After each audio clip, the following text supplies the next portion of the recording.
Hey guys, how's it going? Welcome back to another video. In today's video, we're going to be going over everything A to Z with starting an agency. From foundations to actually delivering for the client and obviously closing the client in the middle as well.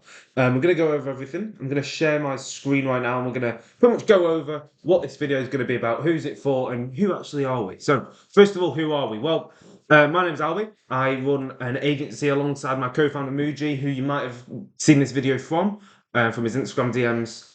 Something like that. We both do content online. Muji does it more. And yeah, I'm the co-founder alongside Muji. We've been running an agency combined for probably around 5 years. I've run mine since 2023. Muji around the same time as well. And then we actually partnered together in Q1 of 2025. We're currently working in the home improvement sector. In the past, we've worked with detailers. I've worked with med spas. And the main things which I focus on is, to be honest, in the agencies, developing yourself as a person to become the person worthy of achieving your goals. Okay, we're going to go over this a bit more in detail later in the video, but also systemizing the agency to ensure it has like a proven and repeatable system. Okay, I think that's personally, well, that's really my roles in the business. Obviously, systemizing it, doing outreach, service delivery, etc.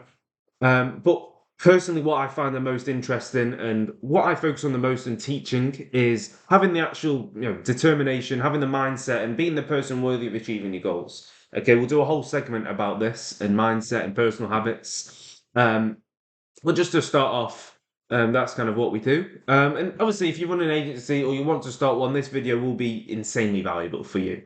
Okay, pretty much going to be going over everything from A to Z, from obviously the foundations right at the beginning to getting appointments through, actually closing the clients from there, and then how to deliver on the promises every time with a good service delivery. Because having a good product is really the foundation to a good business. Okay, if you don't have a good product, you can't have a good business, and you can't have therefore a successful business.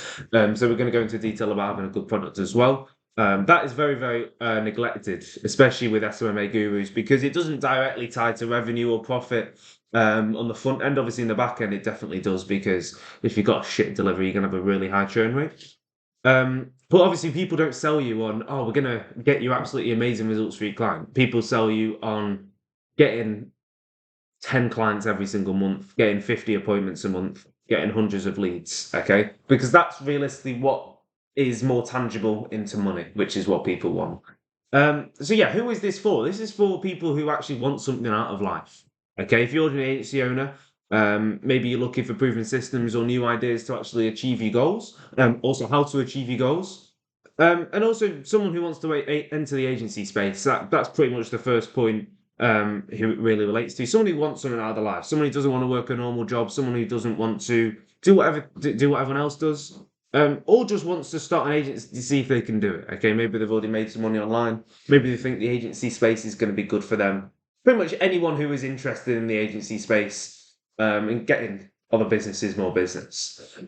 This is a note to people who don't actually own an agency. I'm going to be fully honest in this video. I'm also going to be fully honest now. This isn't easy. Okay, it's not easy to run an agency. It's not as easy as people like Iman Gadzi say. Obviously, are trying to sell you on a course. It will be hard. Okay, you are going to have to work a lot. Okay, especially at the start to get you off the ground, and even throughout. Okay, it's not really something where I'm going to work hard for 2 weeks and then I'm going to hire loads of people. I'm going to make 10K a month. That's not what's going to happen. You're not going to see results instantly. Okay, and that's what I'm going to go over in the mindset part as well. You need delayed gratification. Okay, you can't just expect everything to just happen like that, because quite frankly, it won't. Okay. You can't just get results instantly. That's not how it works. And if you do get results instantly, brilliant. If you're only looking for fast money and results now, that's not going to build a sustainable business. And in this video, we're going to pretty much show you how to build a sustainable agency, okay? Because a lot of people can teach, we're going to build an agency which gets to 10K a month within the next 2 weeks. Feel free. But the chances are that's not going to be built on a good foundation. It's going to be built rushed, and it's going to be built pretty much shit. Okay, it's not going to be good, and quite frankly, you're going to get 10K a month for the first maybe 1, if you're lucky, 2 months, and then after that, you're going to fall off. Okay, you're going to quit eventually because you've not got the foundation to hire the client base, and you've also not learned the necessary mindset skills to actually handle that. Okay, because if you've just got results instantly, you're just going to want instant gratification every single time, and when you're not getting that, and you're going to eventually have to sacrifice profits to scale your agency, you won't want to do it, and you'll plateau and then eventually fall. It requires consistency, passion, and obviously a drive to always improve and succeed. Okay, the agency space is always evolving. Okay, what I'm going to teach here might be relevant for our business. It might not necessarily be relevant for your niche, your service. Okay, so don't just be monkey say, monkey do. You need to actually listen to what I'm saying, adapt it to your personal situation if you've already got an agency, and if you wanted to start an agency, adapt it to your situation with whatever decisions you make in this video. And don't just copy everything word for word and copy and paste everything which I've done, because it's worked for me. It doesn't say it necessarily has to work for you. This is merely just a framework which has worked. Okay. And obviously I'm not teaching this because, for no reason. I very, very, very stand by my words in this video. But a lot of it is going to be about mindset, and most of the time you'll see me on this video is going to be about that. Obviously, you'll see my business partner Muji on this video actually after this. I'm pretty sure. So when you see me, you know I'm going to be digging it a bit deeper. Okay, I'm not going to be talking about agency strategies specifically. Obviously, I will be in some parts of it, but it's going to be a lot about the mindset. And I urge you not to skip over that. Okay, because a lot of people do neglect it. Okay, in fact, most people who start an agency do. And let me tell you something: most people who start an agency fail. Okay.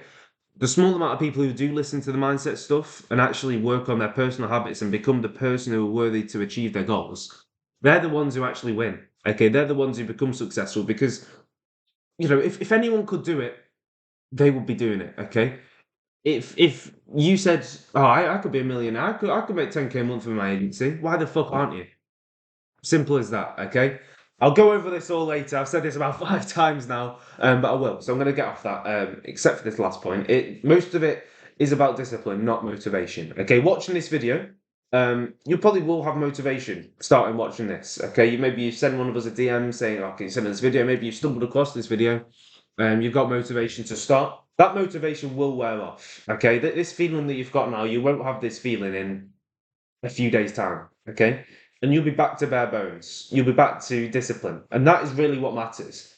Consistent discipline in the game is what matters, because that is what's going to pretty much get you working all the time. If you don't have that, you're not going to succeed. And if you can watch all of this video back to front, okay, every single minute, it does show you have a chance of making it. If you can't, if you only last until the end of this intro, even if you've fucking skipped ahead by now, which I don't blame you, to be honest. I am yapping.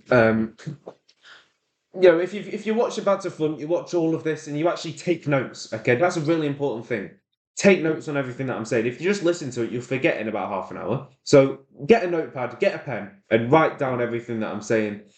Well, not everything that I'm saying. The key points with what I'm saying and what Muji's saying. Okay, that shows that you've got a chance of making it. It shows to me that you actually are taking this shit seriously, because it is a business at the end of the day. Okay, it's not a joke. Okay, it's not just a quick side hustle.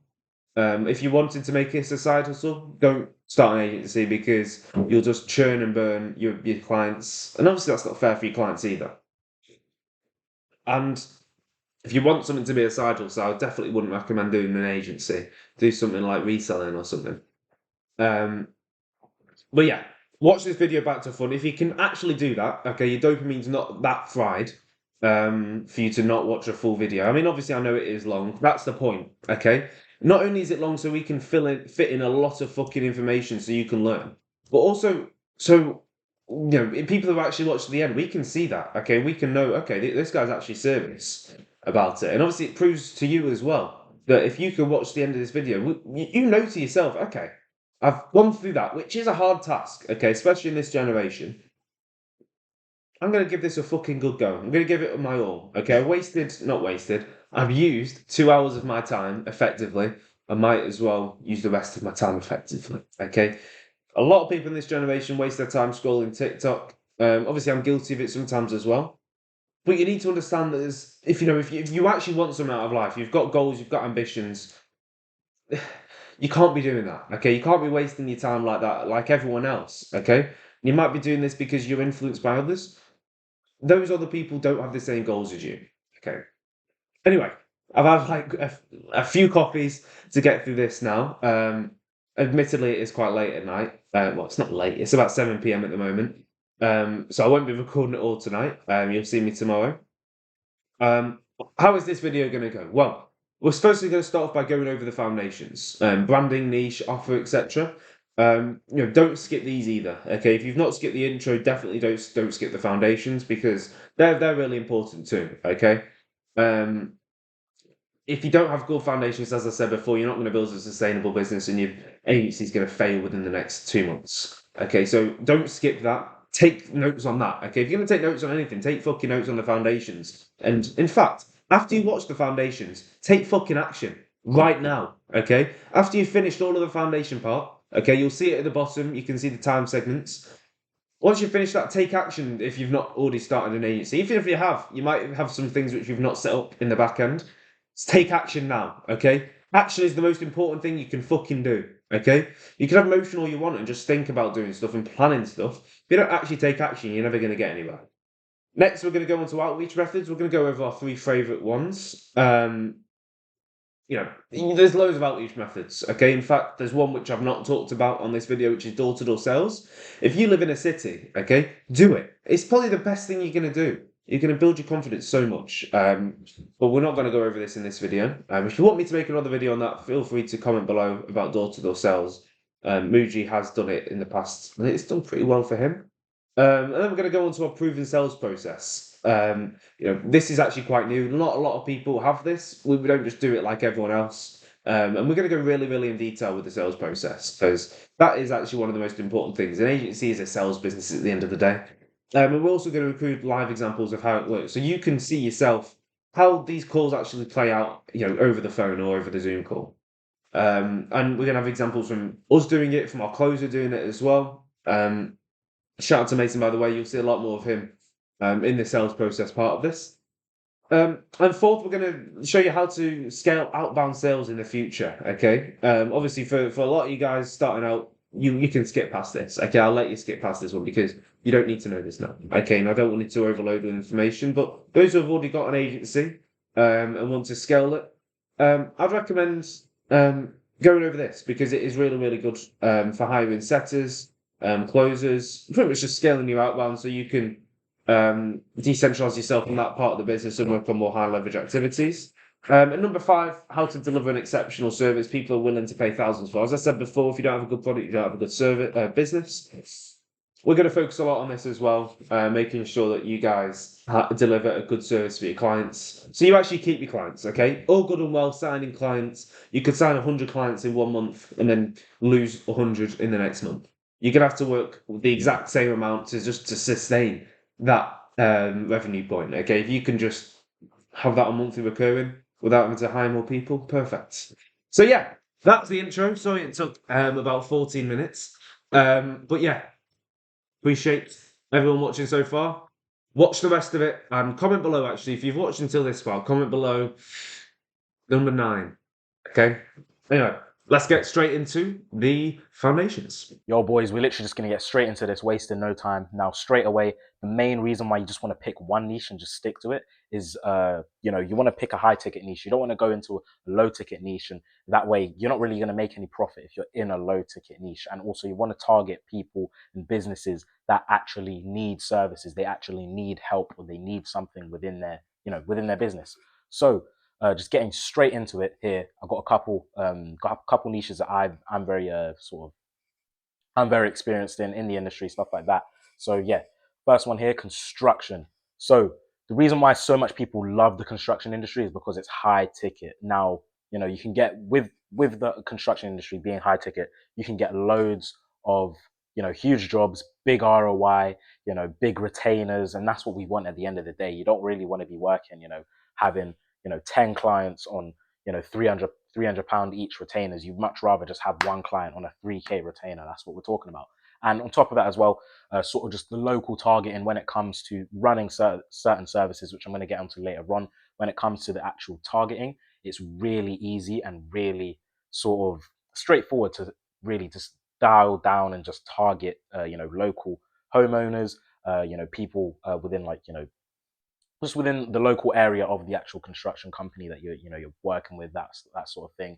And also as well, it's really easy to sort of market it because there's a lot of clear intent angles that you can use, sort of like, emergency repairs, or just certain times of the year, maybe during the summer or just before summer is the best time to get into like the solar construction, and obviously construction as well. It's a big thing. There's solar, there's roofing, bathrooms, and just everything to do with construction. That's why it's a really good thing.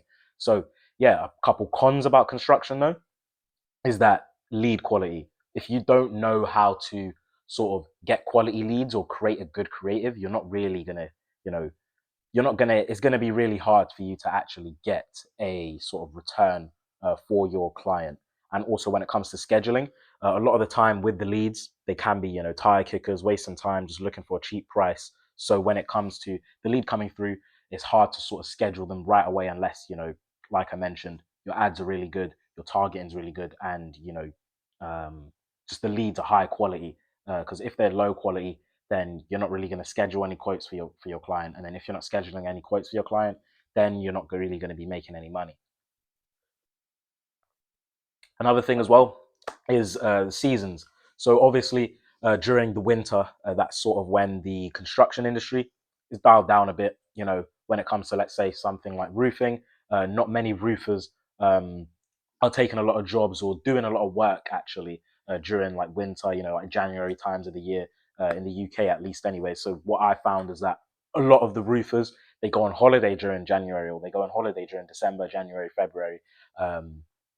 So yeah, that is just a con on that, because obviously if your client is away, or they're not working at the moment, or at that moment in time when you're contacting them or when you're working with them, then it's sort of an easy way for them to churn if you're not really in contact with them, or if they're not really going to do any jobs. But at the same time as well, it can also be a pro as well as a con, because obviously something like I mentioned just earlier, the solar industry, obviously people want to get solar panel stuff like that, energy, before the summer hits. So usually it's around that springtime, March, April. That's when the solar industry is popping. And yeah, that's that. But yeah, that's sort of construction. I'd say like pros and cons. So the main pros, just high ticket, and then the cons, I'd say, just sort of like to do with like seasonal scheduling, and also just lead quality. If you're not experienced with ads, if that's what you're going to be offering to construction usually, then yeah, it can be very hard. But yeah, second niche here, very experienced in med spas. Now, the pros of med spas is that obviously with some of these clinics, I mean, I'm not really too educated on skincare, all that sort of stuff, or blah blah blah, but they have recurring memberships, people coming back, clients coming back. Obviously with construction, it's more of just a, oh, I get my house done up once every couple years or so, if anything. One, like, not a lot of people actually get their houses done up, but with med spas, obviously people will be coming back and back and back over and over again if the med spa you're working with is actually very high quality. And also as well, another pro, visual proof. Obviously with med spas and stuff like that, it's very easy and very straightforward sort of just run ads for them, or just social media in general. Depends on what your service is, but obviously when it comes to the agency space, a lot of the stuff is going to include photos, videos, all that sort of stuff. And yeah, with med spas, a lot of visuals are needed. A lot of visuals are used for getting high quality leads, anyways, or high quality clients booking in. And then yeah, a load of people in the industry use a lot of videos and photos, photography, that sort of stuff. So you wouldn't really need to worry about that. And another thing, predictable calendars. This is probably arguably the best pro of the med spa industry. So obviously with the med spa industry, you can literally just schedule out a calendar. With a lot of these med spa sort of businesses out there as well, they usually have like a calendar or some way to book in. And then obviously if you just link that to your system, your own sort of software, go high level, whatever you got going on, then yeah, it's really easy for people to come through an ad, landing page, social media, that sort of stuff, and then just go straight into booking, for the med spa, that sort of thing. Now, I'd say the cons of this niche is outreach. So yeah, as you can see here, I put more specifically gatekeepers. Yeah, if you could read that. So yeah, when it comes to outreach, of course, there are a lot of gatekeepers, because most of the time when you're calling these med spas, they're going to be There's going to be someone at the office. There's going to be someone just like there ready to take appointments usually. And half the time when you're actually calling up, you probably won't reach the owner. So when it comes to med spas, it's sort of harder to do outreach in a sense of, your traditional cold calling, but let's say into other things, maybe something like emailing the owner directly, or mass email, DMs even work as well if you have social proof on your Instagram, on your TikTok, whatever you're reaching to them from. And then obviously as well, yeah, in person actually I found was really good, because obviously as well with construction, this is actually another con for construction, but um, construction companies, you can't really go to them in person like that because they don't really have an in-person shop or have an in-person base where they just stay, or like a hub on Google Maps like necessarily. But when it comes to med spas, obviously they have their med spa building inside a building, and you could just walk in, ask for the owner, that sort of thing. I've even seen that sort of stuff like on Instagram reels, like a guy with like the Meta glasses, he just walks in and he's like, hey, is the owner here? And they just go in, pitch him, leave a business card, that sort of thing. But yeah, outreach, I'd say, is a con of the med spa industry, just because you have to get more creative with the outreach, and it's not just traditional cold calling. So yeah, you're gonna have to do a bit more than just cold calling. But yeah, cold calling does work though in the med spa industry. Now, yeah, another con is that you're going to need very good creatives. Now, obviously, most of the people in the med spa industry, mainly like, people sort of into, skincare and, getting, I don't know, their hair done. It might even be like all sort of stuff, whatever. Um, a lot of them they'll only be interested if the creatives are actually good. So your videos need to be good, your pictures need to be good, the images, the captions, everything, like literally everything just needs to be top notch quality. Now with the construction industry, of course, that I was talking about earlier, a lot of people in the construction industry, or a lot of the actual clients you target are the older demographic, usually 30 plus, people with homes, people with children, married, that sort of stuff. So when it comes to the med spa industry, a lot of them are usually young, in their 20s, even 30s as well. I mean, a lot of them are women as well, just to put that out there. So yeah, you're gonna have to be really creative. You're gonna have to understand how to edit, or you can outsource, of course, if you have the money as well. So pay other people to sort of edit your work for you. Photography is a really good one as well. Half the time, if I'm being honest, you shouldn't rely on your client in the med spa industry anyways, at least, for them to sort of take all the photos and the videos and stuff like that, because it's just such a niche where you're going to need really good photography skills. So you can either outsource that as well, get someone who's really good at camera work, they have a camera, blah blah blah, and send them out. Or even if you have a good phone, you have a good camera yourself, you go out yourself, and then yeah, you do the photography work. That's just another con, I'd say. And then yeah, another con I actually put there. So I put there in the sort of, as you can see in the Miro here, it says if they're open, they're probably doing well. Now, what this actually means is obviously if the med spa sort of business is open, they're running. If they're actually running, they're most likely doing well. So they might not even be in need of your services. That's what I'm trying to say. So um, this is actually something I realized when, at the time, I think I was reaching out to a couple, just med spas, just testing it out, that sort of thing. Um, a lot of the people that I was reaching out to, even just like, walking by, near central London, that sort of stuff, just seeing like a nice med spa, I'm like, you know what, let me just pop in, just go pitch them, oh, I can help you get more customers, stuff like that, blah, blah, blah. But at the end of the day, yo, they have a store, like they have a building in central London, they have employees, they the owner's doing well, it's really nice inside, they're the top products, they have their socials in place, blah blah blah, like they're already doing well. And when it came to me sort of offering them, oh hey, I can bring you sort of more customers in, I can bring you more clients in, that sort of thing, on this package or this membership, they're like, we already have enough as it is, we don't think we actually need sort of your services. And obviously, like I said, that is another thing that you also need to think of when picking your niche. You need to pick a niche that actually is in need of your services. So let's just go back to construction here. Construction companies, they're in need of your services. with med spas, there's sort of a limit actually, as well, when it comes to sort of how many clients they can take. A med spa can't take, 100 people in an hour, can they? And same with construction, they can't. But with construction, you can schedule it for later on. However, med spas, usually people who want to actually, go to a med spa or whatnot, they want sort of, to get booked in within the week, within the next couple of days, even on the day, that sort of stuff. Um, yeah, and obviously construction, just more talking about that. Construction's actually a niche where you can sort of you can help the construction companies scale, because obviously as well, most construction companies are mobile. They'll have their sort of base of operations where maybe they get their materials, um, sort of where they just hang, where they have their vans, stuff like that.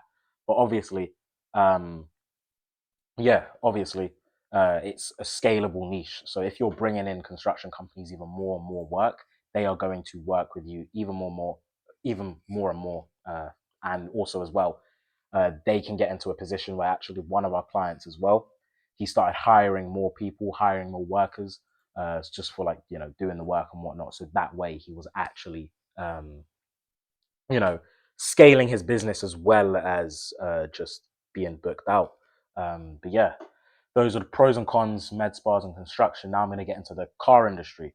Um, so car industry. I'm going to go start off with car detailing right now. So yeah, car detailing pros. This is a low barrier to win. So what I mean by that is that it is quite easy to book meetings in the car detailing industry, because most car detailers usually just a one man band, and even if it is just one person, right, they can be making a lot of money. So you know when it goes back to what I initially said of you want to be reaching out to businesses that actually are in need of your services, this is one of them. Car detailers they just love being booked out, man. They love being booked out. So yes, low barrier. If you're starting out, this is probably a really good starter niche actually.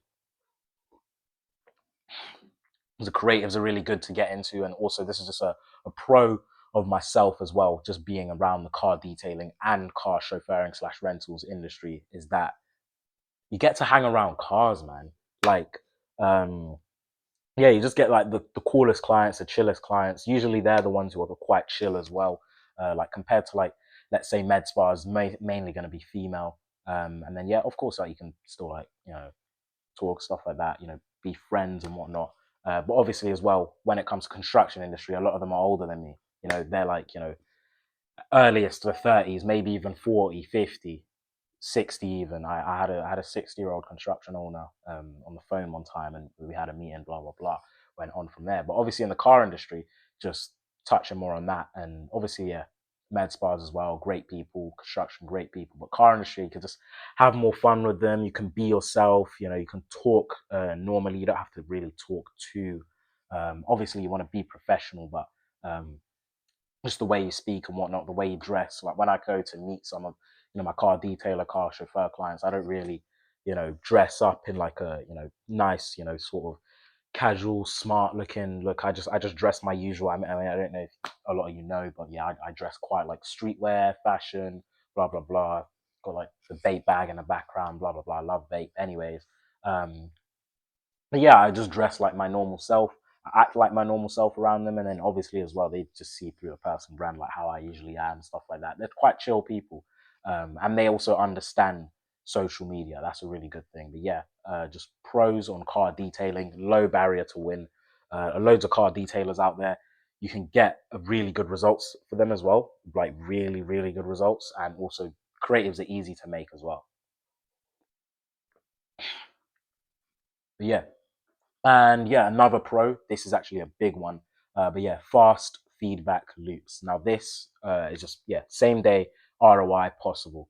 Literally, actually, there was one time, one of our car detailer clients started up running ads for him.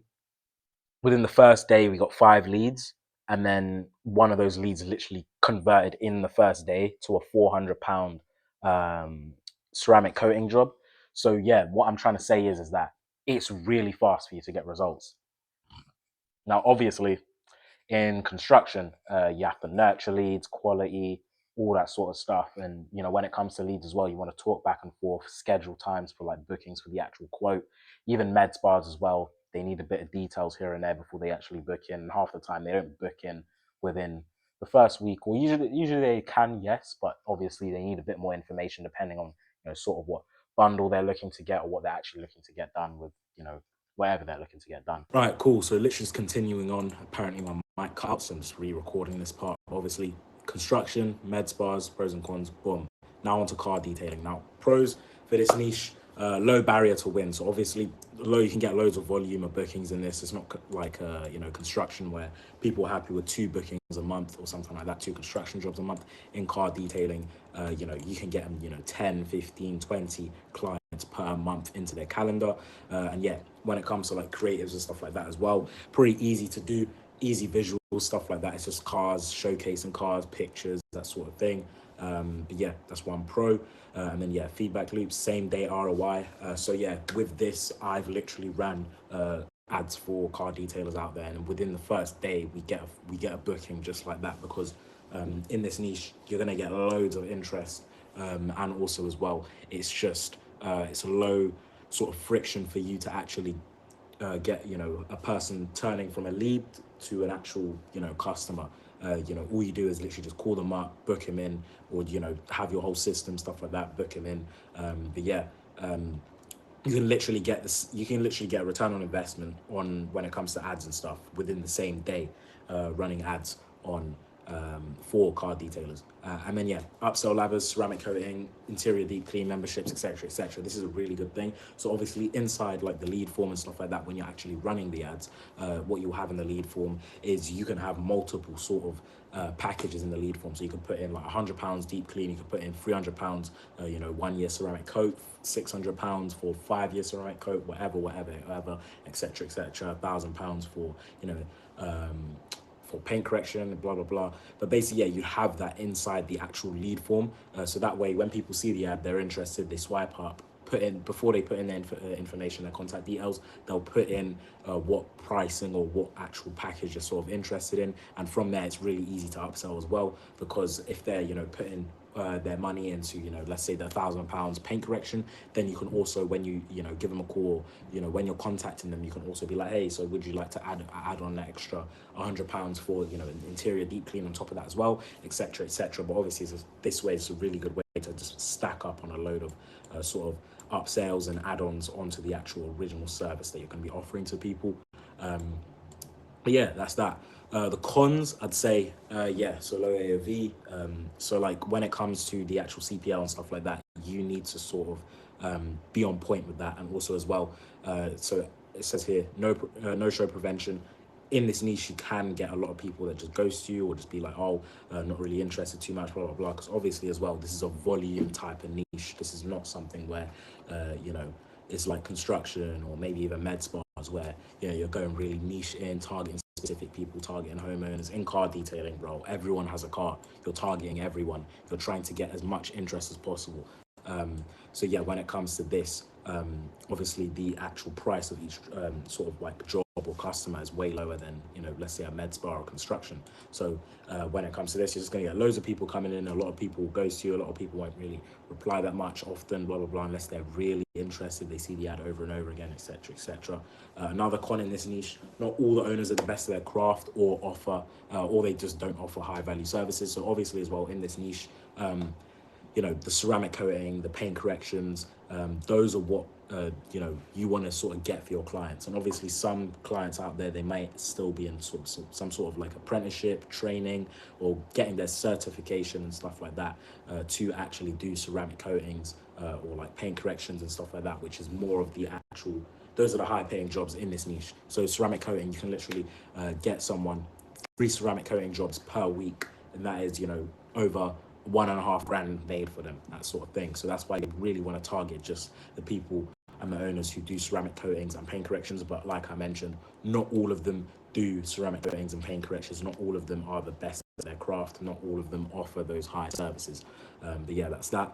And then yeah, also as well, heavy weekend seasonality in some markets. A lot of you know, detailers might not be even full-time. They might be working another job and then do detailing on the weekend. And even just in general, a lot of the bookings you might get are for the weekend as well.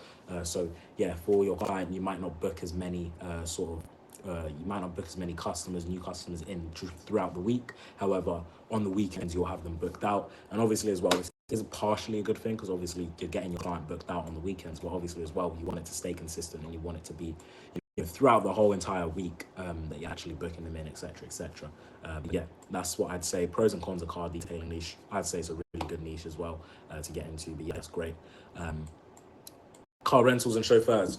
So yeah, car rentals and chauffeurs, pros, bro, so much demand in this niche, so much people, have different events, stuff like that, and they just want nice cars, or they like being around nice cars, materialistic sort of environment, materialistic sort of generation. Everyone sort of likes the nice cars, stuff like that. So this is a really good niche to get into because there's so much demand for it, and also it's high ticket, of course, as well. Now, another pro is that, you get clear intent dates for bookings. Obviously, people, going on, holidays, they have specific dates booked in for, when they're going to go to the airport, when they're going on holiday, or weddings, concerts, events, all these sort of things. Like, they have a specific day for them. It's not something like construction or car detailing. It's, when I'm free, or even med spas as well. It's like, when I'm free, or, maybe this day, like, they will have sort of their day sort of ready and scheduled for you. And yeah, they're literally looking or searching, they're seeking for a booking for, a car chauffeur or a car rental if they're trying to rent a car. So yeah, that's a really good pro actually. So obviously as well, when people book in with you, or when people book in with the client actually, for like a wedding or something, it's very rare that they'll cancel because obviously as well, that wedding is a set date. It's not just the car rentals and chauffeurs that they're booking in other things like venues, stuff like that. So all the time, near all the time, 95% of the time, when you get a new booking in this niche, it's always going to be sort of like confirmed and like sort of locked in. They're never gonna sort of get out of the, you're never gonna get customers leaving and stuff like that, or like canceling their bookings and stuff like that, because usually these are set dates in their calendar that they have a special event for anyways. And obviously, yeah, that's that. And then yeah, another pro, add-ons. This is sort of similar to the car detailing industry, so the upsells and stuff, but over here it works really well. So obviously as well, exact same system. You have it in the lead form where you have multiple sort of questions and whatnot in the lead form, or multiple sort of selections for packages. So, £300 for a one-way, £600 for, two-way, 6 hours sort of transfer, maybe £800, £900 for if you want multiple cars, or, if you want your sort of vehicle stationary somewhere, like what we actually did for one of our clients, because especially during the summer, there was, just wedding seasons, loads of people getting, wanting car chauffeurs and whatnot for their weddings. What we had is that a lot of these people, obviously, they don't just want the nice cars and stuff just to take them to the wedding, but they want it actually at the wedding venue. So what we actually added on for our client as like an add-on is a couple extra £100 for just a couple hours for literally the car to just stay stationary at the venue, at the parking or at the venue, that sort of thing. So that way, when people saw our ad, they booked their appointment and stuff like that. They can also just leave the car at their venue, so they can take pictures, stuff like that, etc., etc. But yeah, you can also add in a load of different add-ons that we've actually done, like red carpets for our car chauffeur, etc., etc. Sort of like the transportation, that sort of side of things. But yeah, when it comes to add-ons, it's really sort of easy to add that in and package that in when you're selling sort of the actual service of your client, sort of marketing that and everything else. Yeah, but yeah, cons. There's a very low number of businesses compared to other niches. So obviously, when it comes to construction, there's tens of thousands, of construction companies just all around, just the UK or just whatever country you're watching this from. There's loads of construction companies everywhere. Med spas, there's a decent amount. Car detailers, there's a load of car detailers out there. But obviously as well, there's a reason why, maybe on the road where you're just, out and about, whatever, doing whatever you're doing, you might see a construction company, or you might see a construction van, or maybe you're taking a walk and you might stumble across like a med spa or like some sort of clinic, or even car detailers, car washers, stuff like that, power washers. But when it comes to car rentals and chauffeurs, this is like a very high sort of, obviously it's very high demand because there isn't that many businesses compared to other niches. So yeah, outreach as well. Just very is very limited in this niche because you have to do proper targeted outreach. You know, you're gonna have to experiment a bit more, stuff like you know, going in person, trying to, you know, all sorts of connections, stuff like that. Because half the time as well, not a lot of these businesses, all these business owners are just, you know, are just on Google, are, you know, leaving their number on their website and stuff like that for you to call. Because most of the time, these guys will have some sort of receptionist and stuff like that. Literally just receptionists just booking in and stuff like that for them, and like the appointments for them. But yeah, that's that. I'd say yeah, lead fraud, last minute shoppers. This one's very. This is a pretty big con, I'd say. So yeah, for car chauffeuring, actually, was one time we had a booking for our chauffeur guy. We actually got 2 bookings and one for one same day, like late August, and then yeah, they have 2 Rolls Royces in their fleet. And then after that, we had another person reach out to us where they wanted to book that same day because there was like 3 weddings going on that day. My client only has 2 Rolls Royces in his fleet. They wanted one of the Rolls Royces, so we literally had to just turn them away because we were already booked out. And yeah, obviously that person came in quite last minute. He came in like literally a week before his wedding. That's when he tried booking in and stuff like that. So you do get quite a bit of like last minute shoppers. Also just stuff when I'm talking about lead fraud here, this is more on the other con down here. This is more aligning with car rentals and not chauffeurs. But you know, insurance, deposits, that sort of thing. It's a lot of extra friction in the funnel that you're gonna have, because obviously as well, it's not just people just booking in right away when it comes to like car detailing or you know, med spas. It's sort of similar to construction in the aspect of there's going to be a lot of details sort of transferred, and just a lot of details is needed, especially for the car rental side of things. A lot of insurance, deposits, age, etc., etc. There's a load of different things that factor into it. But yeah, this is like, I'd say the 4 main local niches that I'm experiencing myself. I know back and forth, blah blah blah. But yeah, that's that.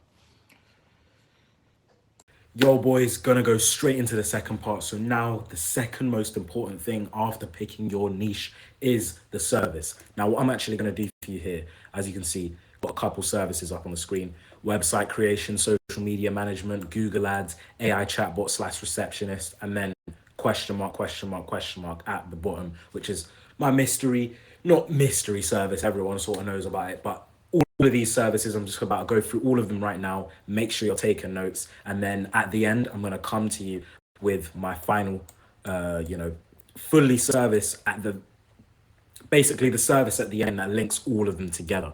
But yeah, first I'm going to go through these main 4 services /5, and then the 5th one is going to be at the end, where I'm going to go through everything in detail, how it all links, and why that 5th service is what you need to be doing, and it's the best thing inevitably to do in the agency space with whatever niche you're in. But yeah, straight away, website creation, social media management, Google Ads, AI chatbot / receptionist, and Google Ads as well. That's also search engine optimization yeah, straight away. Cool, we're gonna get straight into it. Website creation, let's go. So the pros of website creation: you own the funnel, so you'll be able to see sort of the tracking, you'll have a pixel in there, all that sort of stuff, the actual copy as well. When it comes to the website, if you have a really good website, then loads of people will come to that page, and then inevitably, yeah, you'll get clients in for your client. And yeah, it essentially works for any niche as well. That's another huge pro. Obviously as well, with website creation, you always want to have a good website for your client. It's just a long time asset that you can give to your client. And yeah, it will just keep gaining value over time, because the more people actually gain traffic to that website, the more sort of clients you will get. And obviously, if you have a really good website for your client, then the traffic coming through to that website, it's going to be insane. Like the ROI, the people actually closing, the people coming in, booking in, is going to be insane. And then yeah, pros as well, actually offering this for niches and whatnot, not just the actual service itself, but actually offering it, is that it's a high setup fee. Usually you're gonna get at least but depending on what type of website you're doing, £500 could be a simple website done and dusted. You do it one time. £500, £1,000. I even know a friend who he did a website for, I think it was about 2.5 grand. It took him a couple of days to actually make the website, because it was like a full-on real estate configuration sort of website. But bro, 2.5 grand for one website, and that was done within 3 days. 2.5 grand made in 3 days. Boom. That's what I'm saying. So that's pros for website creation. You know, you are able to get high setup fees. You know, you'll understand the funnel, you'll create the website, and obviously it's just a long-term asset, valuable asset that you can provide towards your client.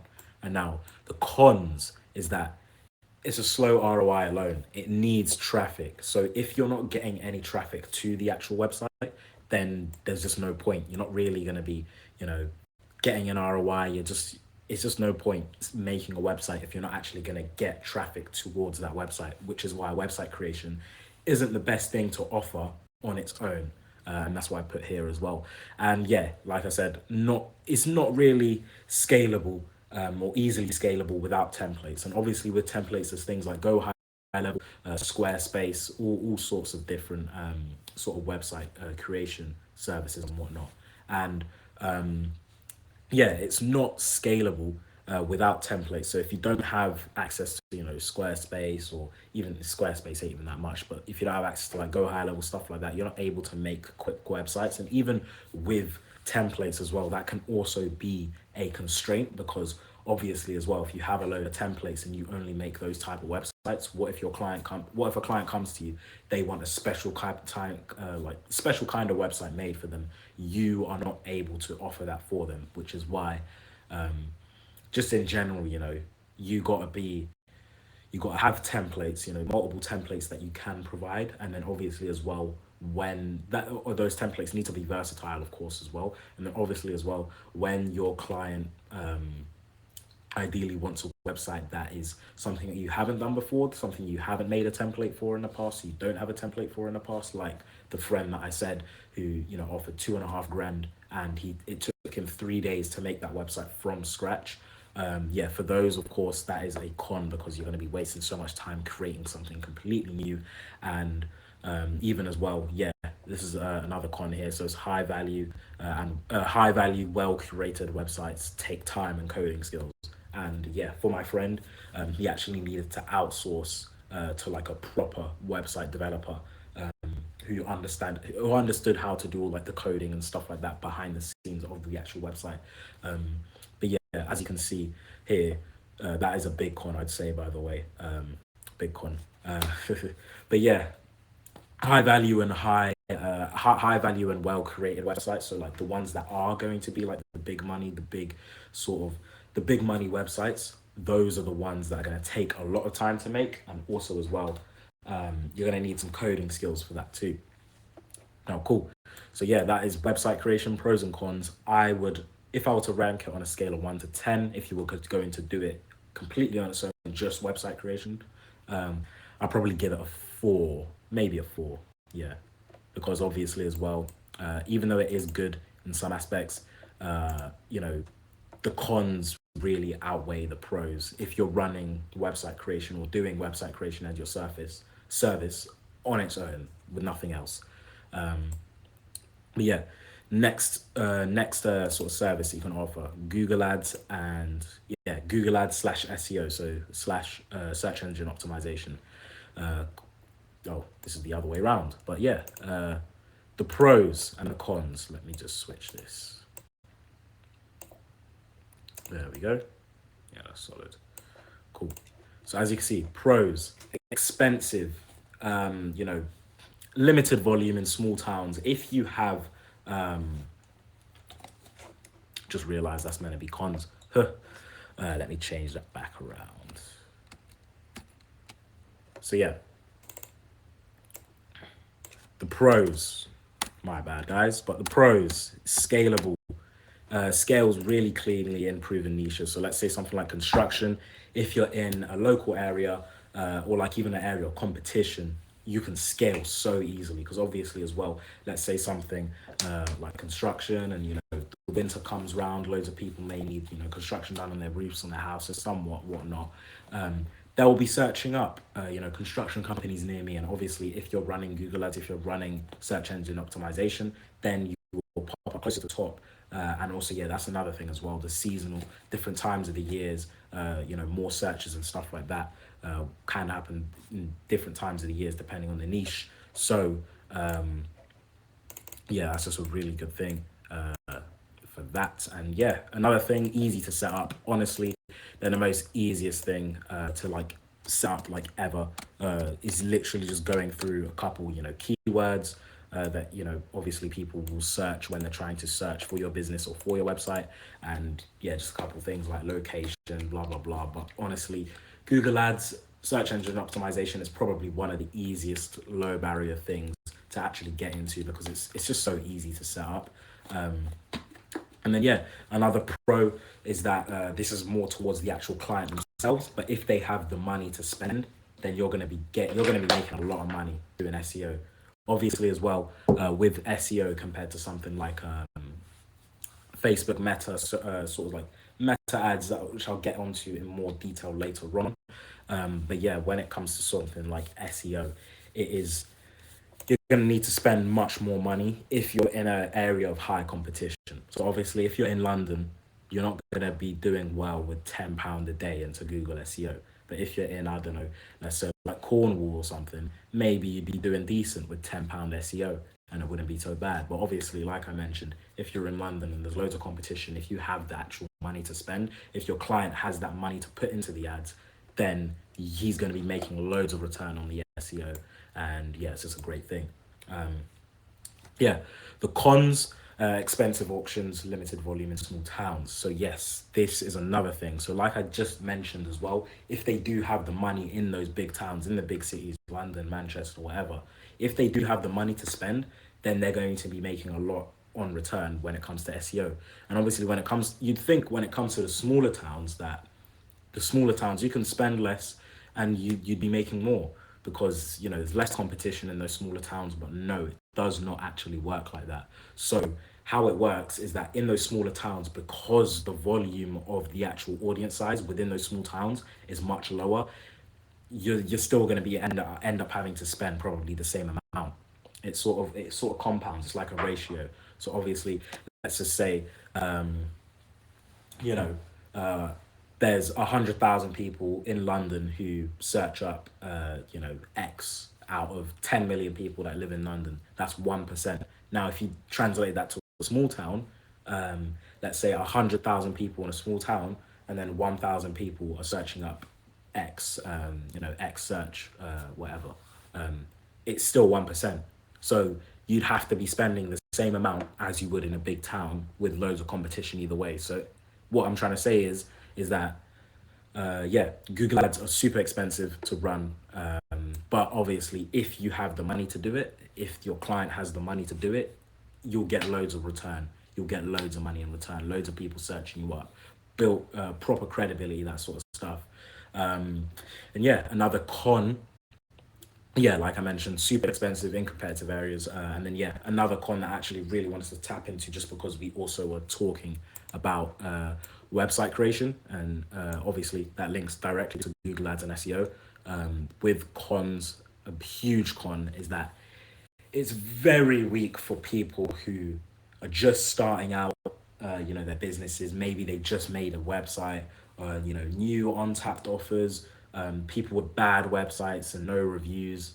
Don't run SEO. Just please don't run SEO. If the client does not have, doesn't have a good website, obviously you can change that. But let's just say they don't have a good website, they have no reviews, and their page just doesn't really show the value towards other clients and stuff of an actual really good offer, then just don't even bother running SEO. It's just a waste of money. But yeah, as you can see there, if you have a bad website, if you don't have any reviews, if you have a really bad offer on the website, then you're going to be losing a lot of money on SEO, and as well as just competitive areas.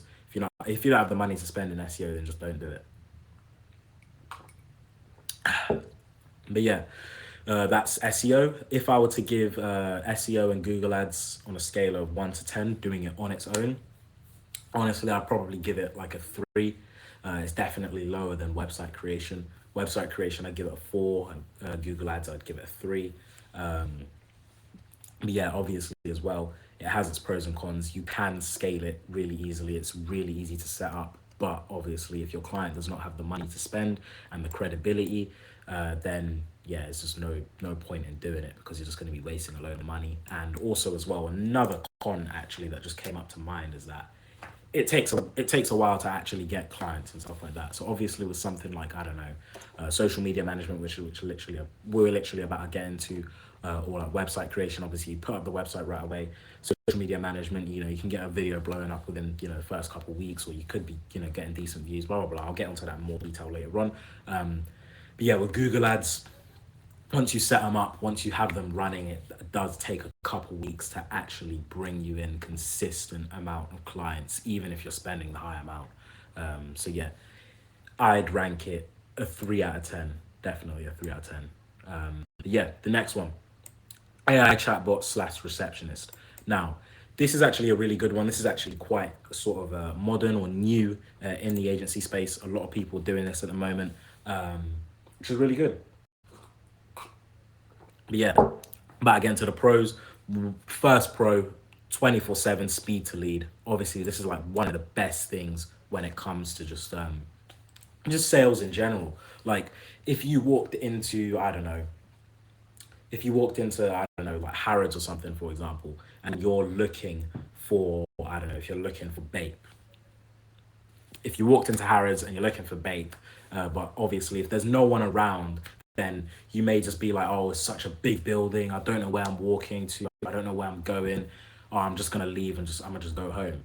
But obviously if there's a direct person right next to you ready to help you, and they're like, hey, how can I help, where would you like to go, what are you looking for, then it's speed to lead. And that's just a saying in sales in general, not just AI chatbot receptionist agency space, but just in sales in general. The moment where the person, or the moment where the prospect is at their highest peak of interest is the minute they click, the minute they like, the minute they interest. So that's why speed to lead is so important, and that's how, you know, AI chatbot and receptionist is actually a really good thing, because obviously if someone, I don't know, messages on a website like, hey, I have a question about an inquiry, how much does, you know, the marble for the materials on like a bathroom cost? If they're getting like you know, a really bad response time of, I don't know, one day, even like a couple hours is pretty bad. If the response time isn't good, that prospect will most likely go find someone else. They're going to be searching, you know, different places to actually try get sort of, you know, the quote on like their bathroom or like the marble thing or whatever, the materials. But if you are able to message them instantly with an answer, they are most likely to move forward with you. They literally most likely to move forward with you. And that's the thing right here. So 24/7 speed to lead, qualification, bookings. It's just, when you have an AI chatbot or receptionist, you can qualify leads so quickly and you can book them in right away. That's the most important thing. And obviously as well, when it comes to agency space, getting your person clients, getting your person whatever, is a very important thing. But yeah, obviously as well, AI chatbot and receptionist, you don't just, it's not just a whatever, right? You have to partner that up with, you know, putting that on a website, putting that on social media, putting that on, you know, Instagram page, Facebook page, whatever. But yeah, an setting up AI chatbots and receptionists for clients is a very good niche to get into. But yeah, that's one of the pros. And yeah, another pro, cutting staff costs, and also just as well save you more time. You don't need to hire anyone, or you don't even need to message all these leads individually yourself or reply to these people yourself, because, you know, drops into GHL, Go High Level, or even just other softwares you can even use, and other AI chatbot receptionist softwares. I'm sure they're out there. But yeah, like, it just saves you so much time. If you or your client is having to message and contact each and every one of the leads, or, you know, as they're coming in, they might not be available at the time. They could just, you know, be in the toilet or something, or just having a shower, and like, you know, you don't have time because you're in the shower, your phone's in the, you know, in your bedroom or something, charging, and like, you know, you're in the shower for 20 minutes, you get a lead come in, 20 minutes later, within those 20 minutes, they probably, you know, would have reached out to someone else. But obviously as well, it just saves you so much time, because you're not having to be there every single second, 24/7, ready to reply to these leads. And also as well, yeah, cuts staff costs as well, because obviously I'm assuming back in the day, maybe like not even five, like probably like 10 years ago, they would have someone who maybe replies to all these people, answers all these people, all that sort of stuff. But obviously here, and you'd have to pay a staff to actually do that sort of stuff. But obviously here, you got AI to do it for you. You have stuff to do it for you. You have a whole receptionist, full on AI ChatGPT receptionist is done for you to do everything. But yeah, that's that. Another pro, increases the sharp rate and the buyer intent. 100%. Like I just said as well, with the speed to lead, buyer intent, the person is more likely to buy the minute they're interested. So you want to contact them as soon as possible, and that's what the AI chatbot and receptionist helps with. And then yeah, it increases the sharp rate on the quote or the appointment, the booking, increases the buyer intent. If they're getting contact instantly, that sort of thing, it's going to increase the sharp rate. It's going to increase the buyer intent. Pretty sure you can see that there. Yeah, that's that. Now cons. This is a big one. Now the cons of an AI receptionist slash chatbot is that you can't fix. You could have the best AI chatbot in the world. It is not going to fix a website or an Instagram page with zero traffic or a weak offer.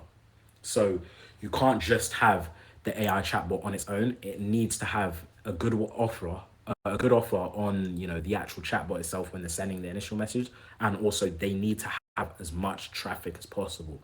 But yeah, and also as well, another con, it's almost useless on its own. Like I mentioned, you have to partner it up with a good SEO, good social media, good ads. Like you have to partner up with something else. Otherwise, on its own, just putting it on like a website or something without SEO, or putting it on social media without running meta ads, it's just pointless. And also as well, it's kind of just pointless in certain niches as well. But yeah, most niches it does work for. Like all the niches I explained before, the car detailing, chauffeuring, rentals, construction, and med spas, it works in all those niches, so you don't need to worry about that. But yeah, just speaking on that, you can't fix a weak offer. No tracks. Don't even bother setting up an AI receptionist on a website or on some sort of socials without using ads, or without using SEO or ads, because otherwise it's just pointless. Because without traffic and people actually reaching out and leads coming through, how is the AI chatbot actually going to reach out to said people? But yeah, that's that. But yeah, and then with poor prompting, scripting, you're just gonna make it worse yourself. Like if your AI chatbot is not replying, making the best sort of replies, using open questions, using closed questions to get sort of leading the conversation. There's all psychology that goes behind it as well. Every single word that's actually being prompted into the AI chatbot, you need to understand how to use each and every one of those words to your advantage. I actually learned something like this in psychology A level.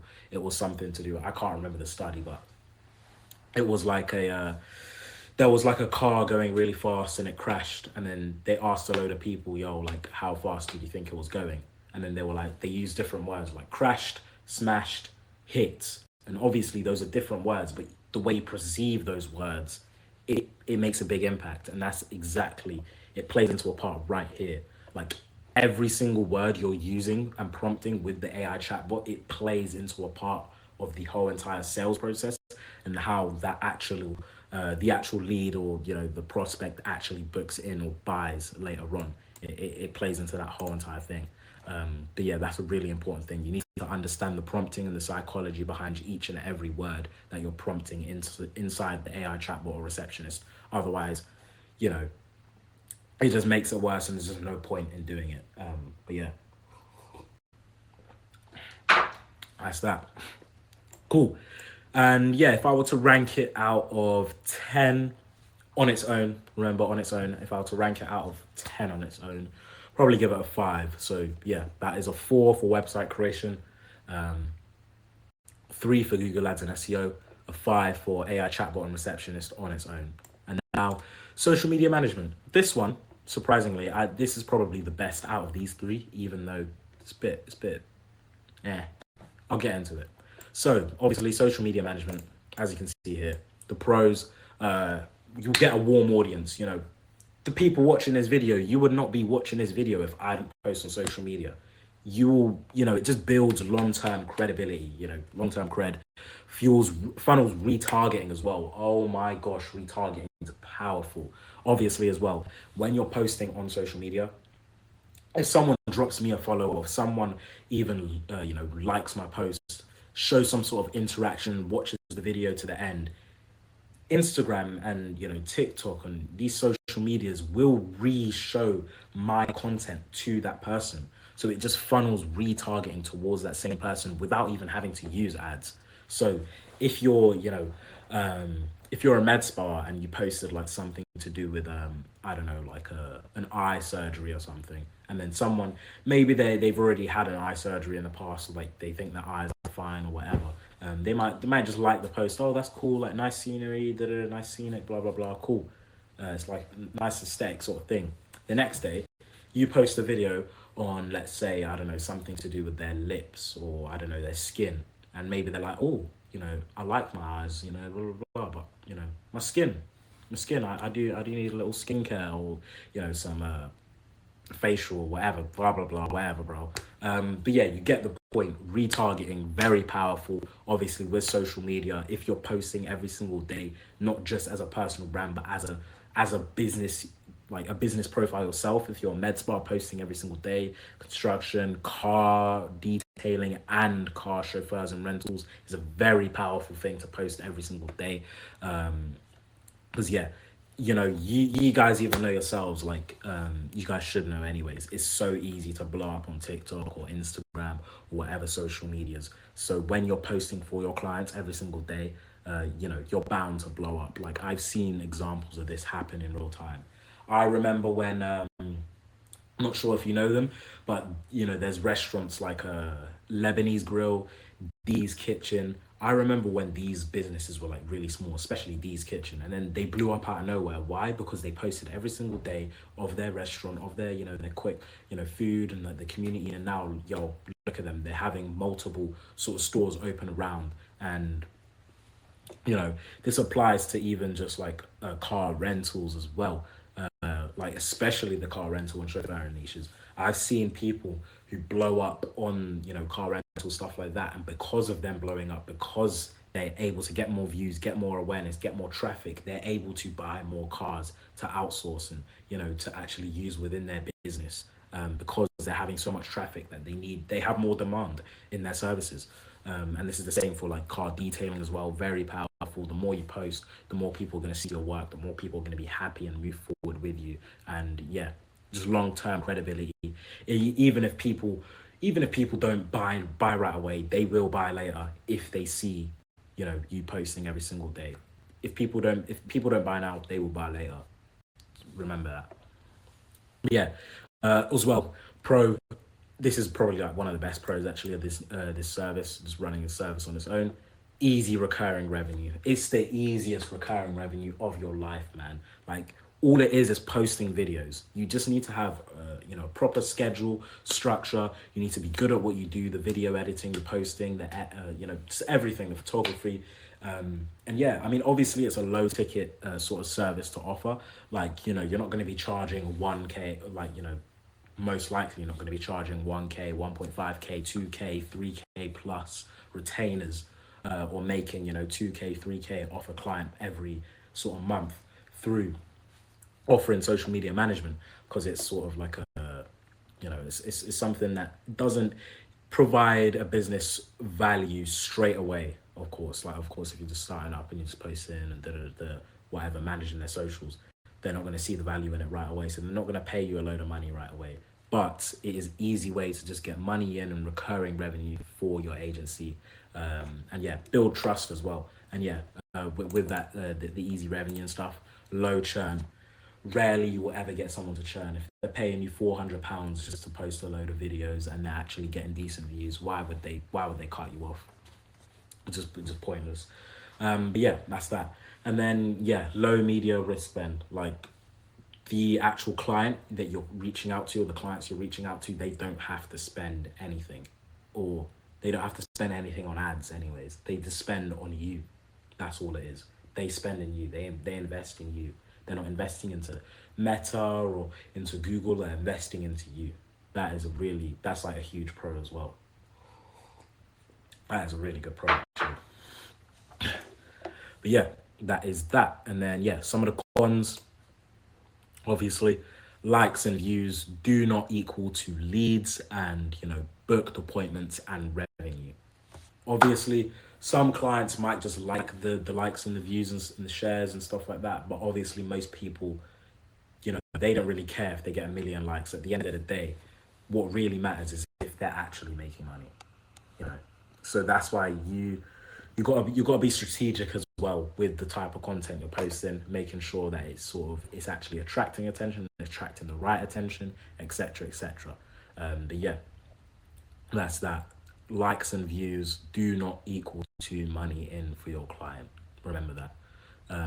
Yeah, content calendar. You need to have a proper content calendar and structure. You need to be uploading ideally every day. That's what I do on my page. If you really want to scale and actually, grow their page, rapidly, you need to be posting probably every day, at least 3 times a week, 4 times a week, bare minimum.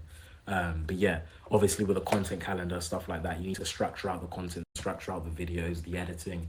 It can take a lot of time, especially if you're doing that all on your own and you're not outsourcing that to anyone else. It can take a lot of time.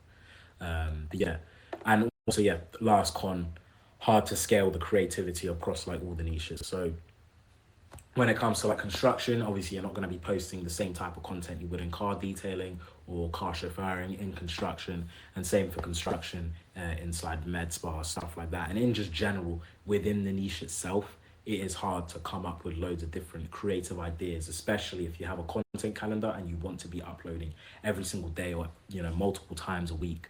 It is going to be really hard for you to come up with a load of ideas to sort of basically just keep consistent with the posts.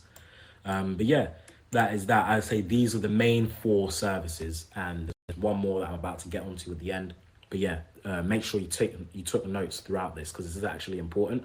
But yeah, these are the main four services. Website creation, 4 out of 10. Google Ads, 3 out of 10. By the way, this is running them on their own. So obviously, if you're just offering website creation on its own, 4 out of 10. If you're just offering Google Ads on its own, SEO, 3 out of 10. If you're just offering AI chatbot and receptionist, 5 out of 10. Obviously, the traffic is a big thing for that.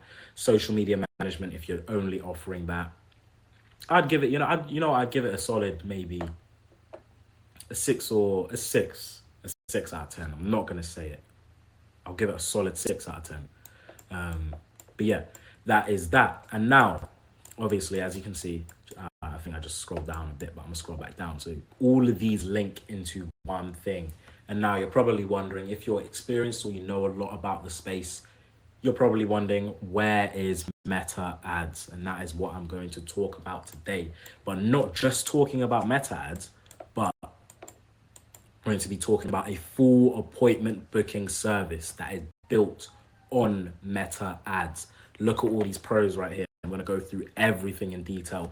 This is exactly the service that I offer, a full appointment booking service that it near guarantees revenue. It guarantees money in for your clients, and it is built fully on Meta ads, which is done on social media. So as you can see, a full appointment booking service built on Meta ads, social media, Instagram, Facebook, TikTok, boom, links, AI chatbot receptionist, appointment booking, chat into the leads, boom, links, SEO, Google ads. I have a Google review campaign I'm going to get onto later on, boom, links, website creation, boom, because you need a good website for this. You're going to need a good website, something like this. But yeah, let's get into this, boys. Let's get into this. Cool. Let's get into this, boys and girls. But yeah, Pro 1. I'm going to take a sip of water before I get into this, actually. This is arguably the number 1 most important thing you're actually getting them booked appointments. You're getting them actual revenue in.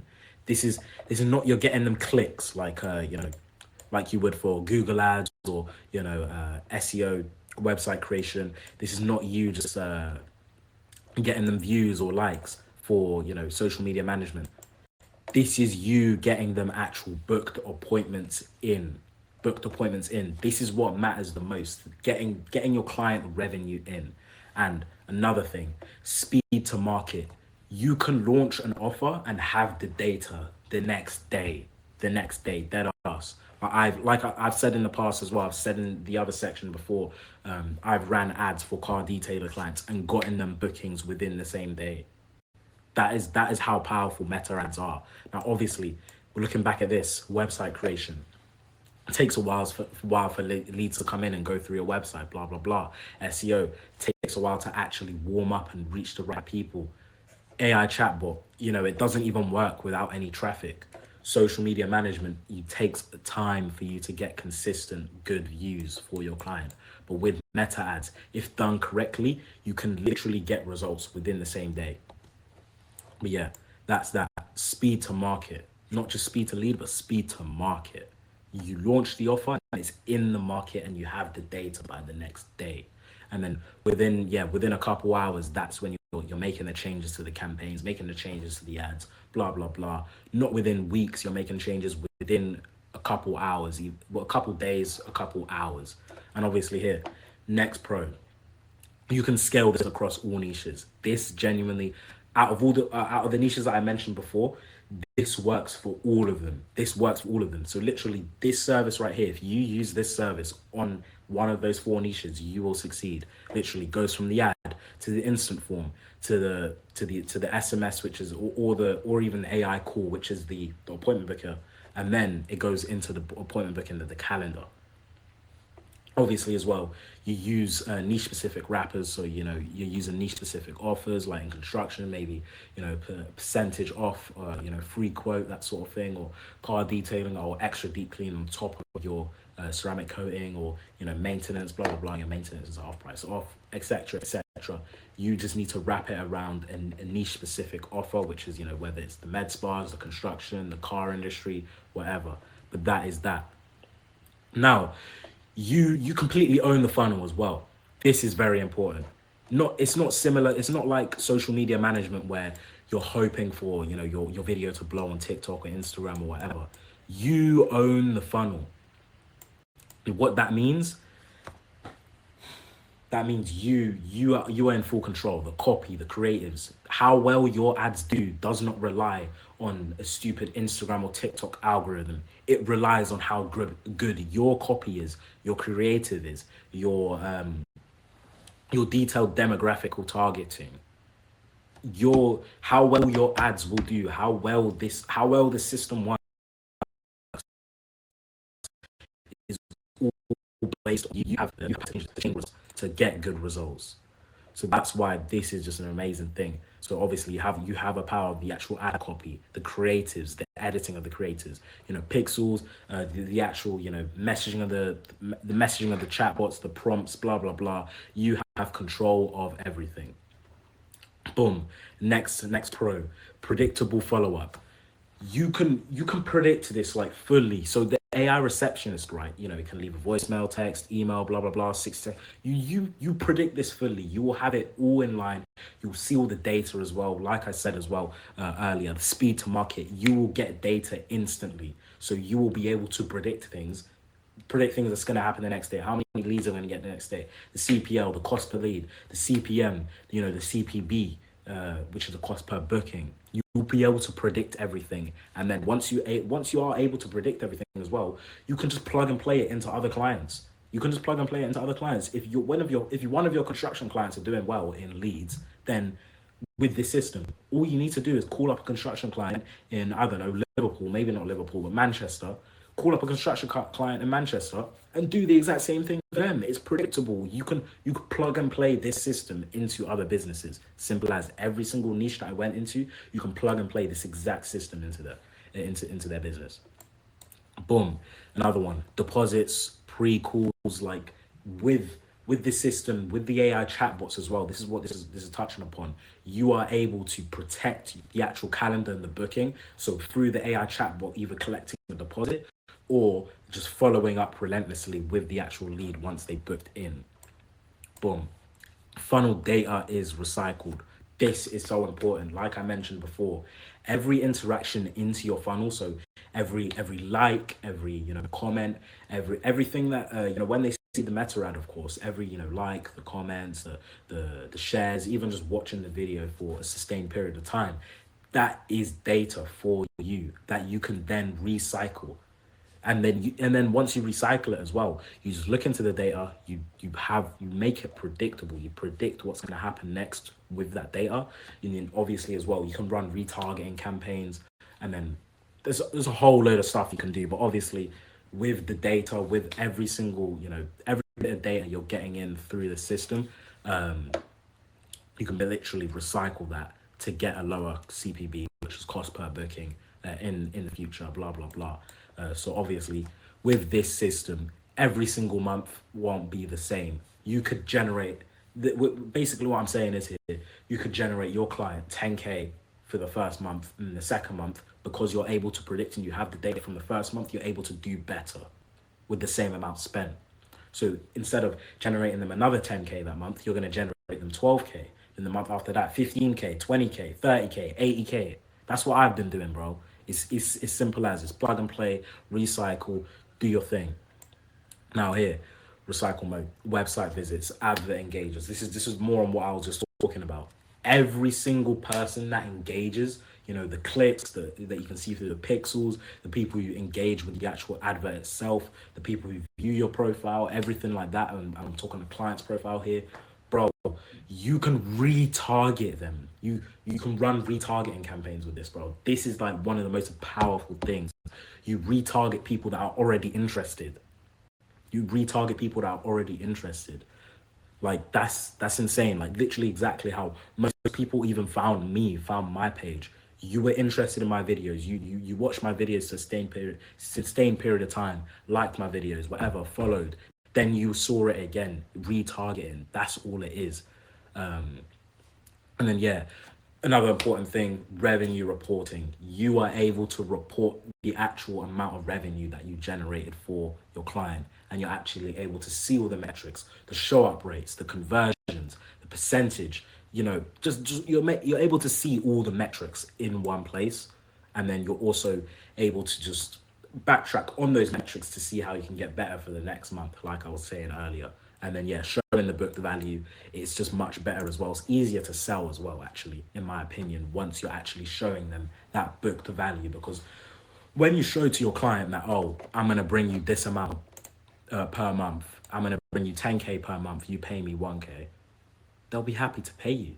But obviously with something like, oh, I'm going to bring you 100,000 clicks, or I'm going to bring you a couple conversations with the AI chatbot, I'm going to bring you 1 million views every month. That's not revenue. At the end of the day, most of these clients, they don't really care about the views, the clicks, or what. They care about what's actually what actually you're going to bring into their business, like value, money. That's what they care about. But that's that side of pros, and this is not cons, by the way. These are all pros as well. Literally about to get into this.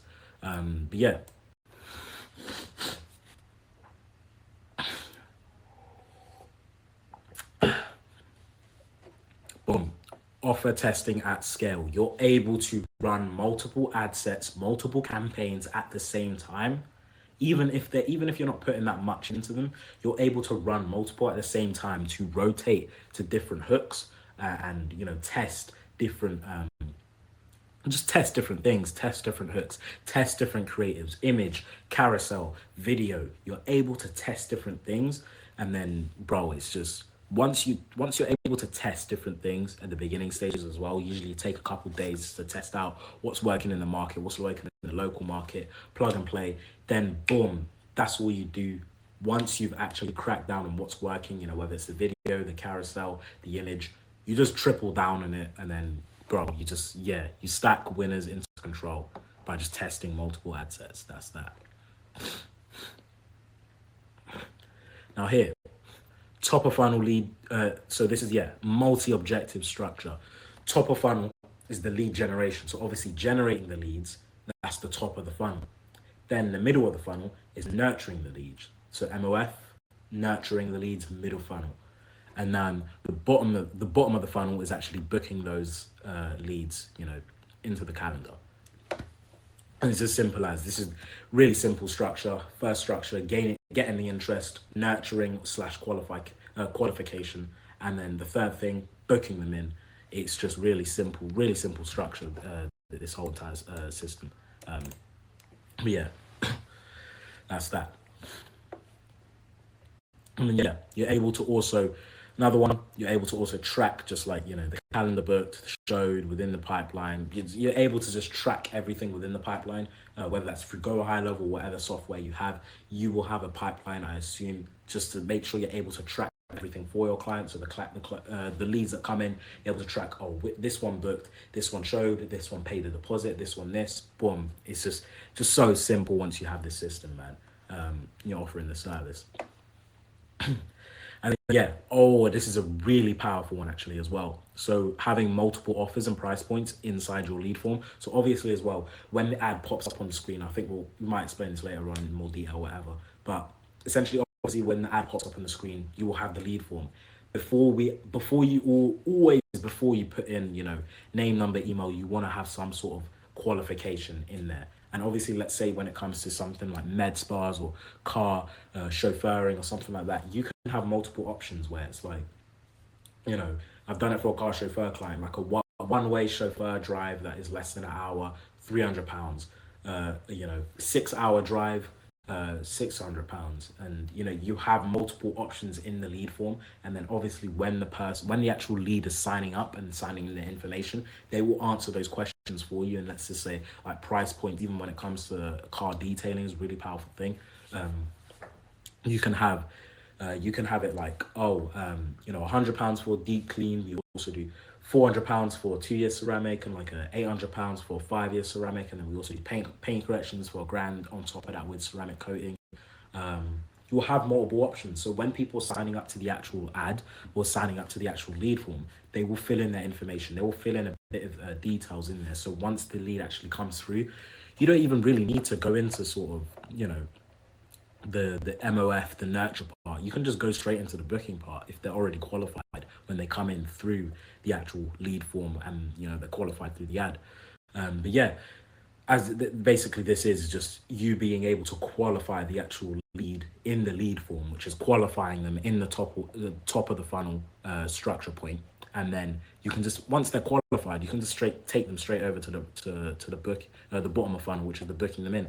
And you could probably just skip the whole nurture part, because the whole nurture part is qualifying the actual lead. But obviously if the lead is already qualified as they come in, you don't need to nurture them. You can just book them in straight away. Boom. It's that. And that's really, really, really, really powerful.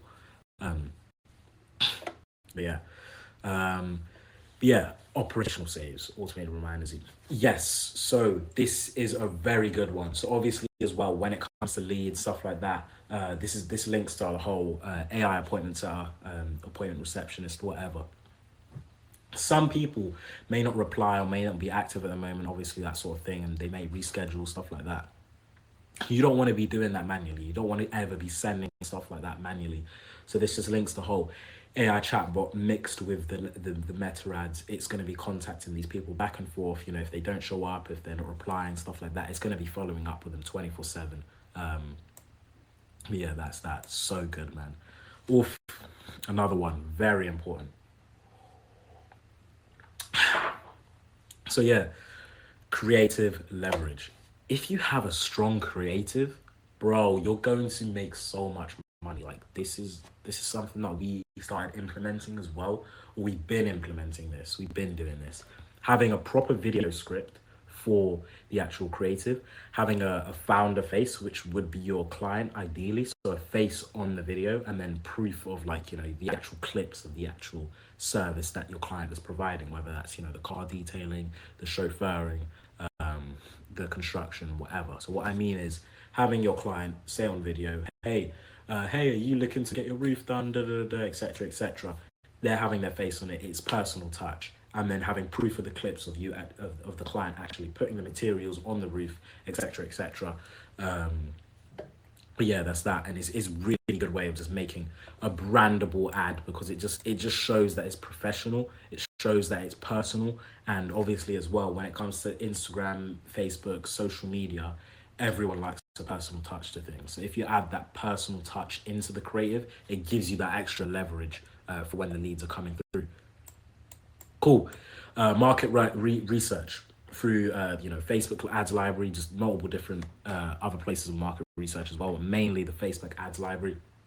But yeah, market research obviously is very important, just a very important thing. Obviously, if you're just starting out, you don't really know what you're doing.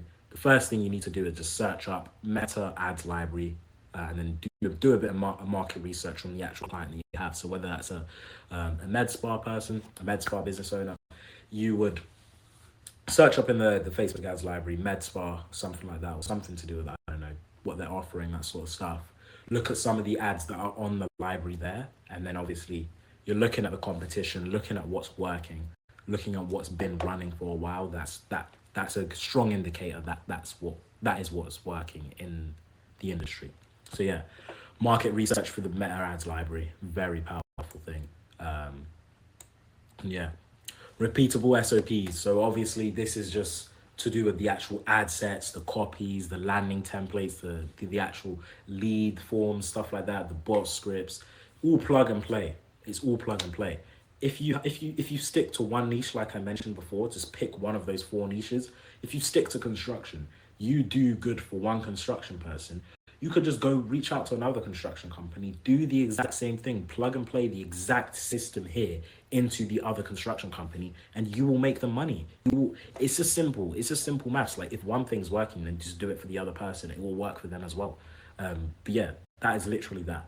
And then yeah, this is the final pro here, and there's probably a load of other pros as well, and positives of this sort of the 4 appointment booking service built on Meta ads. But yeah, this is actually a really good one as well, but it's the churn defense. Now, what I mean by this is that once you actually set up this system inside their business, the linking the ads to your CRM, the CRM to the AI chatbot, the AI chatbot to the website to the lead forms, except once you link all of this together, you are tied to their business. You are tied to their calendar. It is not something as simple as just website creation, where you create the website and they don't need you anymore. Goodbye. Google Ads, very simple to set up. Oh, you set it up. Goodbye. I don't need you anymore. AI chatbot, you set it up for me. Okay, goodbye. I don't need you anymore. Social media management. Oh, you're not really getting any views. I don't need you anymore. Goodbye. Blah blah blah. It's not simple as that, because with this, yeah, you are fully tied to their calendar. It is much harder for them to drop you as an agency, as a client. As a client, it's harder for them to drop you if you're tied within their business, if you are like directly tied within their revenue. Because obviously with this system here, it is linked directly to revenue. It is not like these 4 where it's more of social media clicks, or conversations, clicks, views, blah blah blah. It is not like that. With this system, it is directly correlated between you and your client making money, not views, not clicks. It's money. So if they're going to drop you, they're going to lose money. Simple as. If you run this system correctly, if you run this service correctly, if they drop you, they will lose money. That's that. But yeah, this is that right here. If you want, you can pause that, have a look at it. 4 appointment booking service built on Meta ads. All in all, right there, all explained. But yeah, that is that. Also, I'll just go up here as well if you want to have a look at that. But yeah, that is that. Hey guys, and welcome back. So we're going to be going over branding in this section, obviously part of the foundations. This is somewhat important, okay? To be honest, it's probably not the most important part of your agency. It is definitely important in the foundations. I wouldn't spend more than 1 to 2 hours on it, absolute maximum, okay? 1, because it's not worth it, okay? There's much better things you can be doing with your time, and 2, there's an opportunity cost, okay? you could be spending this 1 to 2 hours doing outreach and getting clients rather than spending it making a logo. Okay. Yeah, it's very, very low leverage task. To be honest, just get over it. Get it out the way. Try and do it as fast as possible. Because it doesn't matter. Okay, people aren't going to care what your agency is called, what the logo is, because that doesn't really matter. Just make it so you're satisfied with it, and that clients would be satisfied with it as well. And it's obviously professional. Anyway, that's that. On to the next section. I'm joking. We're going to go into a bit more detail with it though. Anyway, yeah, it's basically just going to show prospects what your brand is about. Okay, I'm going to recommend. I'd recommend making it personal to you or very professional, depending whether you're using or running a personal brand or not. We'll start off with the website. Okay, so I would recommend doing this through Go High Level. First of all, one, because if you get it anyway, because you're using it for other parts of your agency, you might as well use it on this as well. Another, there's no hosting fee directly for the website. So obviously you have to pay for Go High Level, but you don't really have to like have a hosting fee. Like other websites such as Wix, Squarespace, stuff like that, which you, for example, have to pay.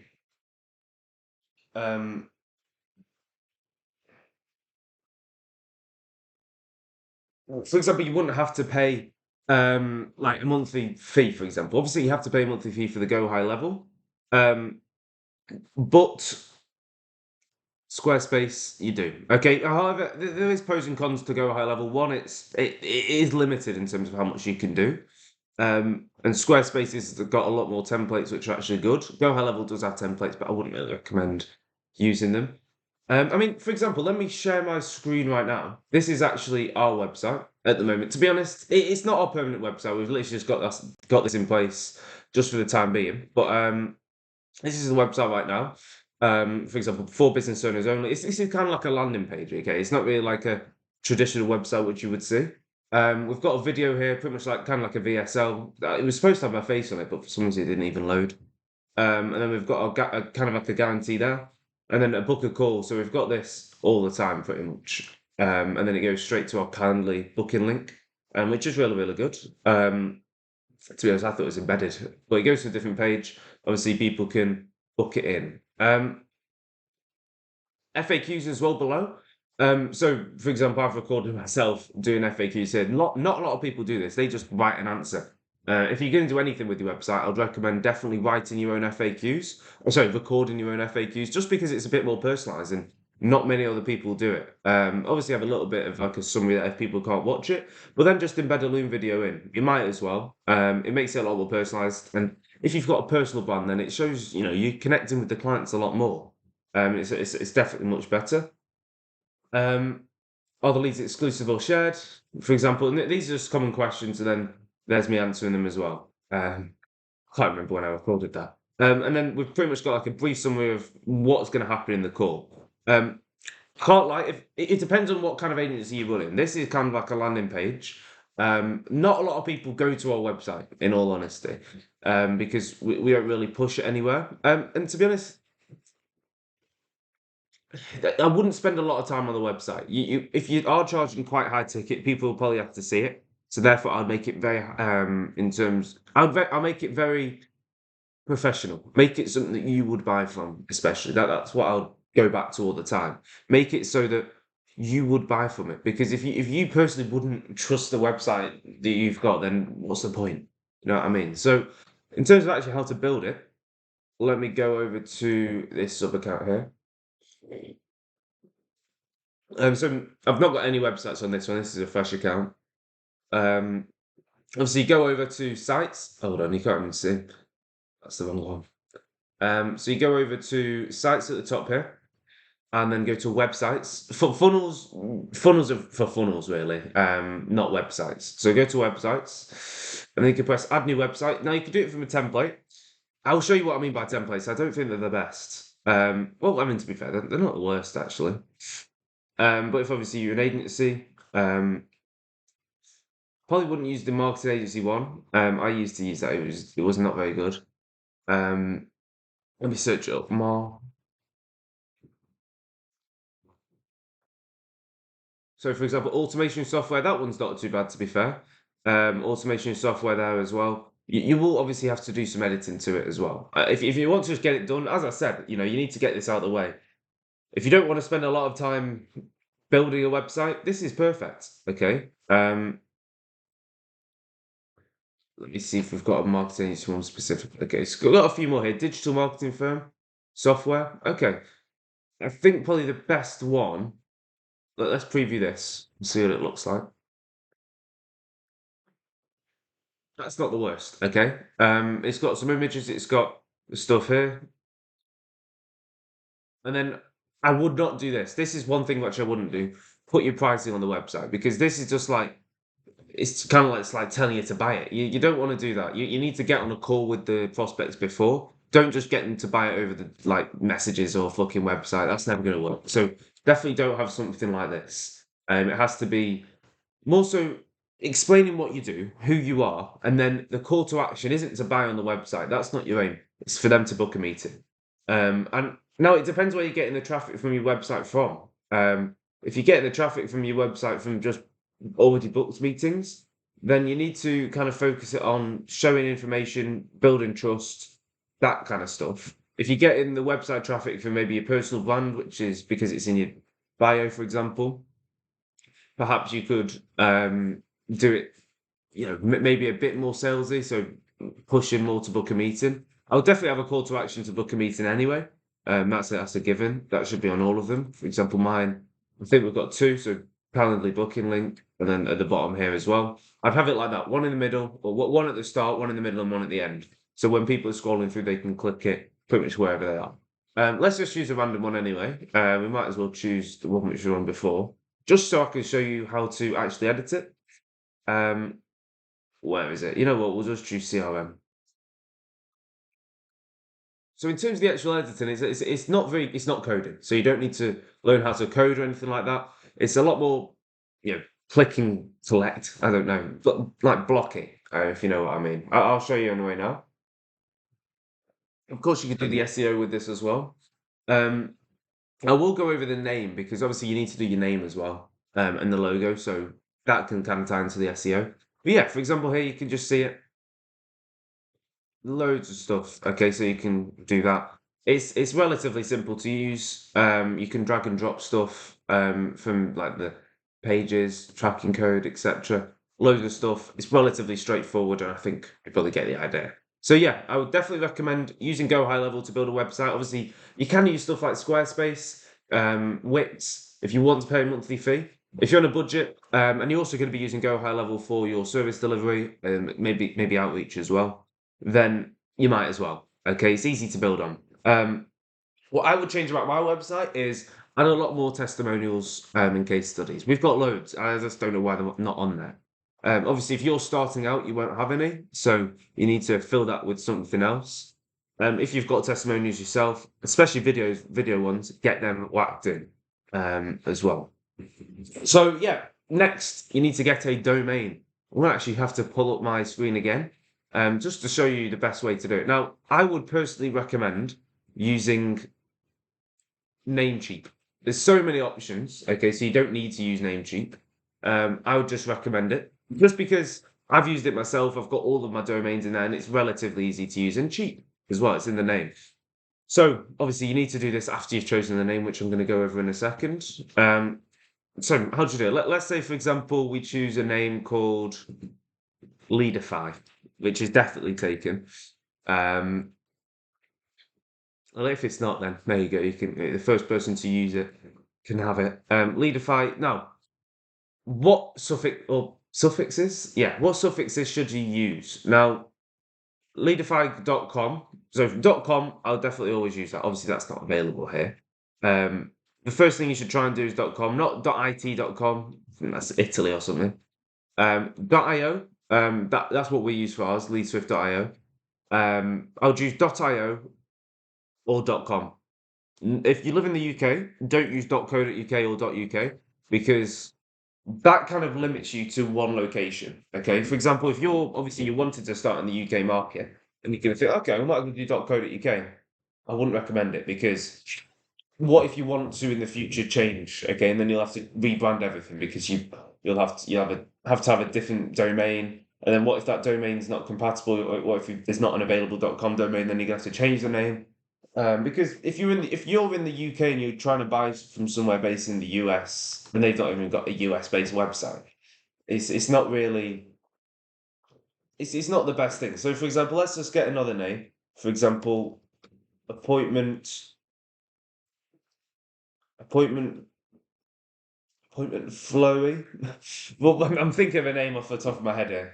I need to try get one with a .com. Fucking a lot of .coms. Oh, okay, here we go. Appointmentflowy.com. That's actually a pretty good one. £7 a year. That's actually really, really good. To be honest, with a website. So firstly, don't get anything other than .com or maybe .org. That's not too bad. .io. .ios are going to be more expensive. Guess how much we paid for our domain this year? 60 fucking quid. It was absolutely outrageous. I would definitely not recommend doing something like that. We paid £60 a year for our domain, and it's definitely not worth it. So I wouldn't recommend doing that. The maximum I would spend on a domain is £10 a year, especially starting out. That's really the most you need to do. Secondly, don't get a .com. I mean, don't get a .co.uk domain because it'll tie you to a specific country in obviously your niche. For example, you can't branch out to the US. I wouldn't also branch out to other countries other than the UK, US, and Australia, just because they don't really have the infrastructure. Obviously, if you're from those countries, feel free. You know, you probably have a gap in the market there. But I wouldn't recommend doing it if you're English speaking. Don't go out reaching out to German, Italian, French companies. It's just not worth it, especially with the language barrier as well. But yeah, getting a domain relatively easy, and you can easily just transition that to your Go High Level account. It takes about 5 minutes to do it. It's pretty much all automatic nowadays, but there's a tutorial as well. Anyway, let's get back to a full screen, and we're going to go over how to talk. Well, how to talk about how to choose your name, okay? Because that is also really, really important. So let's get into that. Right, so on to the name. Now, to be honest, I'm going to say it again, it doesn't really matter. Okay, we're called Lead Swift. Okay, and we don't even deliver leads. Okay, we deliver like appointments. Obviously, it's kind of like leads. To be honest, back in the it used to be good with web with names such as .io, not .io, like X Media, Y Digital, stuff like that. They're not the worst names, but I definitely wouldn't recommend using them nowadays. In my opinion, it's best to be professional and kind of original, okay? You don't want something like Albie Media or fucking XYG Digital, some shit like that, because it just doesn't seem trusted. It seems like you're a 4-year-old in your fucking in your room and you've just made that one up, okay? I don't expect you, to be honest, to come up with one off the top of your head. I've never come up with a name off the top of my head. Use ChatGPT or like a name generator. That is perfectly fine. There's nothing wrong with that at all. But also keep it simple. Okay, if you're going to do it through ChatGPT, give it a good prompt. Okay, don't just say make me a fucking name, give me 20. You need to if you actually have a kind of like a idea in your head. If you don't, then follow this. Keep it simple. Okay, make it recognizable and memorable. So people, for example, you've got it on your emails, you've got it on your booking links. You've got it on your booking confirmations. Lead Swift. That's a fucking easy name to remember. You remember, okay, cool. I can understand kind of what they do within the name. That's a professional name. I like it. It's also something that's easy to say. It rolls off the tongue. Lead Swift. It's 2 syllables and it's easy to say. Don't do something like BYKE Media or some really weird spelling of something. I don't know. To keep it really similar, because then, I mean, easy to say and recognizable and memorable, because then it also allows it to be said easier. So, say for example, you've got a client, they can refer you easily. They can say, "Oh yeah, we work with Lead Swift," and they'll be okay, cool. They'll check them out. They'll go onto the website, stuff like that. Now, one thing which I would say is very, very important, which we made the mistake of actually, make sure other people aren't using your name. Because it will definitely confuse prospects. For us, for example, we've got another business called Lead Swift, leadswift.com, actually. And basically, there's a whole story with this. So One of our clients, right? They were literally about to buy. They said, "What's your business called again, mate?" And we said Lead Swift. But they do some background research on our business, which is fair enough. They look it up online, and then there's basically another website called Lead Swift. Okay, leadswift.com. Let me share my screen again. And leadswift.com, you might use them actually for generating leads in your business. To be fair, they are pretty good for getting B2B leads. But for example, LeadSwift, the first thing that comes up is obviously these are adverts. LeadSwift.com, which is B2B lead generation software. It let me just move my thing to the other side. And honestly, it has stumped us in the past because a lot of people are like, "Oh, this is you." Okay, well let's check the trust pilot. That's actually pretty good. To be fair, it was like this time last year. It was not this good, which actually it might help us in this case, just because they've got 4.9 stars. You know what? That's we might have to start fucking promoting this trust pilot. But yeah, obviously this is our Instagram here, so the Instagram comes up relatively high. But I think the Google reviews back in the day they were really shit. It was like let me Lee Swift Google reviews, like they were awful. I don't think they've got Google fucking Google My Business anymore because it was so shit. But it was like they had like 2 stars, and we got like really bad press for that because people just thought that's you. That's you got 3 stars. We're definitely not buying from someone with 3-star reviews. That's ridiculous. So we kind of lost a few clients with that, and we made the mistake calling it Lee Swift. The SEO could do with some improvement for sure on the website, which will obviously rank it higher, but I don't think we're ever going to outrank leadswift.com. They're a big website. But at the same time, don't do rebrands all the time. I probably made about 1 rebrand in my time. I started off calling it AS Digital, which is why I'm kind of suggesting not to do digital or anything like that. But yeah, get an original one, okay? One that people haven't used before. If you need to see if people are using it, obviously search it on Google, look on Instagram, try and actually get a handle for your Instagram like account. I'd recommend making that. We'll go over the social medias in a bit. Look on obviously the domain provider, make sure there's a .com or .io or whatever website available. And even Company's House, if you're in the UK, you can check on Company's House, see if it's already trademarked. Because down the line, obviously, we're building a sustainable agency. Eventually, you will have to register as your business. Now, you don't have to register at the start, unless you made the first, I think, £1,000 in the UK. Legally, you don't have to register anything. I mean, to be fair, you could probably extend that deadline a bit. They probably won't really care, HMRC. But yeah, definitely check on Company's House, see if it's trademarked, because if it's not, then you're gonna have to change your name anyway. But yeah, definitely check. Make sure the name's available. If it's not, think of a fucking other name. But yeah, logo relatively simple. We can move on. Just fucking get on with it. In fact, pause this video right now. Come up with a name. Use ChatGPT or a name generator or your fucking head. Think of a name, get it sorted, check if it's available, and we can crack on. Okay, boys, I'm back.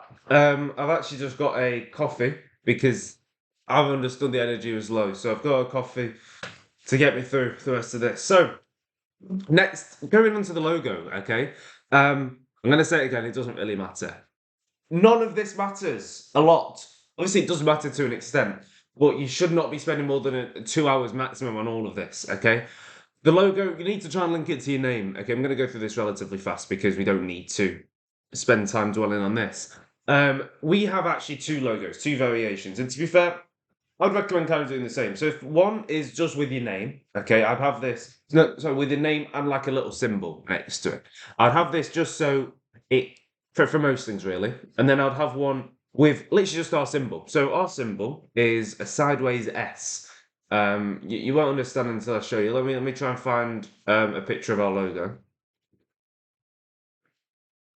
But yeah, I would have one with you with the symbol and your name underneath, which you're going to use for most things, and then just with your symbol, so it kind of like differentiated a little bit.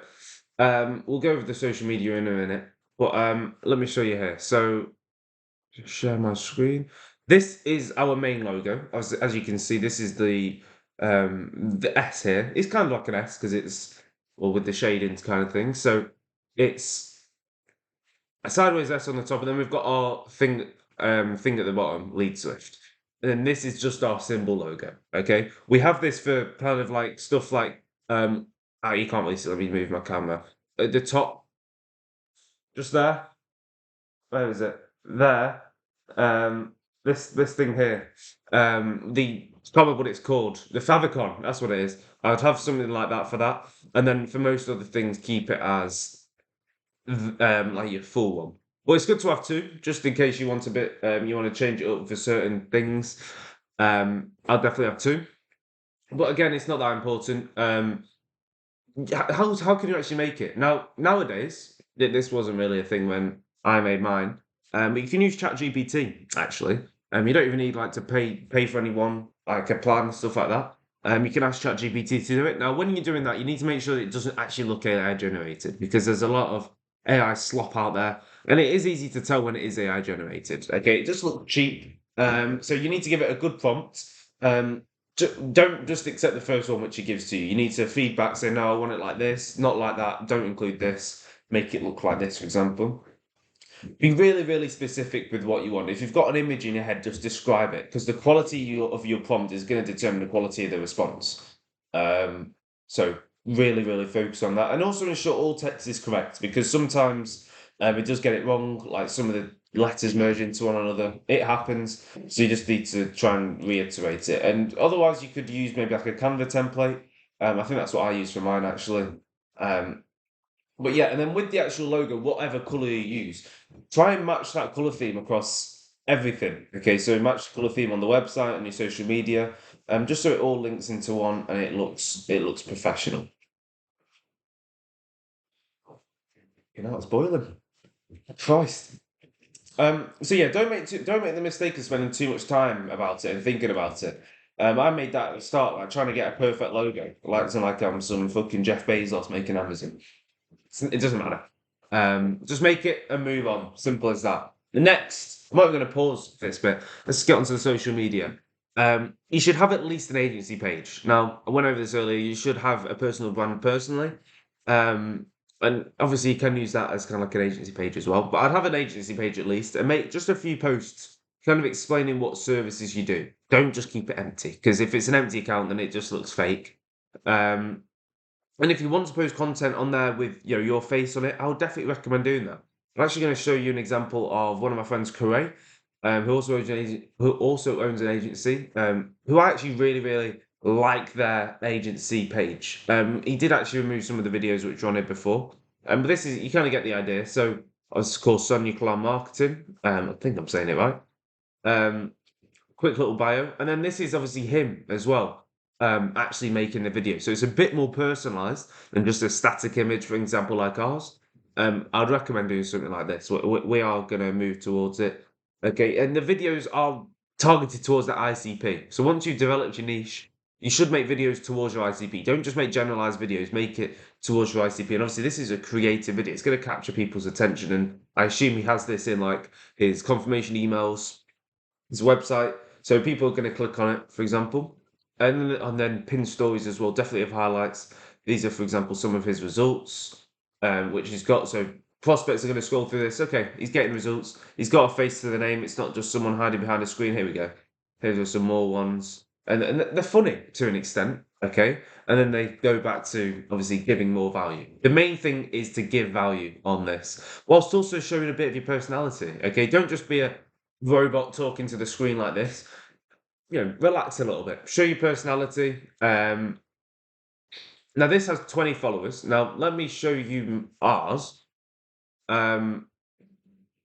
We did actually buy followers for this account, just really to build kind of trust with the people. So, obviously, the posts, I wouldn't recommend anything like this. These are shit. Okay, I made these. When did I make these? Probably over a year ago, I made these posts. A bit of value. They're really just slop, though, to be honest. We've got 920 followers. We had 1,000, but obviously we bought them, so they do go down. Achieved, for example, this. We've got a website in there, followed by a few mutuals. And to be fair, the people who follow them do have quite a bit of followers. This is my old closer. What a guy, Arjun. But yeah, and then obviously I've started to have like reels in there as well. There's my business partner Muji and me doing that. Now I don't know why we didn't really keep up with it.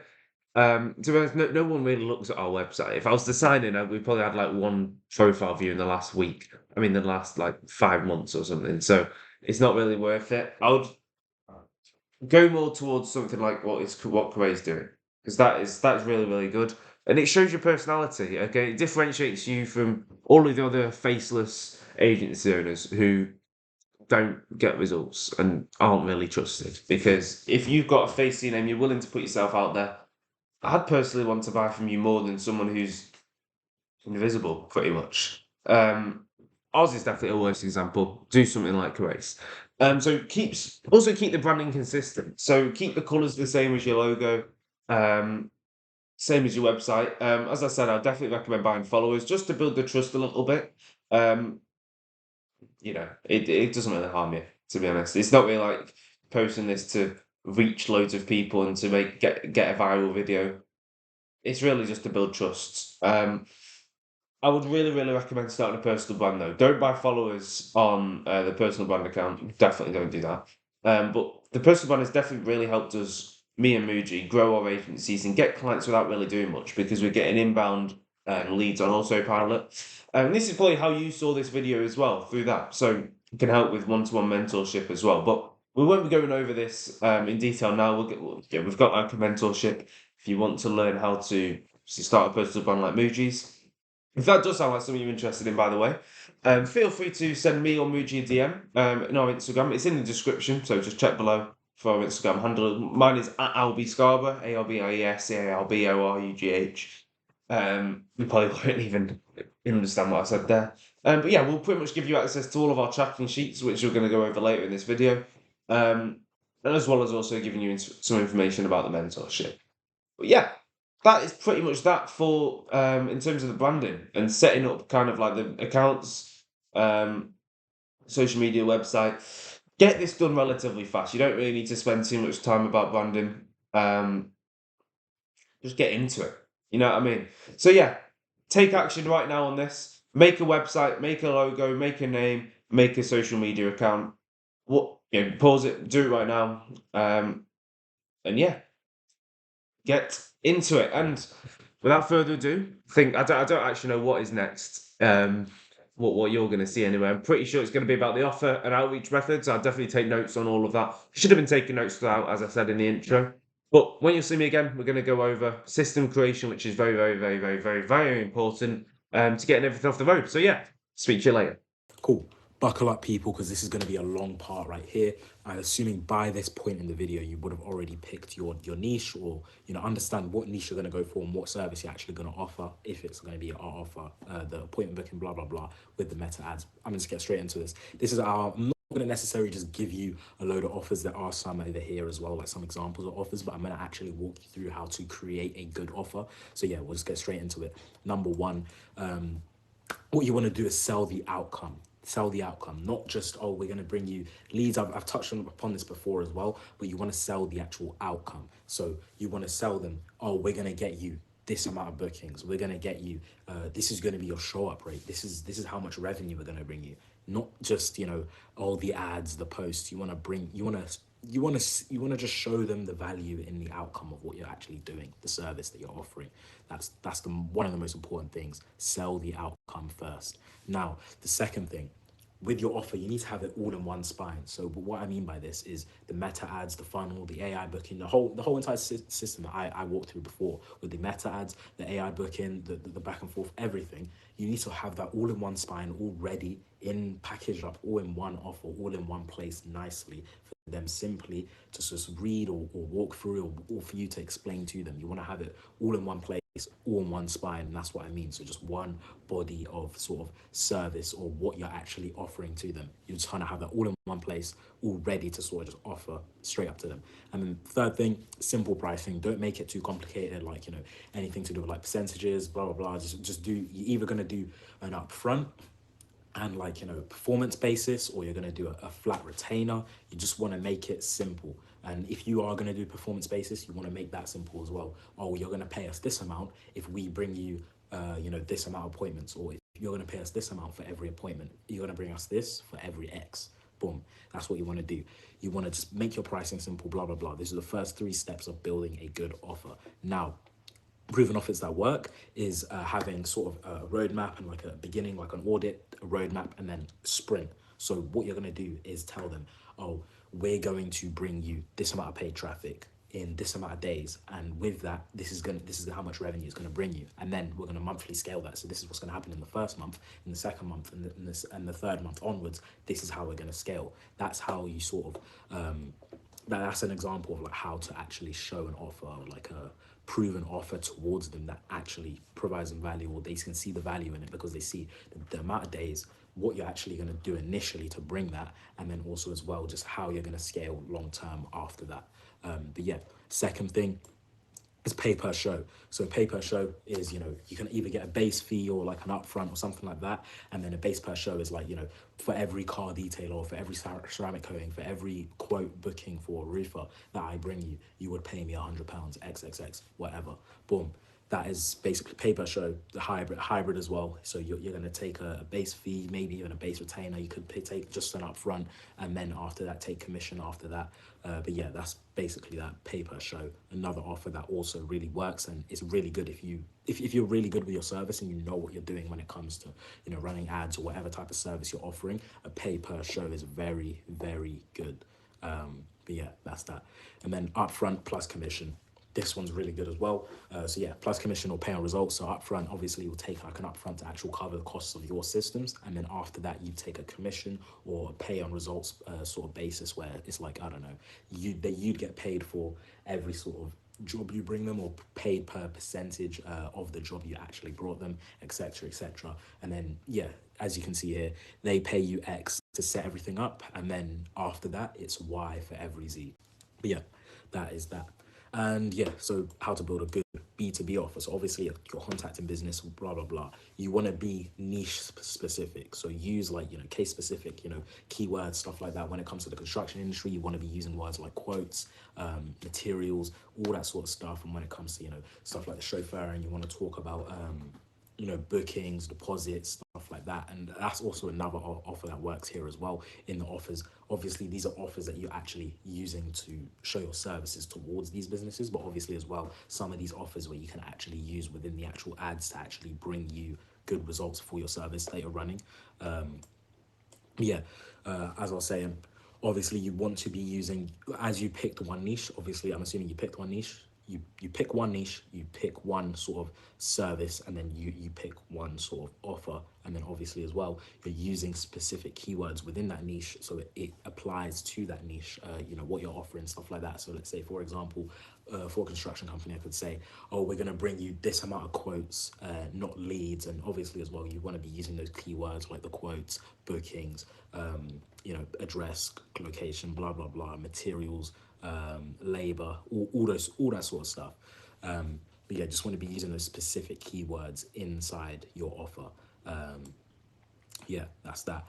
And then obviously as well, you want to have a risk reversal. This is an optional thing, I'd say, obviously. So risk reversal, this is sort of like you take a partial deposit and they pay you later on, or something to do with the actual show up process, or the actual process of the actual service that you have as they're bringing in, or as you're bringing in sort of revenue or business or customers over to their business. They will pay you blah blah blah once they show up, etc., etc. This is sort of like a risk reversal, just to make sure sometimes maybe some businesses out there might not want to pay you, you know, £1,000 up front when you don't have any case studies, or when you don't have any results and stuff like that. So yeah, having a risk reversal for the client is also another good thing. It allows them to sort of think, you know, think in both ways, and being like, oh, they're not just trying to take my money, they're just trying to work with me, blah, blah, blah. Especially if you can bring in good results, they'll be happily, you know, it's a really good thing to just have inside your offer.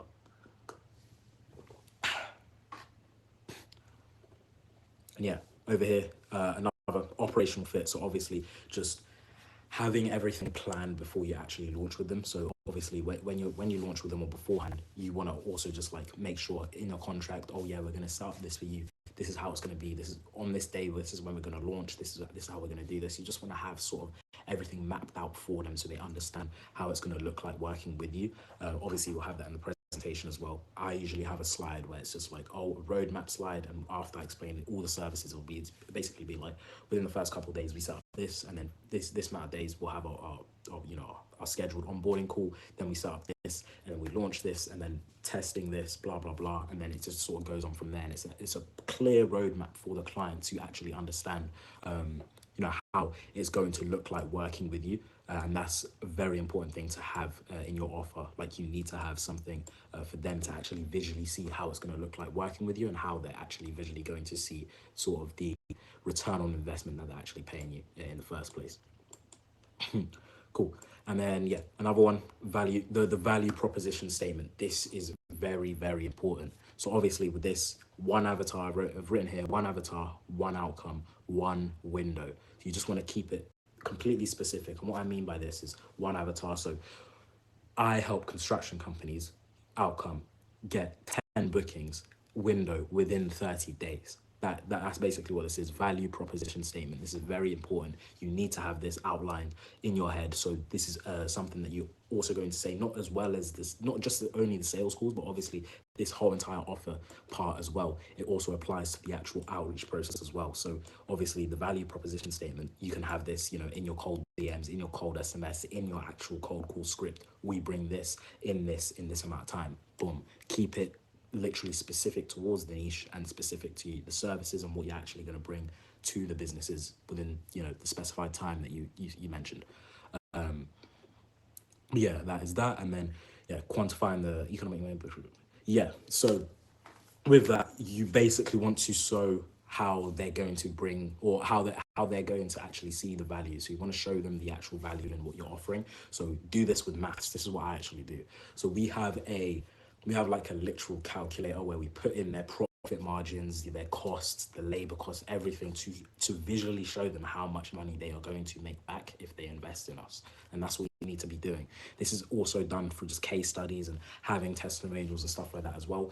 If you're showing in your case studies like, oh, we brought this person X amount in this amount of days, it took us this amount of days to get them their first lead, their first quote, or their first booking, etc., etc. Just showing them directly in their face inside the presentation. And also you can also just say it inside, like cold calls and outreach and stuff like that. Oh yeah, so we actually brought this person this in this amount of days, and then we're just looking for someone else in the area to actually do it for as well.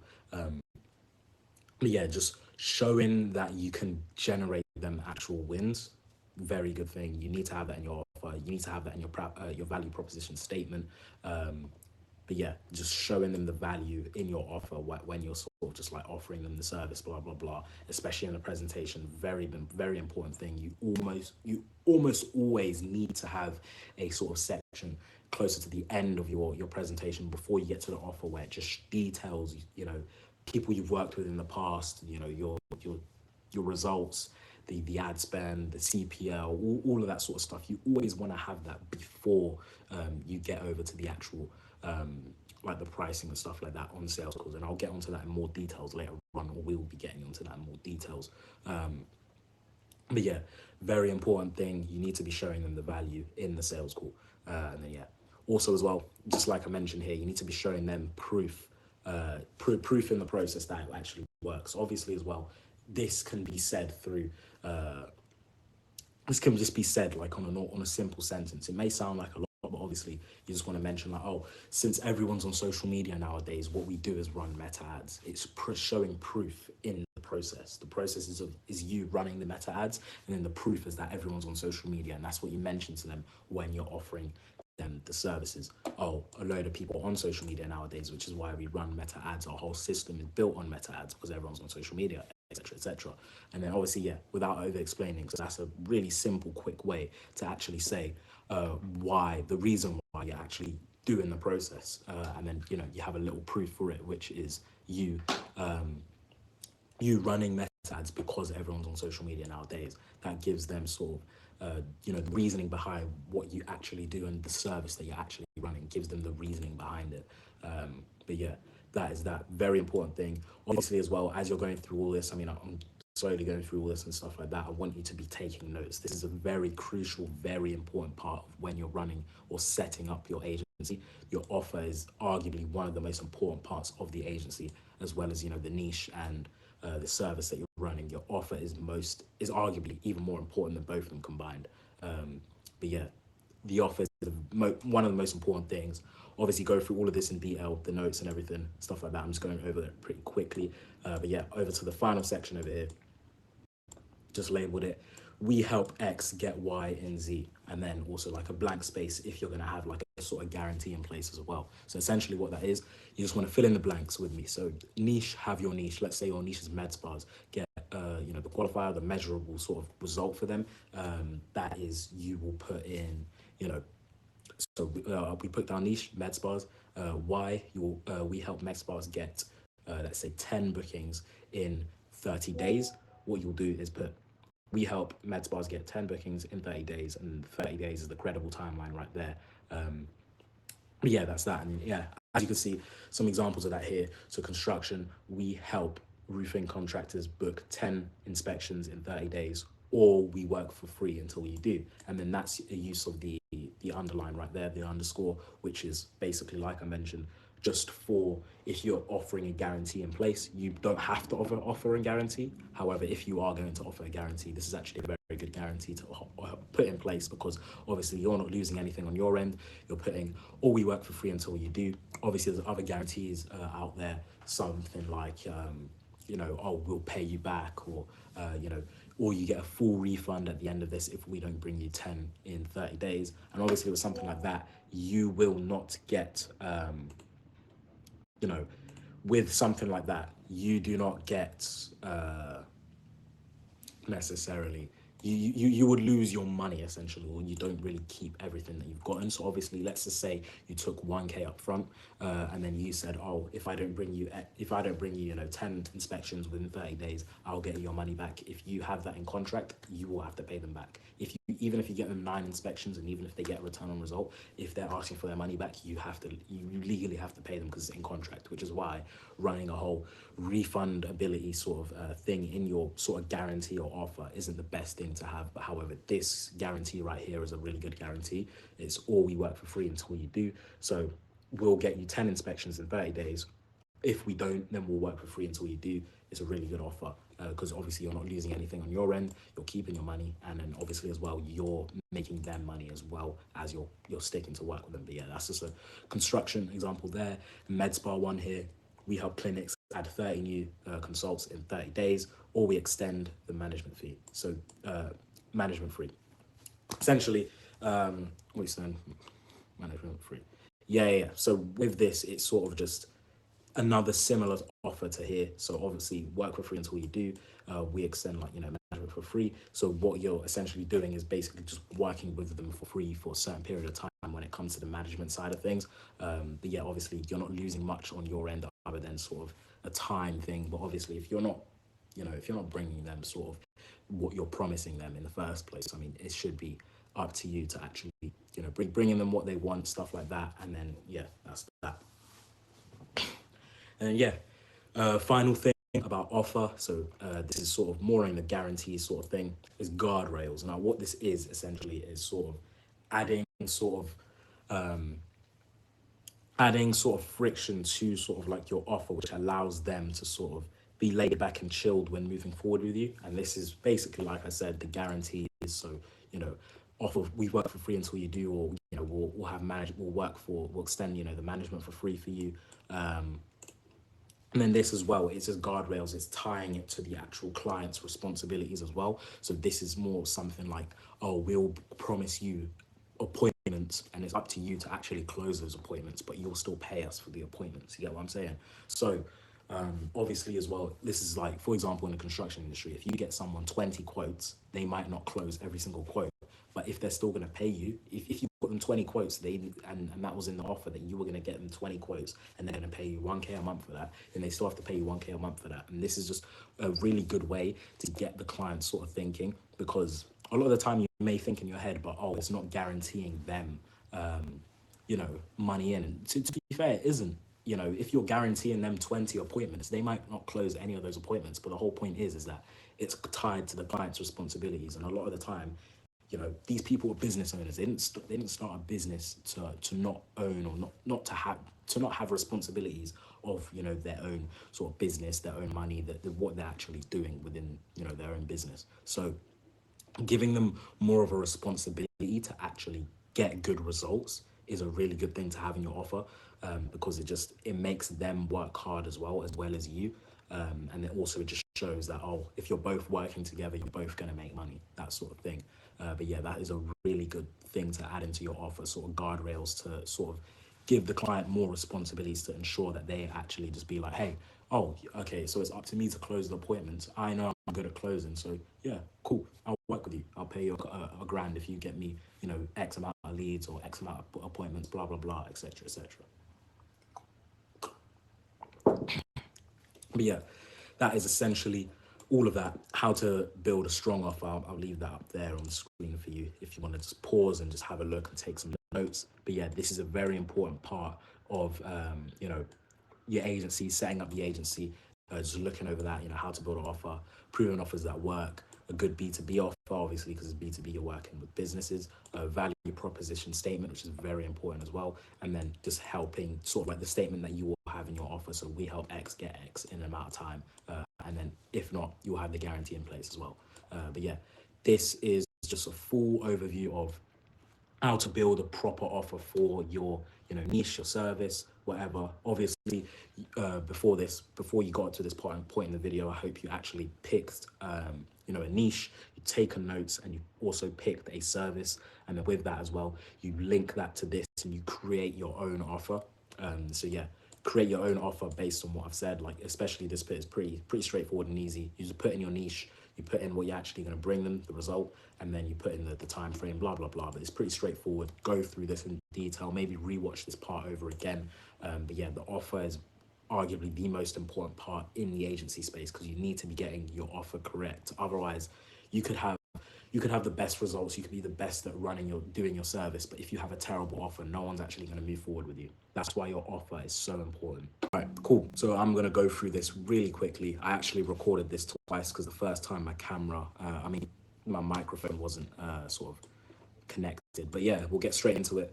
Outreach method selection. So obviously as well, getting straight into it, once you've picked your service and also your niche that you're going to target, so the service you're offering and your niche, the next thing you need to do is obviously outline, or, you know, match the outreach method to that niche that you're going to be targeting with your service. But yeah, getting basically straight into it, you want to be targeting or sticking to at least one you know, in the beginning stages, arguably, you just want to pick one sort of outreach method to stick to.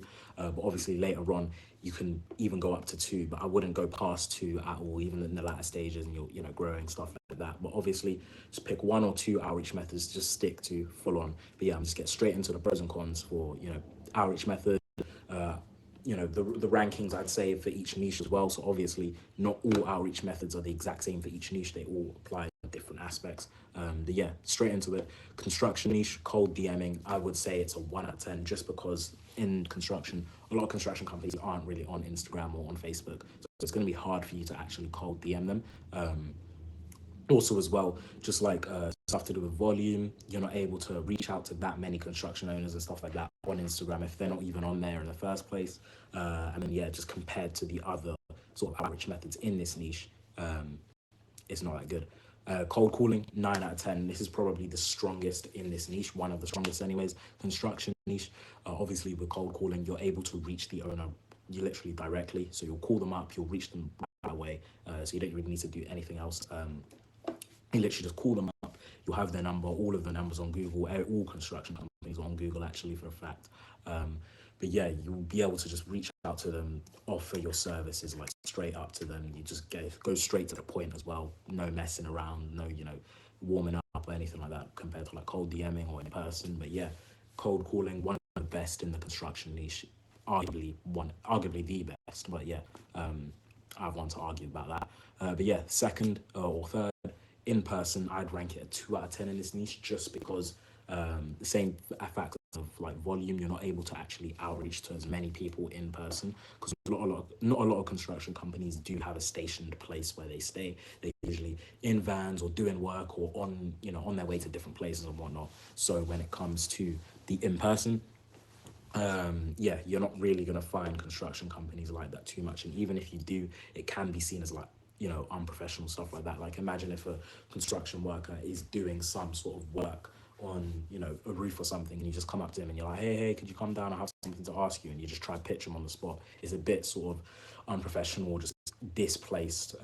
So I'd say construction in person is not the best thing to do. So yeah, rank it a 2 out of 10. SMS, rank it a 10 out of 10. Another way similar to cold calling, where you can just directly get your offer across. Obviously different sort of methods and outreach methods and stuff like that, and scripts that you can use for SMS. But yeah, essentially you can just get your offer across, and it's a very you can outreach to a lot of people, so you can do it at a very high volume compared to something like cold DMs or cold or in person. So yeah, that's why I'd rank SMS 10 out of 10, arguably, in my opinion, the best outreach method in the construction industry. As you can see here, SMS is also a 10 out of 10 car detailing, which I'm literally about to get onto right now. But yeah, cold DMing car detailing. Now I'm gonna put this up to actually a 4, just because I think cold DMing is pretty decent in the car detailing industry, car detailing niche. Obviously, a lot of people are on Instagram, Facebook, TikTok, stuff like that, so you're able to actually outreach to them. It's not something like construction where there's barely any people, or they're not really active on social media. Car detailing, they're actually quite active compared to the construction industry. But obviously, in car detailing, it has its downsides. As a lot of the time, you know, a lot of people do cold DMing inside the car detailing industry. So if you're not doing it, you know, if you don't have a really good script, if you don't really know what you're doing, if you're not nurturing before you're actually DMing, like, you know, 80% of the time, you're actually not really going to get your offer across before they, you know, just ghost you or block you or whatever from there. Yeah, I'd give it a 4 out of 10. I feel like there's better stuff in this industry anyways. But yeah, literally about to get onto that. Cold calling, 9 out of 10, solid in this industry. Like the same thing for sort of construction. You're able to just reach the owner directly and get your offer across, and your sort of your point across, and you basically just your whole entire offer across just straight away. Same as cold calling in the construction industry. Half the time as well, another important thing about construction and car detailing is that most of the time when you're cold calling, you will reach the decision maker, the owner. You're going to reach someone important to sort of make the decision on the business, or someone who's the owner of the business. So that is another important thing as well. With cold calling, you're able to just reach the owner straight up directly. And yeah, that's that. And also as well, another one, volume in cold calling. There's a lot of numbers out there, so you almost never run out of numbers to cold call, which is right. So I'd rank it a 9 out of 10. And 4 out of 10 to in person. I'd just say this because it's sort of a similar thing to this construction industry and what I mentioned about, you know, what if someone's doing a roof and you just go up to them. It's sort of similar in the car detailing industry. A lot of the time, if you do find them, especially the mobile detailers, which there's more mobile detailers than, you know, stationary ones, but the mobile detailers out there, most of the time they will be doing some sort of work. So if you just go up to them and you try sort of, you know, offer them and stuff like that, and even if so, yes, if you actually find them, it's the same thing with construction. A lot of the time, you're not just going to find a construction company literally just sitting out in the open for you to go up to in person and sort of pitch. And it's the same with car detailing. It's not every day you're going to be finding sort of car detailing owners and stuff like that, just literally just chilling on the street, doing some work for you to go, you know, outreach to, which is why I'd rank it a 4 out of 10. Just because of the volume aspect. And obviously when it comes to outreach, especially in the beginning stages, volume is the most important thing. Yeah, that is that. And yeah, 10 out of 10 to SMS, sort of very similar thing to what I was literally just saying a second ago. Volume is a very important thing, and arguably volume when it comes to SMS, this is probably the outreach method you can put the most volume into when it comes to the car detailing niche. And obviously as well, it's very similar to cold calling, where you can just get your offer across right away. So yeah, SMS, 10 out of 10, self-explanatory. I don't really need to go through any of that more in depth or anything like that. So yeah, outreach method selection, car rentals and chauffeurs. So cold DMs, this one actually a very nice one. So 7 out of 10, I give it a solid 7 out of 10. Obviously in this industry, you can actually have conversations with people. So obviously when it comes to like the the construction industry and stuff like that, where you're gonna have a conversation about like a nice bathroom that they posted or something. But obviously they can see through it, they're gonna see your page, that sort of thing. But obviously when it comes to the car rental or chauffeur industry as well, I think I've already mentioned in the past, the people in here are quite chill. You can have a normal conversation with them. Obviously just don't go straight into pitching them, but have a conversation with them. Oh yeah, I like your cars on your page, I like the SV you have, or oh you were just this, or you just customize this, or nice car in the area, do it, just like a couple of their posts, engage with them a little, DM them, and then most of the time they will actually want to sort of hear you out, that sort of thing, if you act like a normal person. And obviously as well, I think this is the industry where most of the time they're quite chill. So yeah, I'd give cold DMing on Facebook, Instagram, LinkedIn, etc. a 7 out of 10 solid. Just I wouldn't get above an 8 or anything like that. Is because another thing, volume. When it comes to this industry in general, there's not a lot of leads out there, so for you to actually contact. So it's the same thing with cold DMs. You're not really going to reach out to that many people because there's not that many business owners out there compared to the other, car detailing, construction, med spas. But yeah, that's that. And cold calling, you'd be surprised, but I'd actually give it a 4 out of 10. Reason why is same thing I just said, volume. There are not that many cold call sort of leads out there for rentals and chauffeurs for you to actually contact. On top of that as well, half the time when you do contact them, a lot of the time you're going to find landline numbers which aren't direct owners. And then also on top of that, just cold calling. Obviously in this niche there are a lot of gatekeepers and people that actually booking appointments for the leads that come through for the actual business itself. So when you're cold calling these people, you're most likely not even going to reach a decision maker within the business or reach the owner, which is that's the ideal thing if you want to sort of get your offer across and sort of sell your service that you're planning to sell. So yeah, that's why I'd give cold calling a 4 out of 10. In person, solid 8 out of 10. If you recognized or remembered from the point before, I actually we have a car chauffeur client, and we literally I walked up to him in person. He was just chilling in his car, like I mentioned as well. In this industry, a lot of the time, if you are able to find these businesses out there or just like on the street or something like that, a lot of the time they're not actually in the process of doing any work at that point. Like obviously with car detailing, if I were to see a car detailer out on the road, he's probably doing some work or cleaning a car. Same with construction. If they're going to do some work on on a house or something, they're doing work at that moment. When it comes to the car sort of rentals and chauffeurs, a lot of the time when you actually are able to find them in person, they're just sort of chilling or they're off or on their lunch, that sort of thing. So it gives you sort of that freeway to sort of just go up to them and just talk to them and just have a conversation. And as well, in person, such a good thing for when it's just a personal touch to it, everything, if you're actually going in person as opposed to something like cold calling or cold DMing. So yeah, I'd give in persons for car rentals and chauffeurs a solid 8 out of 10. But yeah, that's that. And then SMS, 10 out of 10 in this niche, very similar to the sort of it mixes the two of cold DMing and cold calling, obviously as well with the SMS in this niche. Like I did say, there are a lot of gatekeepers, but with SMS there are some sort of different ways where you can sort of bypass that, which it's just great, which is why it's like really good for this industry. SMS, you get loads of meetings booked. I remember I booked like 6 meetings in a day through SMS just in this niche. It's insane. SMS is just really good. 10 out of 10. Honestly, SMS is a 10 out of 10 in every niche, in my opinion, which is why I put it 10 out of 10 car detailing, 10 out of 10 construction. But yeah, that's that. Med spas, cool. Now, med spas, cold DMing, 6 out of 10, I give it, because obviously it's a really good thing. A lot of this is not necessarily the same as construction, where construction is not that big of a volume of businesses out there on Instagram, on Facebook, on socials. But when it comes to med spas, a lot of them are on sort of the platforms and whatnot, because that's where they need to be. That's where their sort of customer base is. So there's very high demand and high volume for you to actually outreach to, which is why cold DMing is really good in this niche.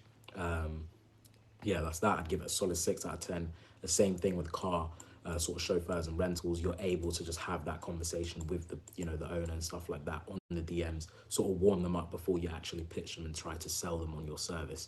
But yeah, cold DMs, I'd give it probably 6 out of 10, maybe even a 7 actually. I'll give it a 7. But yeah, that's that. Now cold calling, I'd give it like 5 out of 10 in this niche. Just half and half. It's very similar to sort of the car rentals and chauffeurs aspect of things. But yeah, when it comes to the med spa industry, obviously with cold calling, right? a lot of the time you will reach gatekeepers. You won't reach the owner directly and just like write in person and sort of like get your offer across, compared to something like in person or SMS or cold DMs. In cold calling, for sort of this niche, a lot of the time you will reach sort of, an office person, someone just a receptionist or whatever, someone just sort of there to book the appointments, because it's very similar to sort of the rentals and chauffeurs niche, in that they will have someone to book the appointments for the actual business themselves. So obviously it's the same thing with the med spas. They're always going to have someone on standby in the office or in this little lobby or whatever, just to pick up those calls. And obviously if you're going to try pitch them, they're going to shy you away, because yeah, that's how sort of it works in this industry. But yeah, cold calling, I wouldn't say it's the best in this industry, but obviously as well, cold calling in general, it's just a really good thing to do because of the amount of volume that you can do, and also the fact that most of the time you can reach the owner right away. But yeah, in this industry, in this niche, I'd say most of the time you're not going to reach your the desired person, which is the decision maker, the owner, etc., etc. But yeah, cool. Now, in person, I'm gonna give it a solid 9 out of 10. Honestly, it could be a 10 out of 10. I'm gonna get onto a reason. I'm gonna get onto why it's not a 10 out of 10 and why it's a 9 out of 10. But 9 out of 10 in person, you get to go up to these people in person. Shows that you have confidence. It shows as well, like most of the time, med spas, you are able to just walk into the sort of the clinic and find the owner there. With cold calling, of course, most of the time you will call. You will pick up, the person that will pick up is the receptionist. But with an in person, you can walk in, you can ask for the owner, and in my case anyways, 90% of the time the owner is usually there. They're just doing some work or in the back or something like that. And then you just go up to them in person, pitch them on your services, and then you leave your business card, you leave a good impression, stuff like that. And obviously as well, when it comes to med spas, it's not like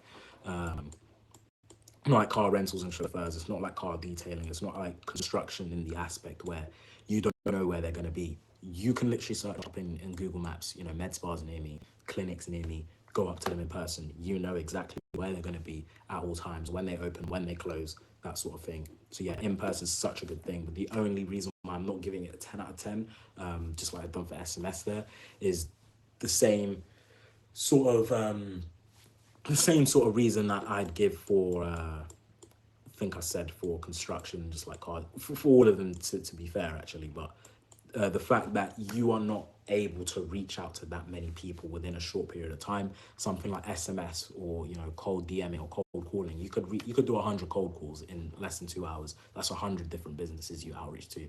When it comes to in person, how many people can you actually outreach to in person within an hour? Maybe 5 at best, if all the clinics are right next to each other, which is a very rare thing to happen. But obviously as well, in person, that's the only thing that's going to be stopping you when it comes to in person. It's just the volume of the amount of people you can actually outreach to with in person, because obviously all these clinics will be in the same area, and yeah, you'll be having to travel to different sort of spots, stuff like that. You're not going to reach out to nowhere near as many people in person that you would do in a month than cold calling in a week. Yeah, but that's that. And SMS, solid 10 out of 10. Sort of very similar thing to sort of cold. It's a really good thing. Just like I'll explain it right now. So obviously with cold calling, most of the time you will reach the appointment booker or the receptionist, whatever. With SMS, you can actually leave a message. There's different scripts you can use to sort of bypass the actual gatekeeper and go straight to the owner.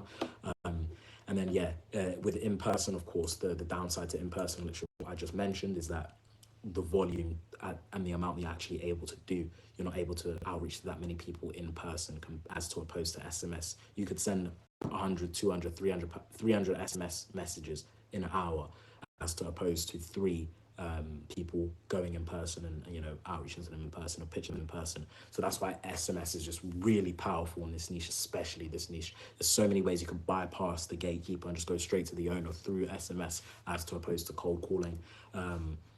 Cold DMing as well. The fact that in cold DMing, you actually have to nurture, or sort of, it takes time for them to reply. But obviously with an SMS, all of them are on their phone, ready, stuff like that. So SMS is just a really good thing. 10 out of 10 in this niche. 10 out of 10 in all niches, to be fair. But yeah, that is sort of my rankings of all of the sort of outreach methods in each niche that ideally you're going to pick or you're going to go forward with. But yeah, that's all of the sort of outreach methods are ranked and stuff like that, depending on what niche is actually in. But yeah, like I mentioned at the beginning of this, you want to, once you've picked your service, once you've picked your niche, you want to just stick to one outreach method in the beginning, and then just match that outreach method or the right outreach method to your niche that you picked. But yeah, that's that. So, system creation. This is pretty much going to be going over the backbone of your agency. Systems, I've said this to death. I am part of the systems in the agency. I pretty much handle them the most. They are the backbone of your agency, okay? If you basically you don't rise to the level of your goals, you fall to the level of your systems from Atomic Habits by James Clear. This is often overlooked, but in my opinion, it's probably one of the most important parts because it forms the foundations of your agency. These aren't really going to be the most important shit. It's just going to be getting software signed into and made, okay? I mean, it's not even going to be that long either because I can only tell you really the software which you need to do. But yeah, we're going to pretty much go over all of the things which are going to be the system. But all things we go over in this video are systems, okay? So this is just the foundation softwares and systems which you need to put in place at the start, just as a foundation, okay? But outreach methods are systems, the sales process is a system, service delivery system. Yeah, all of this is needed for those as well, okay? They're all needed for outreach, sales, and pretty much generally everything in the agency. Systems are, as I said, the fucking framework, so don't skip over systems. You should always be optimizing your systems to make them good because you don't rise to the level of your goals, you fall to the level of your systems. Do not skip this. If you miss this, your whole agency is going to be fucked because you won't know what you're doing, okay? Starting off relatively simple after a sip of my coffee. Gmail. Okay, this is what you're going to need to pretty much sign up for everything business related. Okay. Now you're probably going to be saying, "Oh, can I just get a Gmail one? Can I just use my personal one?" I would recommend one, don't use your personal one. Never do that. Because you need to keep your business stuff all in one place, and definitely keeping stuff separate, just so it's easier for you to track. I would recommend using an at your domain email. So, for example, an at leadswift.io, which is what we've got. I've got Albie at leadswift.io for my personal shenanigans, and then admin at leadswift.io for Muji and other stuff. Rather than just an at Gmail one. This is because it's more professional. It increases the trust with your prospects. For example, if they get an email at gmail.com, they're going to think, okay, he's cheaped out on this. He's probably never got a client before because he can't afford this. It also allows you to use Gmail Workspace, which is helpful because it means obviously you've got more space on Google, which you're probably going to be using for a lot of things. You know, you're going to use Google Docs for most stuff, Google Sheets as well. So you're allowed to store more, have more on there, increasing the storage, and it's just pretty much good. Okay, I'm not too sure about this. Maybe it's Google One which you need. I've got Google One and Google Workspace. Google One for my personal email, and then Google Workspace for business. But you can have like unlimited Google Meets, which is important for getting on the sales calls as well. Google Workspace costs about £8 a month, so it's not too much of an expense. You might as well just do it. It's about two coffees a month. You can do that. You don't need to buy a domain on there separately. To be honest, it's probably cheaper on Namecheap, which you bought on your website earlier. Namecheap's also easier just to connect loads of stuff. I wouldn't recommend buying a domain on Google itself. Google domain at gmail.com is free, but I wouldn't recommend it. If you're going to buy anything at the start, I'd buy an email and also a website. Think, for example, if someone asked you to pay £1,000 and you didn't even have a domain email address, you would probably think it's a bit suspicious and unprofessional. So always think like you're the customer. I said this in my last section. Make it as easy as possible to work with you, because if you have a customer-centered viewpoint, you're going to just make the right decisions. So yeah, make a Gmail account right now. Easy to do. Just get it set up and it's there, okay?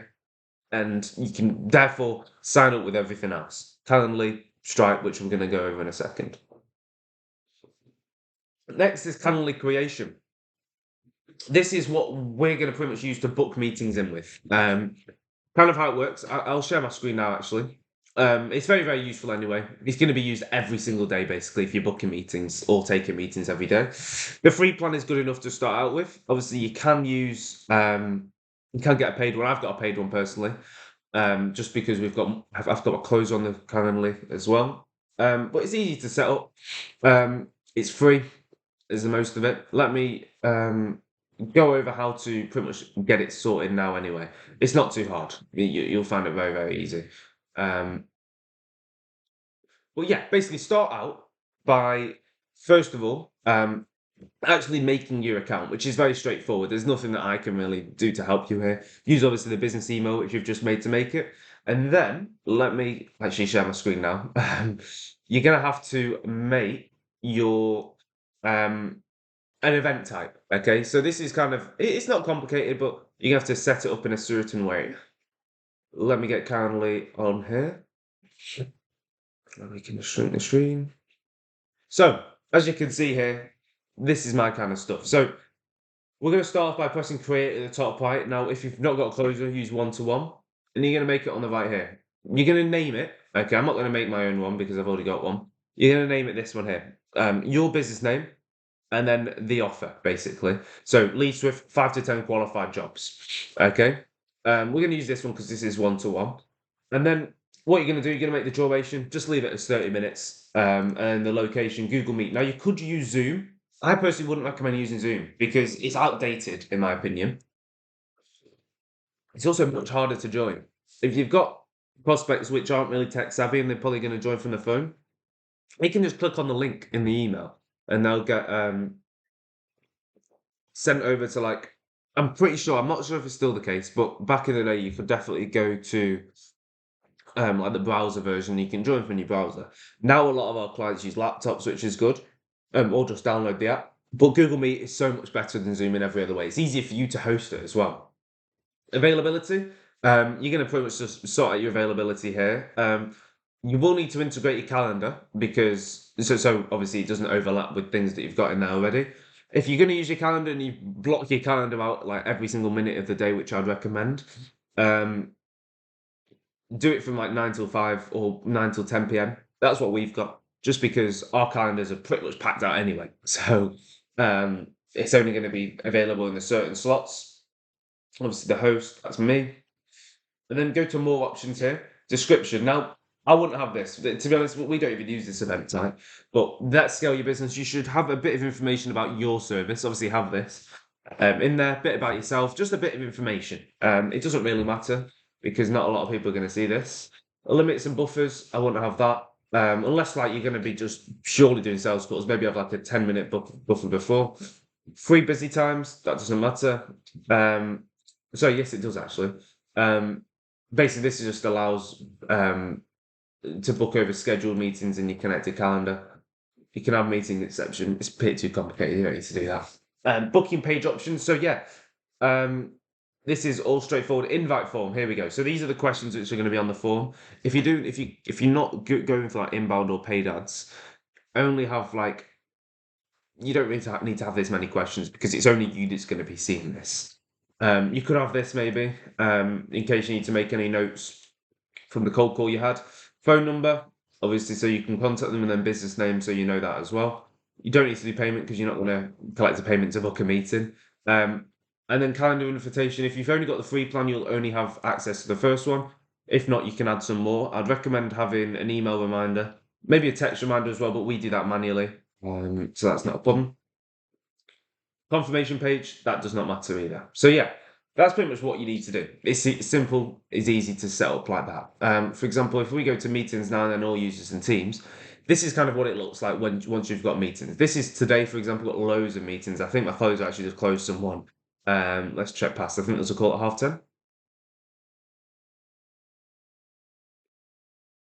Lee, yeah. We literally just had a call with Lee then. There's a call right now, actually, 11 till 11:30. With Jerry. And yeah, look, this is kind of what it looks like. You click on the event, you press join now. Obviously, you'll see this information. I hope we haven't like closed them or anything, and then we can go down like that. I wouldn't recommend booking meetings. Actually, we'll go over that in the cold call. We don't need to be so bureaucratic now. We can go over that later. But yeah, that's kind of how Calendly works. Relatively easy to use. You just need to then link your calendar and your Google Meet account. If you don't know how to, then go to integrations. In fact, I'll just show you now. Go to integrations and apps, Google Meet there, click on it, and then just pretty much connect. And then you can also do Google Calendar there as well. If you don't use Google Calendar, you can use whatever calendar you use. I wouldn't recommend using Zoom, as I said before. But yeah, that is pretty much Calendly. Very, very simple to set up. And you're going to use this for all meeting booking, all meeting booked, basically.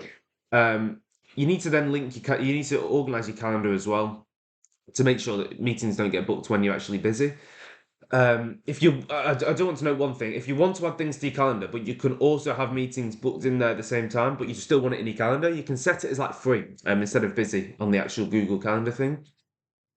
But yeah, I would also recommend adding your booking link to your bookmarks actually on, let me check, on Thingy, on your Chrome, just so when you're cold calling, you can easily access it. So let me shrink my screen again. I've got my booking link in all bookmarks. Right, oh, you can't even see it. Well, basically, I've got it here, and I click on it. It takes me to the booking link, okay? I'd recommend having that just so it's so easy for you to book a meeting, okay? If you're on the phone to someone, you can just press that and easily go through. Yeah, super simple. And it also, with Calendly, the meetings which you book will automatically go through to your calendar. It'll also send emails directly to prospects. Make the Google Meet link itself, saving loads of time. It's all automated, even on the free plan, so that's not a problem. Next, I'm going to go through the super quick Stripe.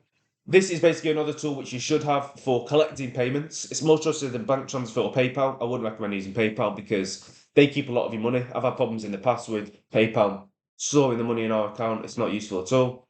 It's also professional, okay? It's more trusted. Someone would rather pay through that than just sending money to a bank account, which is very risky for them. Easy to sell. It's very, very straightforward. I don't really need to show you. Just go to stripe.com. I think it's stripe.com. Let me double check. Yeah, stripe.com. Go to stripe.com, make an account. I don't even think you need to be 18 to do that. I wasn't 18 when I made the Stripe account. But just basically, when you're on it, make loads of payment links. And what I would recommend doing is making a document which has all of the links in. This is good as well. For example, it's in my bookmarks too, called Lead Swift Payment Links. Let me show you.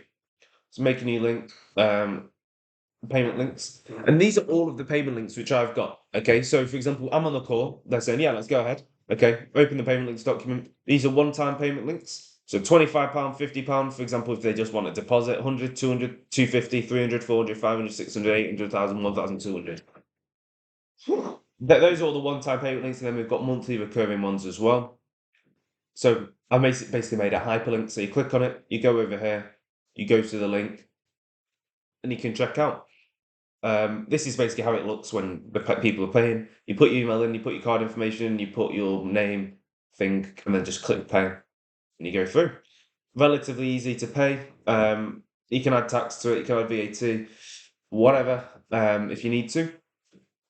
You don't have to at the start though. That's only when you've earned over 85,000, I think it is. Then you need to start doing VAT, or you can just include it into the price. But this is not a tax video. But this is good in case you also negotiate various prices, so you don't not just relying on one link. Finally, Trello. This is basically just a to-do list app. Okay.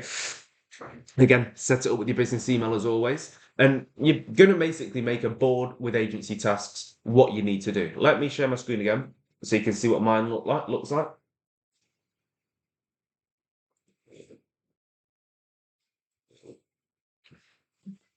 I'm not even signed in on my browser. I've got an app. I'm not sharing my screen for that. So I can't show you exactly, but you need to basically have a board, okay? And these are going to have lists in the board, okay? One list, have to do. This is basically where you're going to put all of your tasks, okay? Add a due date to the task so you can stay accountable, and also add a description as well. Ensure you're staying actually on time with the tasks, and you have full knowledge of what to do with the description. Another list, you have main tasks. Then what you're going to do from the to-do list at the morning of every day or the night of every day, you're going to drag 3 main tasks from your day into the main task bit, so you know what you should be focusing on for that day. These are 3 main tasks which you must do no matter what. and what you should do first. Then you should have client to-dos. Now, unless you've got loads of clients, you can make a whole nother board for it and then have a list for each individual client. If you've only got 1 or 2 clients, maybe have like a client to-dos list so you know pretty much what you need to do for each client. And then done on the end as well, which is where you drag all your tasks to once they're done. You should always be using this, okay? If you've got an iPhone, I would show you, but my camera's actually being used to record. You can actually have a shortcut. So go into the Shortcuts app and then just, to be honest, look on TikTok or Google how to make a shortcut to add new Trello tasks. It's really, really easy. And then you can just add like a you can add like a shortcut to your home screen, which will just, you press on it and it has like a text box and you can just type in quickly. So you don't need to go into the app, go into the board, go into the list, click add new task, just all one thing, add a new thing, sorted. So yeah, that is the foundation system creation I wanted to go through. Sorry, I've got fucking hiccups now because I'm speaking so fast. For system creation, before I die, hiccups, we're going to move on.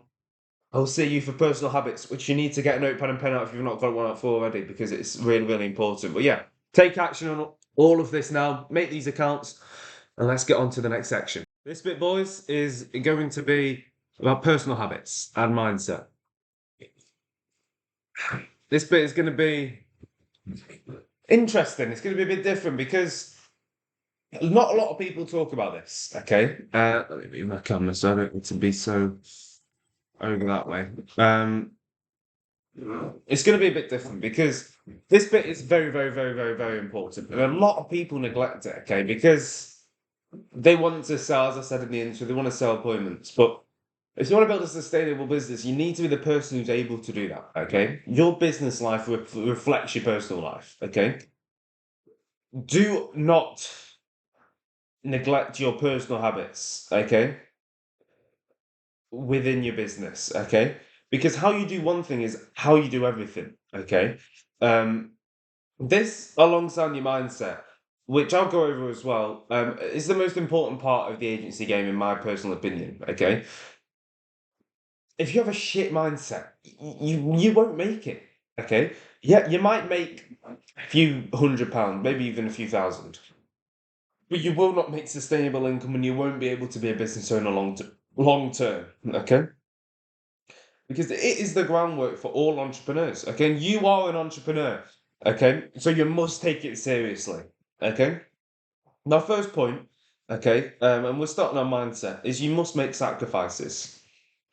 Without pain, you don't get pleasure, okay? So how do you expect to build something if you're not willing to go through pain, okay? You might want to make 1,000, 10,000, 100 million pounds. But if you think that you can do that without not actually spending anything, okay, without making sacrifices, you could spend all the fucking money you want, okay? That is a sacrifice, sure. But you need to make personal sacrifices, whether that's time, whether that's people, whether that's energy.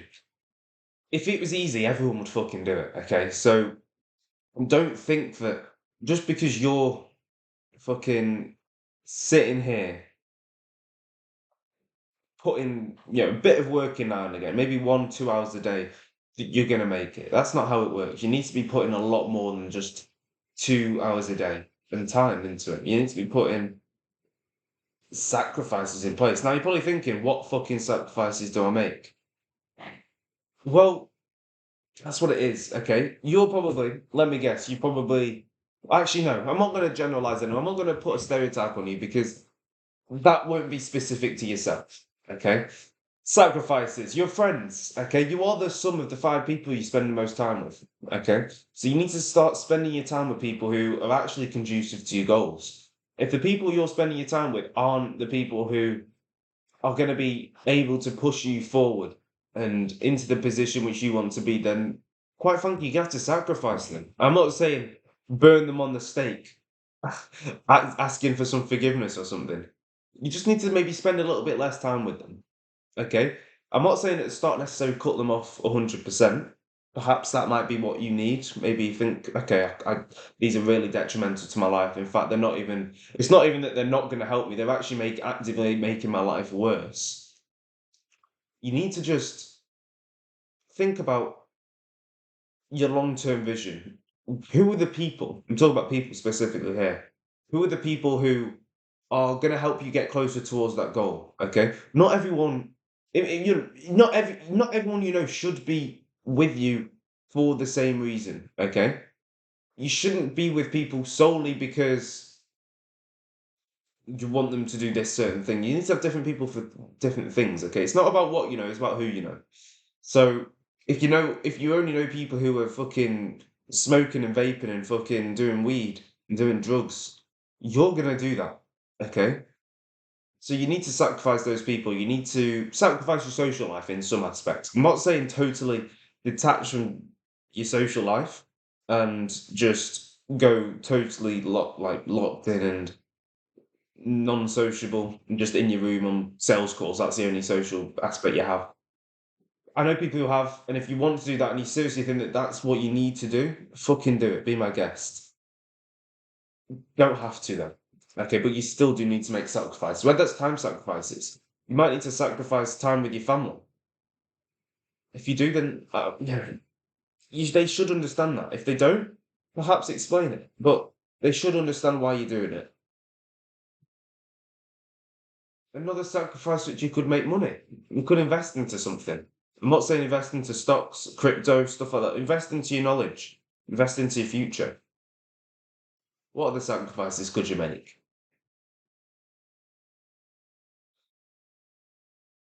A big sacrifice is, to be honest, is time and people. Okay, you need to sacrifice a lot of time because, as I said before, without pain, you won't get pleasure. So it is a lot about how much pain you're willing to fucking go through.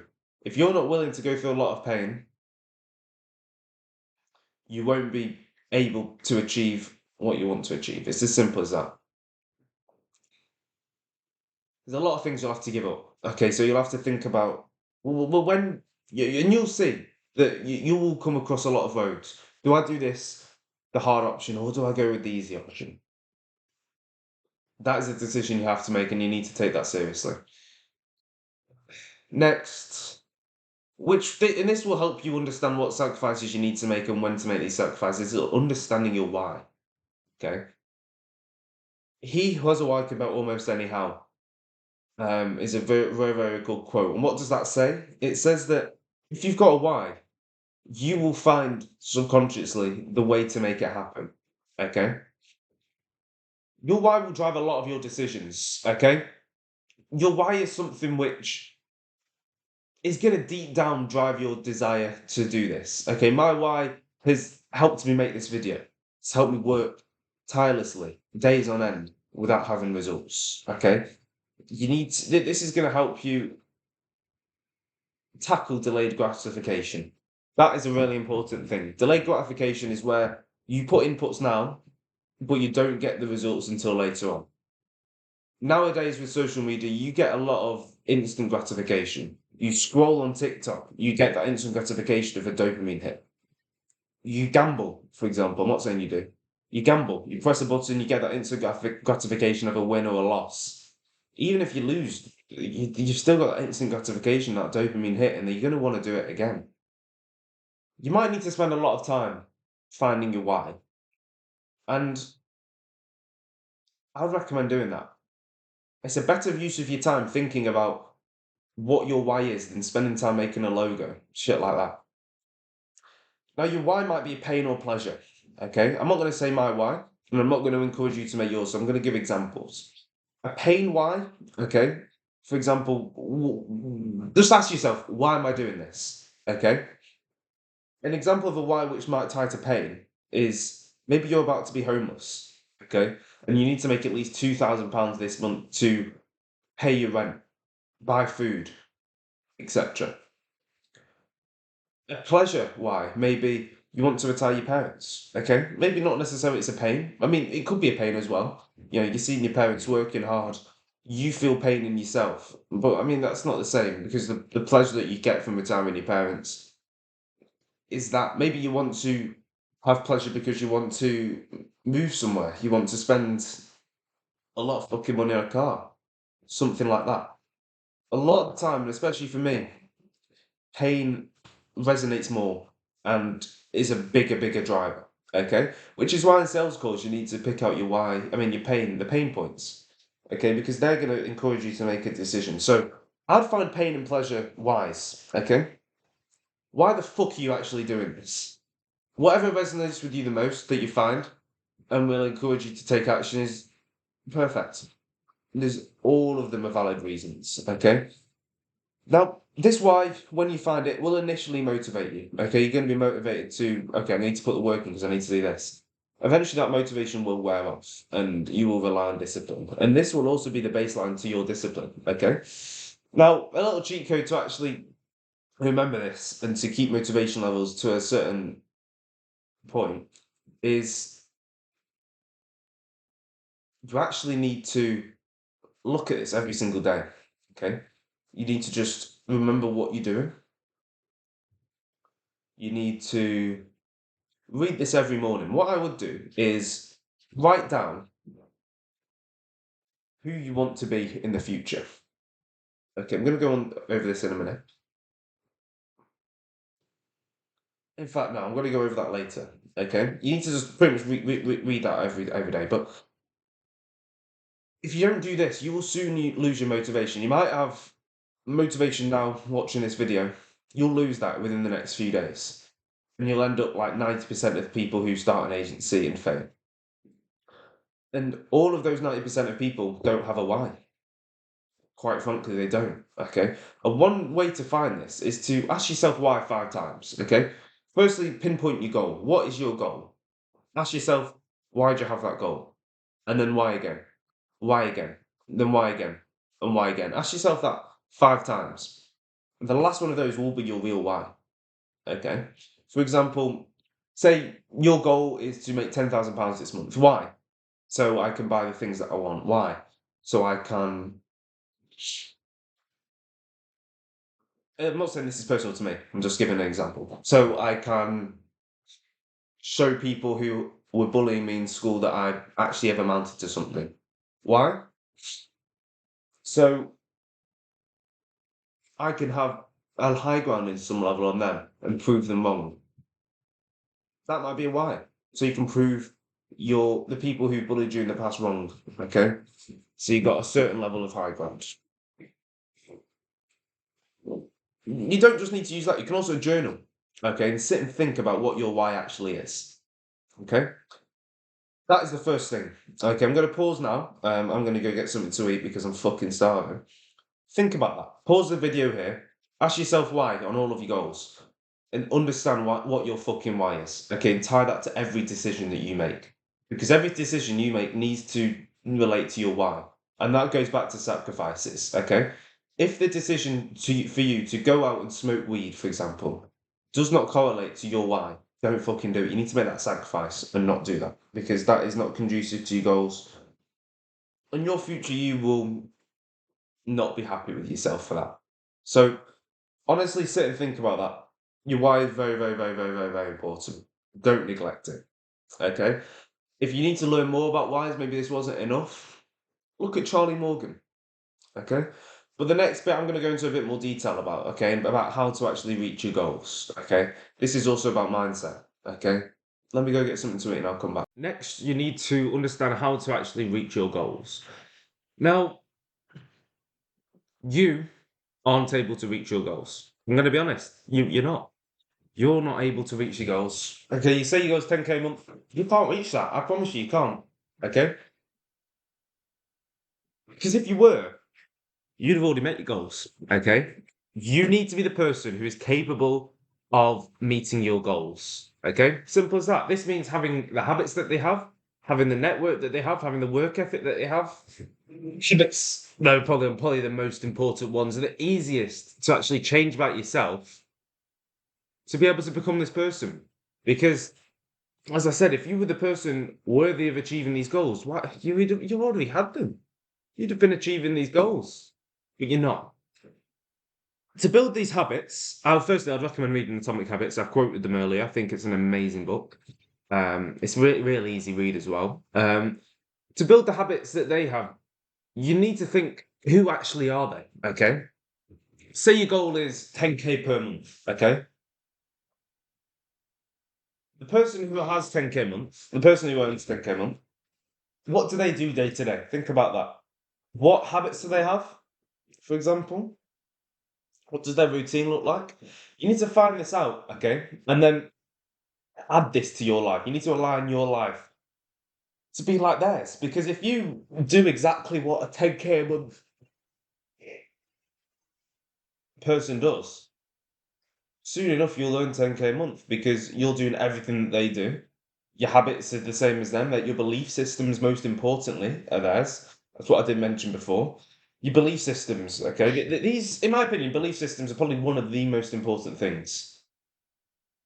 Because if you believe something, you're going to manifest that to be true, okay? If you believe that cold calls are easy, you're going to want to do more cold calls. If you fucking believe cold calls are hard, they're boring, they're monotonous, you're not going to do cold calls, okay? Which means you're not going to book meetings. You're not going to close clients. You're not going to make money. And you're going to fucking fail. So you need to have the belief systems in place which serve you, not go against you. For example, your belief system must be that cold calling is good because you imagine that you're going to book loads of meetings and you're going to make loads of money. So the belief systems which you've got seriously do impact your life positively, okay? So you need to figure out the person that you got. I'm not saying your goal is 10k a month. Whatever your goal is, think about what their belief systems are. What do they fucking believe? In fact, right now, get a piece of fucking paper. Draw a column with, one side, current beliefs, another side, new beliefs. This is what I've done, okay? I do this every quarter, for example. Map my current belief systems to my new belief systems, the person at my goal. Okay, I'm going to pretty much write down all of my limiting beliefs, okay? And then I'm going to write down what would the person at my goal think about those beliefs and what would their beliefs be about the specific topic. For example, if my limiting belief is I can't book 5 meetings a day, that's my limiting belief. The person who's earning 50k a month, their belief is I could easily book this many meetings a day because I just need to make X amount of cold calls, have an X amount of booking rate, and just put the volume in. That's their belief system. And then with that belief system, they're going to now adopt habits which align with that belief system and allow them to reach their goals.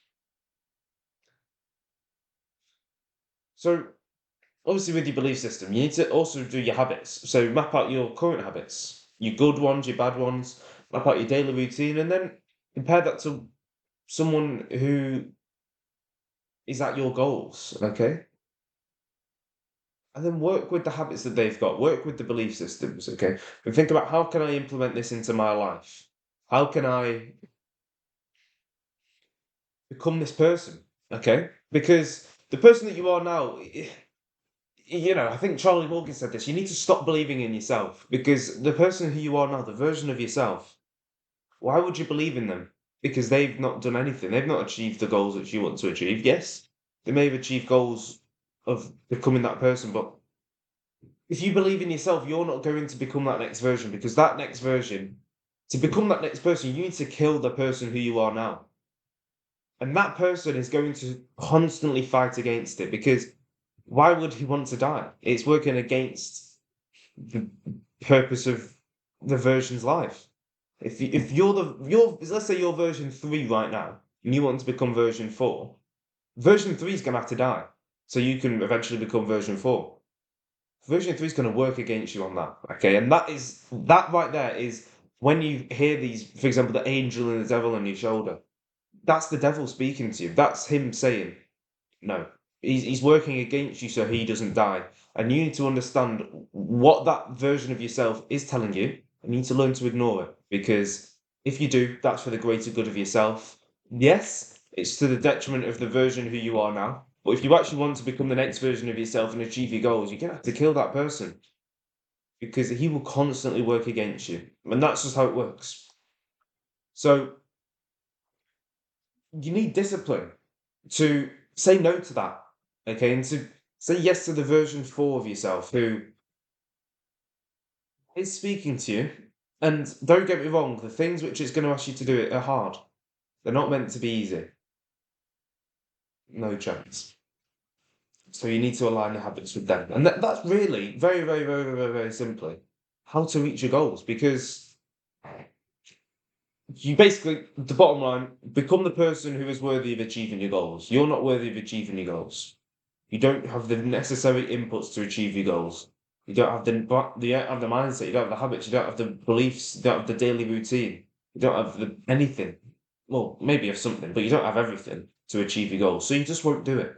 And if you neglect your personal life that much to just focus on business and neglect the other parts of your life, how you do one thing is how you do everything, you won't achieve your goals as hard as you try. And that's my point. I rest my case on that behalf. Next, some actionable things which you can do. Those are loads of things to do. I'm only going to go over one though now, because I went over some more in the systems creation. Have a calendar, okay? If you don't know what you're doing every single moment of the day, you'll just waste time and energy, okay? If you wake up, you don't even know what you're going to be doing throughout the day. You're going to wake up. Firstly, you're going to waste time by waking up late or like fucking about in bed for a bit. But not like that, as in like scrolling on your phone. You're just going to waste time. You need to make a calendar. And in my opinion, you should have it blocked out every single hour of the day, potentially every single minute. And that is honestly very, very, very, very simple to do. It's not hard whatsoever, okay? You only have a certain amount of brain power to actually make decisions in the day. So you need to do that in advance. So make your calendar at the end of the week for the next week, or for example, at the end of the day for the next day. I'd recommend doing it at the week. It's the end of the week. And do that in advance, okay? So make the calendar at the end of the week for next week, so you know exactly what you're doing every single day, every single hour of that day. For example, to save your brain power, get your clothes out the night before. Okay, it reduces the need for you to think, because in the morning, because you've only got a certain amount of brain power per day. If you just keep using it on useless, low leverage activities, when you actually have high leverage activities which you need to spend your time thinking about and making high quality decisions, you're not going to have any energy to do that. Okay, it's the little stuff, but it will let you become more efficient day to day and therefore more productive, okay, because you've taken action with more energy, okay? And going back to the calendar, what I'd recommend doing is mapping your calendar with like a different colour, okay, for everything, just so it's easier, okay? It might be OCD, it's just easier for you to understand, okay? For example, mine is grey for like personal stuff, orange for college work, in college, green is for work, and I align green to a positive colour because it subconsciously makes me actually want to do it more. If I see green on my calendar, okay, feel a bit happier. I want to do that, and therefore, I want to put more green in my calendar so it looks nicer. It doesn't have to be green. It could be any colour which you think maybe your favourite colour. Okay, you want to put more into your calendar, so therefore you want to do more work. Yellow's for meetings, so it stands out, and purple is for like daily routines and travelling, etc. This allows me to see, what I'm doing more by just glancing at my calendar. Okay, therefore much more productive. Okay, I just look at my calendar. Okay, I can see green. I'm going to do a bit of work. What's the work? Okay, then I can click on it if I need even more information in the description. And I'll have this on repeating every single week. So I've got my calendar is the same every single week up until December or January, because again, it removes my ability to think. It'll become a habit of me just doing my things. I don't need to think about what am I doing this week, what am I doing today, because it's the same every week. I don't even need to look at my calendar anymore because I know exactly what I'm going to be doing. But it's still there as a framework in case I forget. The only thing now that you need to do is just make sure that you're actually sticking to your calendar, which is underrated because some people just forget to stick to their calendar. So you need to maybe put it on your home screen, put it on your lock screen, have it like easy. For example, on iPhone, the dock at the bottom where it's like always that this app's always the same. My calendar and my to-do list on there. On my lock screen, I've got my calendar showing my next and current event. On my home screen, I've got my fucking calendar as a widget. It's everywhere. Okay, so I literally can't forget. And just stick to your calendar. Okay. It's easy as that. I've also got a habit tracker as well, which if you want the access to template for habit tracker, feel free to send me a DM on Instagram. Basically, you just track your habits every single day at the end of every day. so you can be accountable, I guess, and also journal every day as well. That's an important thing. But go back to the calendar. A lot of people have asked me, well, what if this thing comes up and it's not a fit into my calendar? Do I just say no to it? No, you don't have to. Obviously, I would recommend sacrificing certain stuff, but make your calendar relatively flexible. Okay, so you can, if there's something which comes up which is an opportunity for you and you should say yes to it, then say yes to it and rearrange your calendar. You don't need to be so strict to it. At the same time, don't do that all the time. Okay? And go back to the question, is that what the goal version of yourself, version 4? There's lots of other things you can do as well. For example, main point is that you have to do everything to a high quality because, as I said before, how you do one thing is how you do everything. I just want to touch on journaling. Do this at the end of every day, and also at the start of every day, or whenever, like during the day. I would definitely do it every day though, as a habit. And if you don't, punish yourself or something. I don't know.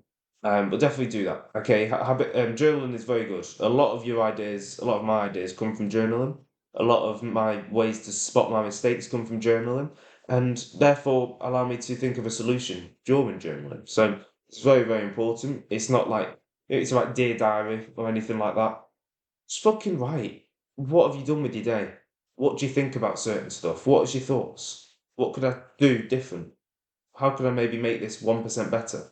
Stuff like that. But anyway, I am pretty sure that marks the end of my foundation. That marks the end of the foundation segment of the video. Okay, I hope you took notes on this because this is probably one of the most important parts. Okay, especially for starting out. Okay, and also the personal habits and mindset, that is really, really important. Go back and watch that a few times, and take notes if you haven't already because that is super important. And I will go into more detail. I've gone into detail in the past about mindset and stuff on my YouTube channel, so feel free to check that out. And I will go into detail more in the future because that is very, very overlooked. And we go over it in detail as well on the mentorship too. So yeah, without further ado, we're going to go into outreach now. I'm going to be going over cold calling, how to get leads, how to actually cold call, etc. And Muji's going to go over the other outreach methods being covered, and then we're going to go over the sales process, scaling outbound and sales, and then service delivery. Easy as that. So that is that, and yeah, I will see you in outreach. Peace. Hey guys, and welcome back to another segment. So we are moving on to outreach now, okay? Specifically cold calling, we're going to be starting off with. This is basically, so this whole outreach section, basically, this is going to be how you're booking meetings, basically. To be honest, well, there's 3 methods I think we're going to go over today. Muji's going to explain 2 of them. I'm going to go over cold calling. You might have seen Muji's on my videos on cold calling specifically. And we will include some more cold calls in this section as well. In my opinion, it's one of the best ways to get appointments, especially at the start. Okay, let me lower this a bit, especially at the start, I'd say, because it's easier. It's easy, and it's got a low barrier to entry. Okay, you don't need to spend hundreds of pounds on stuff. You don't need to spend. Well, there's really only the investment is time. But as I said in the foundations, you need to make sacrifices. Okay, and time is probably the first sacrifice you're going to make. Okay, because if you can't spend money, then you have to spend time to make money, and then eventually you're going to have to spend money to get time in the end. So that's kind of how it's going to work. But yeah, I mean, we'll start off with cold calling. We're going to go over firstly leads, then dialer, then script, then making the calls, then how to book the meetings in. I'm going to give you my script, which I actually use personally. And it's really, really good. I'm getting about a 4 to 5% book rate at the moment, which is awesome.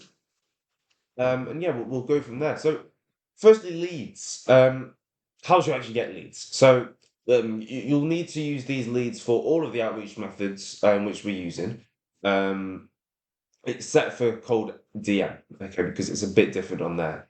To scrape leads, you can use Google Maps Scraper. Okay, that's a completely free one. I know a lot of people have used that in the past.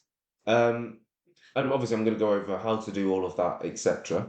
But yeah, Google Maps Scraper is the free one. I would recommend doing that if you've literally got no money or limited money. What I personally use is called Outscraper, but I'm going to go over sequentially. So I'm going to show you how Google Maps Scraper works right now. So let me share my screen.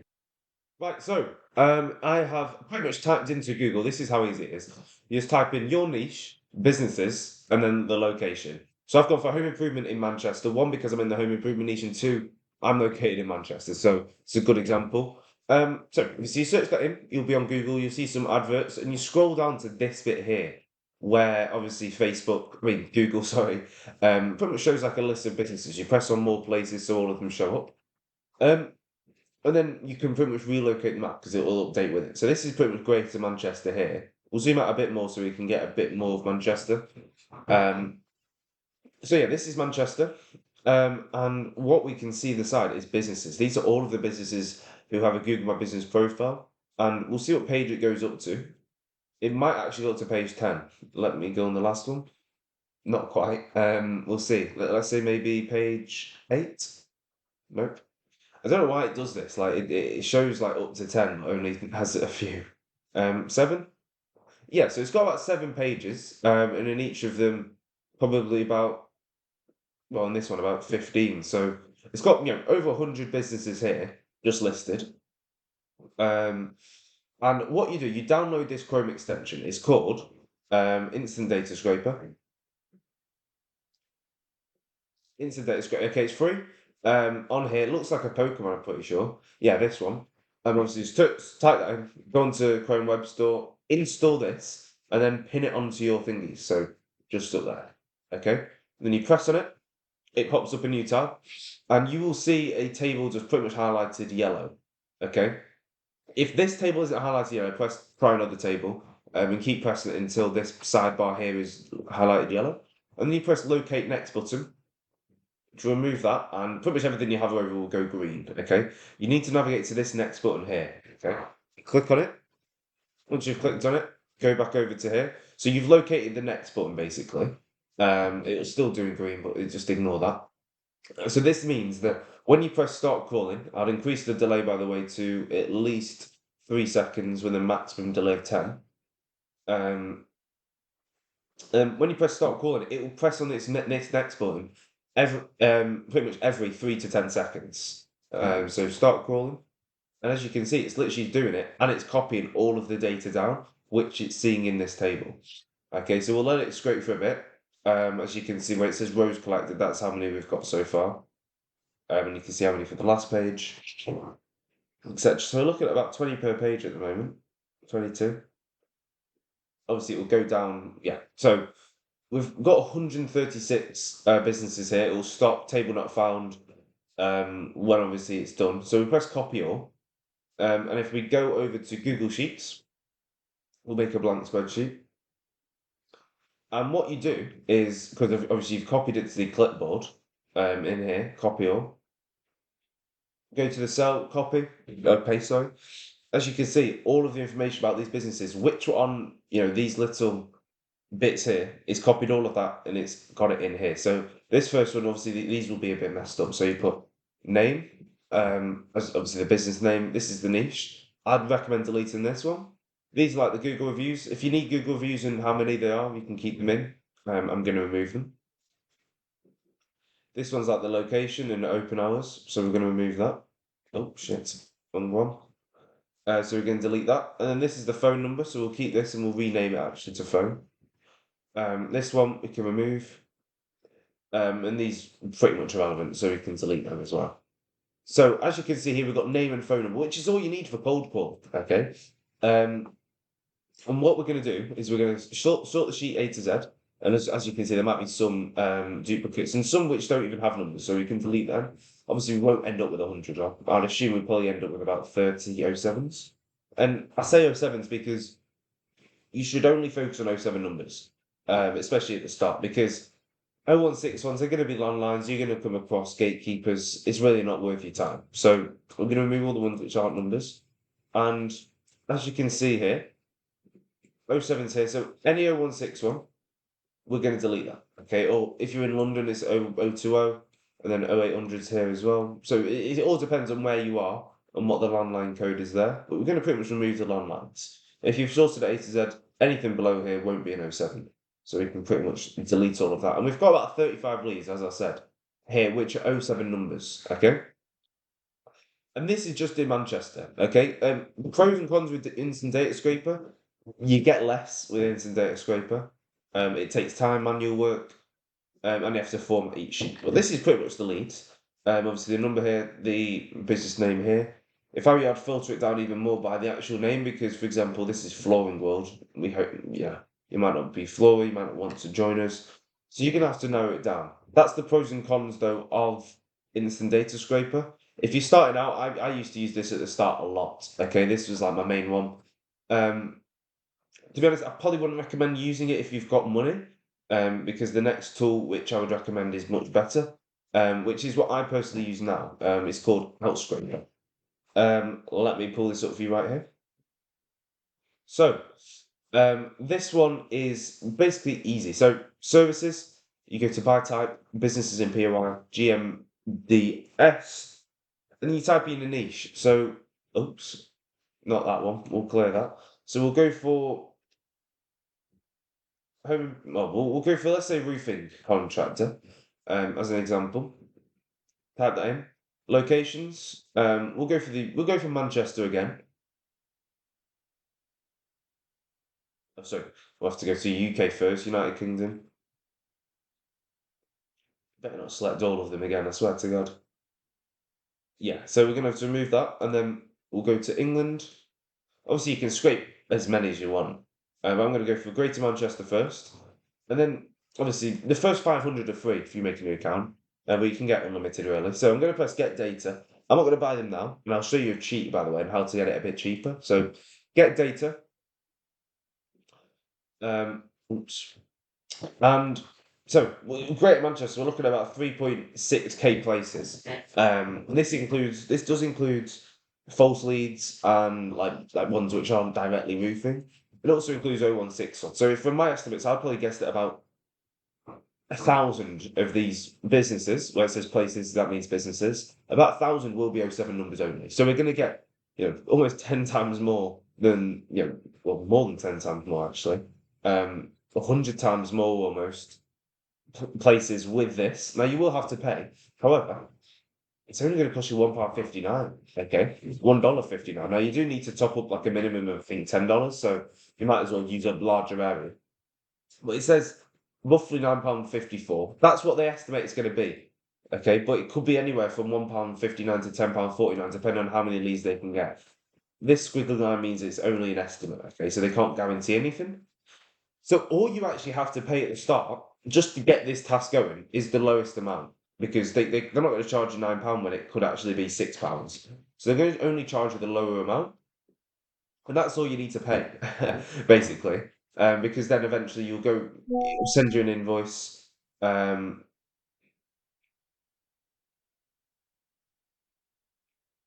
not actually used this account, I don't think.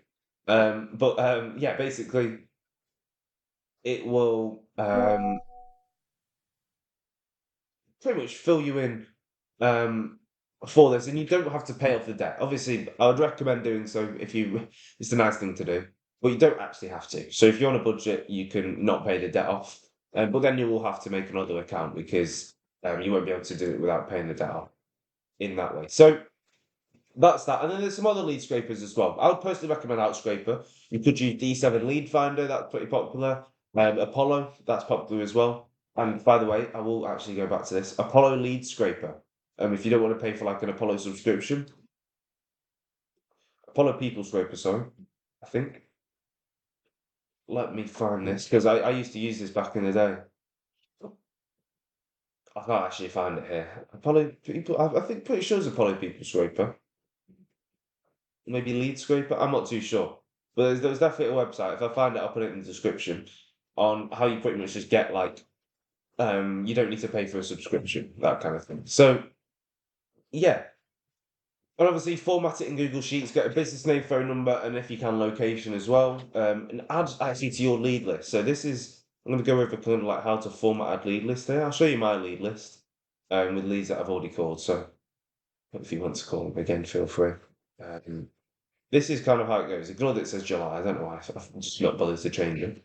So let's go to my leads 2. This is kind of how I format it. So on the left, it's supposed to say like first name. I don't know why it's gone actually. So if you find their first name or if you've got it, you put it in there. Then you've got business name. You've got phone number, location, email. So once you book them in, you put their email in there. And then these checkboxes, callback. So if you need to call them back, you put the time and day. And then notes, pretty much in there. So we have these checkboxes. So the first one is dialed. Okay. You tick this if you've just dialed them. Okay. They've not picked up. It's gone to voicemail. Pickup is when obviously they pick up the phone. But they don't actually get past your opener. Okay, so they've answered the phone. You've said, "Can I have 30 seconds?" or whatever your script is. They've said no, and they've hung up. That's pickup. GPO is once you've got past the opener, and you're actually pitching them. Okay, and what you've done. You've got relatively into the call, but they've not booked a meeting. And obviously, booked is when they've booked a meeting in. Gatekeeper brackets didn't pass is when a gatekeeper comes up, but you didn't get to the owner. And dial DCA. DCA stands for don't call again. This is pretty much so if you need to rinse the leads again, so you're going to have to pretty much filter it by dialed. So those who didn't pick up, you're going to try and call again. You can filter by dialed DCA. So for example, if the number's invalid, you put dial don't call again. So you know to yourself not to call them again. That's pretty much how leadless works. Again, if you want to send me a DM on Instagram or Muji, we can send you this lead list template for free so you don't have to make it yourself. All sorted. I did realise I don't think you actually saw the what's it called? Apollo Instant Data Scraper, did you? Because of the way that the screen showing. So what I'll do is let me pause and I'll show you how pretty much the interface works. As you can see here, this is kind of what the Instant Data Scraper looks like. I'm sorry, it's like in the middle of a void or something. But this is pretty much how it works. So obviously try another table. That's what you press where it highlights the yellow. And then locate next button, you press that, you can click on the next. And then stop crawling. Okay, you press that, obviously increase the scroll delay. As I said, I'd recommend 3 seconds to 10 seconds. And then you press stop crawling until it stops. And then you can download it as a CSV, Excel, SS, or copy all. I'd recommend copying all just for the ease of it. So yeah, that's kind of how the Instant Data Scraper works. And yeah, let's get into dialogue. Okay, so getting back to it. Next is we're going to go over the dialer. Okay, so this is pretty much going to be how you're going to be calling the leads. Okay, how would I recommend it? Again, if you start with a budget, it's going to be different. If you've got pretty much no money or you're broke, I'd recommend using a personal phone. So obviously, if you've got a data plan with unlimited dials and minutes, stuff like that, I'd recommend using that. So you can get the Google Sheets app on your phone, so you can use the lead list on there to just copy and paste the numbers and just call through there. Okay. I wouldn't recommend using your personal. Well, actually, I probably would. If you can't use your personal number, I can recommend getting an eSIM from a website called Spoozing. Costs about £3 a month. I've used this for SMS as well. £3 a month, you get unlimited minutes, unlimited texts, and like 500 megabytes of data. Well, you don't need to use the data. That's not a problem. If you want to do it online, though, you could use a VoIP. For example, Go High Level. That will also all of these will, well, most of these will cost you per minute. Go High Level, you will have to pay per minute on that, and also buy a phone number and regulatory bundle stuff like that. But they're relatively easy to handle. Go High Level, that's easy. You can introduce a power dialer to that as well. If you want a power dialer tutorial, bloody hell. If you want a power dialer tutorial, let me know. Actually, I could probably just send you that for free on Instagram. That's not a problem. That's really easy to make. Close, which is a CRM. We actually use Close CRM in our agency to track everything. But obviously, you can use that to dial people as well. You can put the leads in there. I wouldn't recommend Close for a dialer though. Or like something like Zoom Phone. Back in the day, I used to use what's it called? Skype. That was really, really good. Skype. Zoom Phone is probably the next best alternative to that. If you want to call from your laptop or pay like a monthly fee if you don't want to use your phone. If you're going to use any of them, I'd use Go High Level so you can use a speed dialer. If you don't do that, feel free to just use your personal phone number. That's what I'd recommend. But yeah, that was relatively fast. Not too hard to get dialing. And that's the main thing you should do. Just take action and get fucking calling. So, what next? We're going to go over the script. So yeah, let me have a look now. I'm going to pull that up. This is my personal script, which I use. I'm not going to give you some shit script, which was probably good about 2018. I'm going to give you one which I actually use every single day. And I'm going to tell you how I read it. Okay, because one of the most important things in cold calling is tonality. Okay, a lot of people just throw around a script, use this, script, use this. It's about the fucking tonality which you're speaking in. Okay, I'm going to speak exactly how I would on a cold call. It might sound a bit weird. It might not sound like me. It definitely doesn't sound like me. I wouldn't speak like this normally. But you have to do that, okay? And one thing which I would definitely recommend, which isn't talked about a lot, is when you're actually on a cold call and you hear someone say something, try and match their vibe. Okay, if someone's on the phone like, "All right, mate, how's it going?" You're gonna have to go like, "Yes, mate, how's it going? You good?" Like, match their energy. Okay, if they're happy, you're happy. And if they're a bit down, maybe they're a bit quiet, shy. They're like, "Hello, hi, yeah, who's this?" Like you're gonna have to go, "Yeah, it's Albie." So for example, like match their energy like that, and that's just gonna lower their guard a lot. If they're like really, "Hello, how are you?" and you're like, "Yo, how's it going? You good?" Like they're gonna really get turned off by that. So you need to match their energy in that way. So let me share my screen and you can see my script. So let me close this. I'm going to zoom in a little bit so you can see it a bit better. This is the opener. Okay, this is what you're going to say when you obviously first pick up. You're going to say, "Hey, is this XI building?" For an example. Okay. And then this pretty much just lowers the guard. It gets them to say yes. And you're not just going to go straight into the call with like pitching something or just going in for a question. You're going to break the ice a little bit. Okay. And they'll either say, yeah. Or maybe they'll say, "Yeah, it's Chris." Okay. If they say, "Yeah, it's Chris," you need to be active listening on these cold calls. You need to be noticing what they're saying so you can use their first name. If they say their first name, you can say, "Okay, thanks, Chris. Just a quick question. Are you guys still taking on more work right now, or are you pretty much fully booked?" I'm saying this because in the industry at the moment, a lot of people are fully booked. So you need to say this to lower their guard. Obviously, if they are fully booked, you pretty much say this. But that makes sense. I mean, a lot of the guys I'm speaking to are actually in the same boat.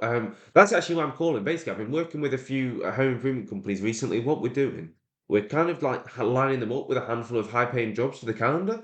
Looking at a few months ahead. I was just wondering if you're free for 20 seconds, super quickly. I could kind of explain how it works.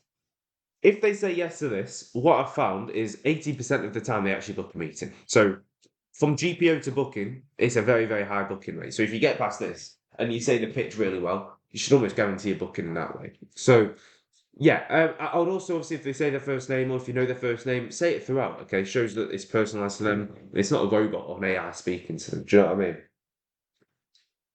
If they say no, we're still taking on more work, you do this. Okay, great. I mean, I'm not actually looking for any work at the moment. Basically, I've been reaching out to a couple of home improvement companies, and what we're doing, we're pretty much working with them just to get them some more high-paying jobs through. I would also say for the calendar, like going into a few months ahead. I was just wondering whether it'll be something you're open to having a quick, maybe 20-second chat about, or something like that. Okay, make sure the tone isn't, you're not speaking like a robot, like. Okay, great. I'm not actually looking for any work at the moment. Basically, I've been reaching out to a couple of home improvement companies and working with them just to get them some more high-paying jobs through. I was just wondering whether it would be something you'd be open to having a quick 20-second chat about, or like that just sounds so shit, and it just sounds like you're bored and you don't care about them. You need to have a bit of, tone fluctuations. You know what I mean? Make them actually interesting. If they say yes, you go, cool. So basically, how it kind of works is we would pretty much get you these jobs through, but we do it in a way where you wouldn't actually pay unless the jobs come through. So it's kind of different to these other companies who charge thousands of pounds per month and just frankly bring you shit leads. Instead, what we do, we obviously generate your leads, but then we qualify every single one which comes through based on their budget, intent, location, obviously how soon they're able to get started, so it aligns with you. And once they're qualified, we'll go ahead and we'll pretty much book them straight into your calendar. It's like a quote appointment. So you don't have to spend time chasing or following up with the lead, stuff like that. Does that kind of make sense? Most of the time they'll say yes. If they say no or they ask you questions, obviously answer the questions. If they do ask you questions, that's a really good sign because what you should do, you shouldn't just end the answer on like the answer. Okay, what I would say is, say for example, they ask, okay, how'd you get the leads? Yeah, so I mean, we personally use like a mixture of paid ads, organic content to actually get the leads. But I mean, to be honest, Chris, I wasn't actually planning to go into all the detail now. But just to see if you're willing to get on a quick 10-15 minute call, I'll pretty much walk you through how everything works and see if everything makes sense for you. Yeah, you free maybe sometime tomorrow or Saturday? What works better for you? I'm pretty open all day. And then get them to choose a time, and then you book in a meeting. And then at the end, make sure to increase the show up rate. Okay, cool. Yeah, you're all booked in. Are you 100% sure you're actually able to show for that? Because in all honesty, mate, we have had a few issues with people saying they'll actually show up and then not turn up. So yeah, you all good for that time, 100%? Awesome. Okay, cool. If anything obviously comes up, just let me know in advance. That kind of thing. Okay. It'll lower the guard, make sure they actually think about the time which they're booking in, and easiest chips, you've booked a meeting. This script has worked really, really well for me. It's been made like this because it's not the same as every other cold caller. It's a bit different, and it works. It qualifies the lead as well a little bit because they actually need more work, so it shows intent. Um, and yeah, that's kind of how that works. And how do you actually book a meeting in? So once they've obviously said yes, they've booked a date and time in. What I do, I go to my old bookmarks, go to the meeting link, and this is what I do. So say, for example, they're booking it in for Tuesday at 6 p.m. I don't know if that's actually going to be available. So we'll go, okay, Tuesday. Yeah, I'm free at 6 p.m. if that works. Or they'll say a time. I'd recommend them saying the time because they actually have accountability for it. You press next, you say, okay, awesome. Could I just get your email then, mate? I'll send through the Google Meet link and also some information through there in advance if you want to have a look. They say their email. So you fill that in. Sorry, I didn't quite catch your name at the start, mate. Okay, awesome. And then you put their name in. And then obviously any notes from the meeting, any questions that they've asked, put that in there. And then the phone number, you get that from the lead list. You don't need to obviously ask them for their phone number because they're literally on the phone with you and you can see it on the screen. And then put the business name from the lead list as well. And press schedule event. Easy as that. Booked a meeting in. And to know, it's actually as simple as that. It's really not hard. Obviously handle the objections well. What I would recommend doing, any objection which you do get on the call, actually just write it down so you can go away after the call, after the session, and think of a good way to answer it. And then maybe at the bottom of the cold call script, have like a bank of objection handles. So obviously the objection on one side, and then the other side, you've got the answer, the perfect answer basically, on how to handle that every time. And obviously, you're going to get a lot of rejections in this, okay? And that is part of the game, okay? It's not supposed to be easy, but it's going to build your confidence. Every rejection you get, you're going to get more confidence to do more. And to be honest, the first time you're going to do it, you're going to be fucking shit scared. I was shaking the first cold call I made. Now I make a cold call, I don't even bat an eyelid. Do you know what I mean? So, relatively easy. And that's cold calling. What I'm going to do now, I'm going to include raw cold calls of me cold calling. You'll see basically how it works. It might be the script I've used here. It might be an old video from an old script that I've used as well. So yeah, watch this video, take some notes of what I've done basically, and yeah, we will see some more cold calling right now. And after that, sorry, you go on to Muji, which will explain the other outreach methods. Hi, yeah, is this a JDG detailing? Yeah. Awesome. Hi, mate. How's it going? Yeah, good, thanks. Awesome. Well, my name is Albie. Look, I'll be honest with you, mate. It is actually a cold call. I know it's probably really annoying, but can I have just maybe 30 seconds to explain why I'm calling? You're not selling windmills or them stupid mills to fight the sun, are you? Oh, no. Well, we're not doing any of that. Thank God, you know, and them fucking idiots. No, I mean, could I just explain why I'm calling? Fucking hell. He was not happy. Welcome to the O2 messaging service. Hello. Hi, yeah, is this the owner of Stuart James Auto Detailing? Speaking, yeah. Awesome. Hi, it's Albie here. Look, I'll be honest with you, it is actually a cold call. I know it's probably really annoying, but can I have just maybe 30 seconds to explain why I'm calling? I've no time, sorry. No worries. Hello? Hi, so I just missed a call from you. Yeah, this is Grand Prix Valet, right? Yeah. Awesome. Hi, mate. How's it going? All right, not bad. Awesome. Well, my name's Albie. Look, I'll be honest with you, it is actually a cold call. I know it's probably really annoying, but can I have just maybe 30 seconds to explain why I'm calling? What's regarding? It's just regarding getting more work through. Listen, mate, I've got too much at the minute. Okay. All right. No worries at all, mate. Have a nice day. All right. Okay, bye-bye. Bye. Number you have dialed has not been recognized. Hey, yeah, am I through to Majestic Valet? Yeah. Awesome. Hi, mate. How's it going? Yeah, that's about thanks. Perfect. I mean, well, my name's Albie. Look, I'll be honest with you, mate. It is actually a cold call. I know it's probably really annoying, but can I have just maybe 30 seconds to explain why I'm calling? Fine. Awesome. So obviously I'll be super quick here. Basically what we're doing, we're looking to work with, a car detailing business around the Stockport, Manchester area to get them more detailing, valing and ceramic coating jobs throughout the month. And we do this with a complete guarantee, unlike, most other agencies out there. So hypothetically, if we don't deliver what we promised, we'd work with you entirely for free until we reach the desired targets. And then give you a full refund on top of that. And as well, we book every qualified lead which you bring us straight into your calendar. So it kind of eliminates, the back and forth on your end. Does that kind of make sense? Yeah, no, I can see where you're coming from. Yeah, for sure. Um, I struggle with availability because that. hmm So the took in general. But yeah. Yeah, I mean, what we could do then, if you're free maybe later this week, we could book in maybe a 15, 20-minute Google Meet call and go through it properly in detail on there. Yeah, that's okay. Okay. What time or what day would be best for you? That's Lois?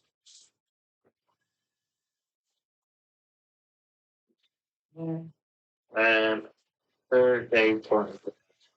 Thursday. I'm not quite free between them. I'm free Thursday, 10 a.m. or after 6:30 on Thursday, unfortunately. So, between those Uh, times. Free pretty much rest of the week though, or over the weekend or the following week. Next week. Yeah, after 4 Monday work. Shall we say? Well, what time's best for you after 4? Actually, just probably 4:15 onwards. Okay, shall we say just 4:30 then? Yeah, that's fine. Perfect. Could I just quickly get your email just so I can obviously send through the links and move some information as well? Yeah. Awesome. Thanks so much, Jay. I will get that booked in now. Speak to you next Monday, mate. All right. Thank you. Sweet soon. Bye bye. The number you have dialed has not been recognized. Check it. Detail right now. Hi, yes. Am I through to the owner of the detailer? Perfect. Hi, mate. Yeah, it's Albie.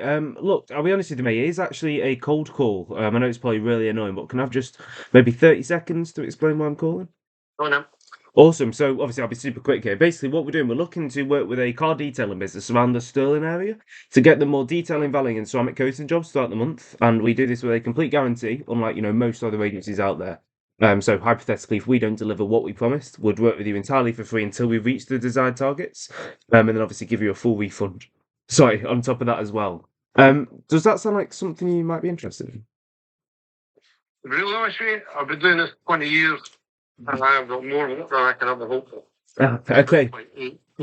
I run an 8-10 book and it's always been like that for the last 6 years since I've been on. Awesome. I work for other people, I've done this for 20 years, so there's no scope for me to do any more work than what I do right this minute. I mean, I'm like 3 cars this week already. And I can't cope with any more work, so there's really no point in me pushing in more than what I've already got. 100%. No worries at all then, mate. Okay. Have a nice day. I appreciate it. Have a nice day, mate. Bye bye. Okay, bye-bye. Hi, is this Max Potential Detailing? Yeah, speaking. Awesome. Hi, mate. Yeah, it's Albie here. Look, I'll be honest with you, it is actually a cold call. I know it's probably really annoying, but can I have just maybe 30 seconds to explain why I'm calling? I am busy. But it's quite different. Yeah, perfect. So, obviously, I'll be super quick. Basically, what we're doing, we're looking to work with a car detailing business around the Staling area, to get them more detailing, valing, and ceramic coating jobs throughout the month. And we do this with a complete guarantee, unlike most other agencies out there. So, hypothetically, if we don't deliver what we promised, we'd work with you entirely for free until we reach the desired targets. Then Wait, hold on, I'm sorry. I was going to say, so just slow down ever so slightly. Because it's actually interesting me already. Wait, so you start work, you look for like you short work. yes, pretty much. And then obviously we've got a guarantee backed on that as well, just to show how confident we are in our services. Yeah. Yeah, I mean, to be honest, mate, I've got to go to a meeting in about 2 minutes now. So would you be free maybe later this week? We could book in a 15, 20-minute Google Meet call and go through it in detail on there. Yeah, definitely. Because to be honest, I could be a bit busier. Yeah, of course. So What day would be best for you? Sorry. What, to have a 50-minute call? Yeah, not 50, sorry, 20, 15, 20 minutes. Yeah, no, that's what I mean, 15. That's Oh, sorry, I thought you said 50. No worries. me. Don't say Thursday. Tomorrow? Yeah, Wednesday's good for me. What time are you thinking? Do you want to give me a call, around sort of lunchtime? Lunchtime? Yeah, 12:30's perfect. Could I just get your email as well, mate, just so I can send through, the link, Yeah, some information? alright. Awesome, speak soon, Max. Bye-bye. Bye-bye. Hello? Hiya. Hi, yeah, is this, well, I gave you a missed call, right? Yeah.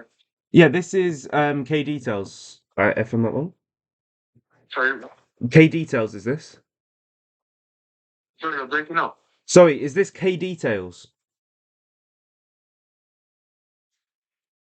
What the fuck? So, recorded for about 20 minutes. I don't know how long the video's going to be. I've got my 2 meetings, which is what I need. I'm going to try and book one more. Hi, Kieran. How's it going? Hello? Hi, Kieran. Can you hear me? Yeah, I can hear you now. Yes. Awesome. Hi. Yeah, my name's Albie. Look, I'll be honest with you, mate. It is actually a cold call. I know it's probably really annoying, but can I have just maybe 30 seconds? Guess not. You have been forwarded to voicemail. The person you're trying to reach is not available. At the tone, please record your message. When you have finished recording, you may. Hi. Yeah, am I through to SCT window tinting? Yeah. Awesome. Hi, mate. How's it going? Correct. Awesome. Well, my name's Albie. Look, I'll be honest with you, mate. It is actually a cold call. I know it's probably really annoying, but can I have just maybe 30 seconds to explain why I'm calling? What's it about? It's just about getting more work through. No, I'm okay, mate. Cheers. No, isn't it? Is this Details by Tyler? No, it's not, we're not open anymore. Okay, no worries, mate. Cheers, mate. Bye. Hi, yeah, am I through to the Valiant guy? Yeah, speaking. Awesome. Hi, mate. How's it going? Not too bad, thank you. Awesome. Yourself? Yeah, I'm not too bad myself. Well, look, I'll be honest with you, mate. It is actually a cold call. I know it's probably really annoying, but can I have just maybe 30 seconds to explain why I'm calling? I'm really busy at the moment, mate. Sorry. No worries, mate. Cheers. Have a nice day. This is the Vodafone voicemail service. Welcome to the O2 messaging service. The person you have dialed has not been recognized. The number you have dialed has not been recognized. The number you have dialed is unavailable. Your call has been forwarded to voicemail. Hi there, sorry, I had a missed call from you. It's Johnny from Upton House. Yes, JMD detailing. Yeah. Yes, awesome. Hi, yeah, it's Albie here. Look, I'll be honest with you, mate. It was actually a cold call. I know it's probably really annoying, but can I have just maybe 30 seconds just to explain why I was calling? Yeah, it depends what it is, mate. To be totally honest with you, I've changed the business name and I'm nowhere near where I was now, so it's probably not going to be something I'd be interested in. Let's carry on anyway. Okay, awesome. Well, obviously, I'll be super quick here. Basically, what we're doing, we're looking to work with a car detailing business to get them more detailing, valeting, and ceramic coating jobs throughout the month. And we do this with a complete guarantee, unlike most other agencies out there. So, hypothetically, if we don't deliver what we promised, we'd work with you entirely for free until we reach the desired targets, and then give you a full refund on top of that as well. And on top of this, we book every single qualified lead which we bring you into your calendar, so it kind of eliminates the back and forth which you'd otherwise have to do with leads. To be totally honest with you, mate, my wife has all me up and stuff like that anyway. Okay, no worries at all then, mate. Cheers, mate. Bye. Have a nice day. Bye. Hi, yeah, am I through to Vegas Valleys? What? Am I through to the Vegas Valleys? Yeah, you don't want me in business, don't you? Okay, no worries, mate. The number you have dialed has not been recognized. Hi, yeah, is this a C1 car detailing? It is indeed, mate. How can I help you? Awesome. Hi, mate. It's Albie here. Look, I'll be honest with you. It is actually a cold call. I know it's probably really annoying, but can I have just maybe 30 seconds to explain why I'm calling? Yeah. Awesome. It's So, nothing to do with marketing and agency. I don't need one of them no more. okay, no worries, mate. Hi, yeah, is this Belair Valley? Speaking. Awesome. Hi, mate. How's it going? Hi. Perfect. Well, my name's Albie. Look, I'll be honest with you, mate. It is actually a cold call. I know it's probably really annoying, but can I have just maybe 30 seconds to explain why I'm calling? Okay, yeah, here we go. Yeah, awesome. So obviously I'll be super quick here. Basically I'm working with, a car detailing business, well looking to work with a car detailing business, around the Greater London area to get them more detailing, valing and ceramic coating jobs throughout the month. And we do this with a complete guarantee, unlike most other agencies out there. So hypothetically, if we don't deliver what we promised, we'd work with you entirely for free until we reach the desired targets, and then give you a full refund on top of that as well. Does that sound like something you might be interested in? No, not for No worries, mate. Hello? Hello, Miss Cole? Yes, sorry, it's Albie here. This is JR Detailers, right? Yeah. Awesome. Hi, yeah, obviously it's Albie here. I'll be honest with you, mate. It was actually a cold call. I know it's probably really annoying, but can I have just maybe 30 seconds to explain why I'm calling? Okay. Kind of, yeah. Yeah, I get one all the time, man. You're not gonna hear me out for 30 seconds? Okay, no worries, mate. Anyway, mate. All right, Welcome to the O2 messaging service. only 4 more calls to go, then I can finally fuck off. Yes, hi, am I through to the owner? Of Valets on your drive. You are, yes. Awesome. Hi, mate. It's Albie here. Look, I'll be honest with you, mate. It is actually a cold call. I know it's probably really annoying, but can I have just maybe 30 seconds to explain why I'm calling? Who is it, sorry?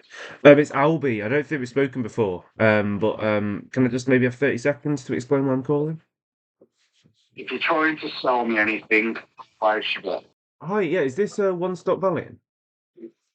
Yes, sir. Awesome. Hi, mate. How's it going? All right, thank you. How are you? Yeah, I'm not too bad. It's Albie here. Look, I'll be honest with you, mate. It is actually a cold call. I know it's probably really annoying, but can I have just maybe 30 seconds to explain why I'm calling? Yeah, sure. Perfect. So obviously I'll be super quick here. Basically what we're doing, we're looking to work with a car detailer around the Stafford area to get them more detail and valing and ceramic coating jobs throughout the month, and we do this with a complete guarantee, unlike most other agencies out there. So hypothetically, if we don't deliver what we promised, we'd work with you entirely for free until we reach the desired targets, and then give you a full refund on top of that as well. As well as this, we book every qualified lead which we bring you straight into your calendar, so it kind of eliminates the back and forth which you otherwise have to do with unqualified leads. Does that sound like something you might be interested in? No, it wouldn't. I'm doing really all right as I am. Need anymore. Okay, no worries at all, mate. Okay, thank you. Bye. Fucking hell, mate. I always get hiccups at the wrong time. Hello, I'm speaking. Hi, yeah, is this AP Details?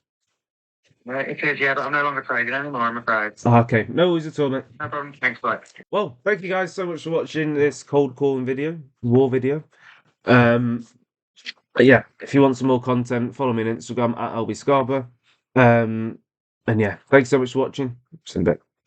So I'm gonna quickly run you through cold DMs and how it sort of works. So obviously cold DMs is through Instagram, Facebook, even LinkedIn as well.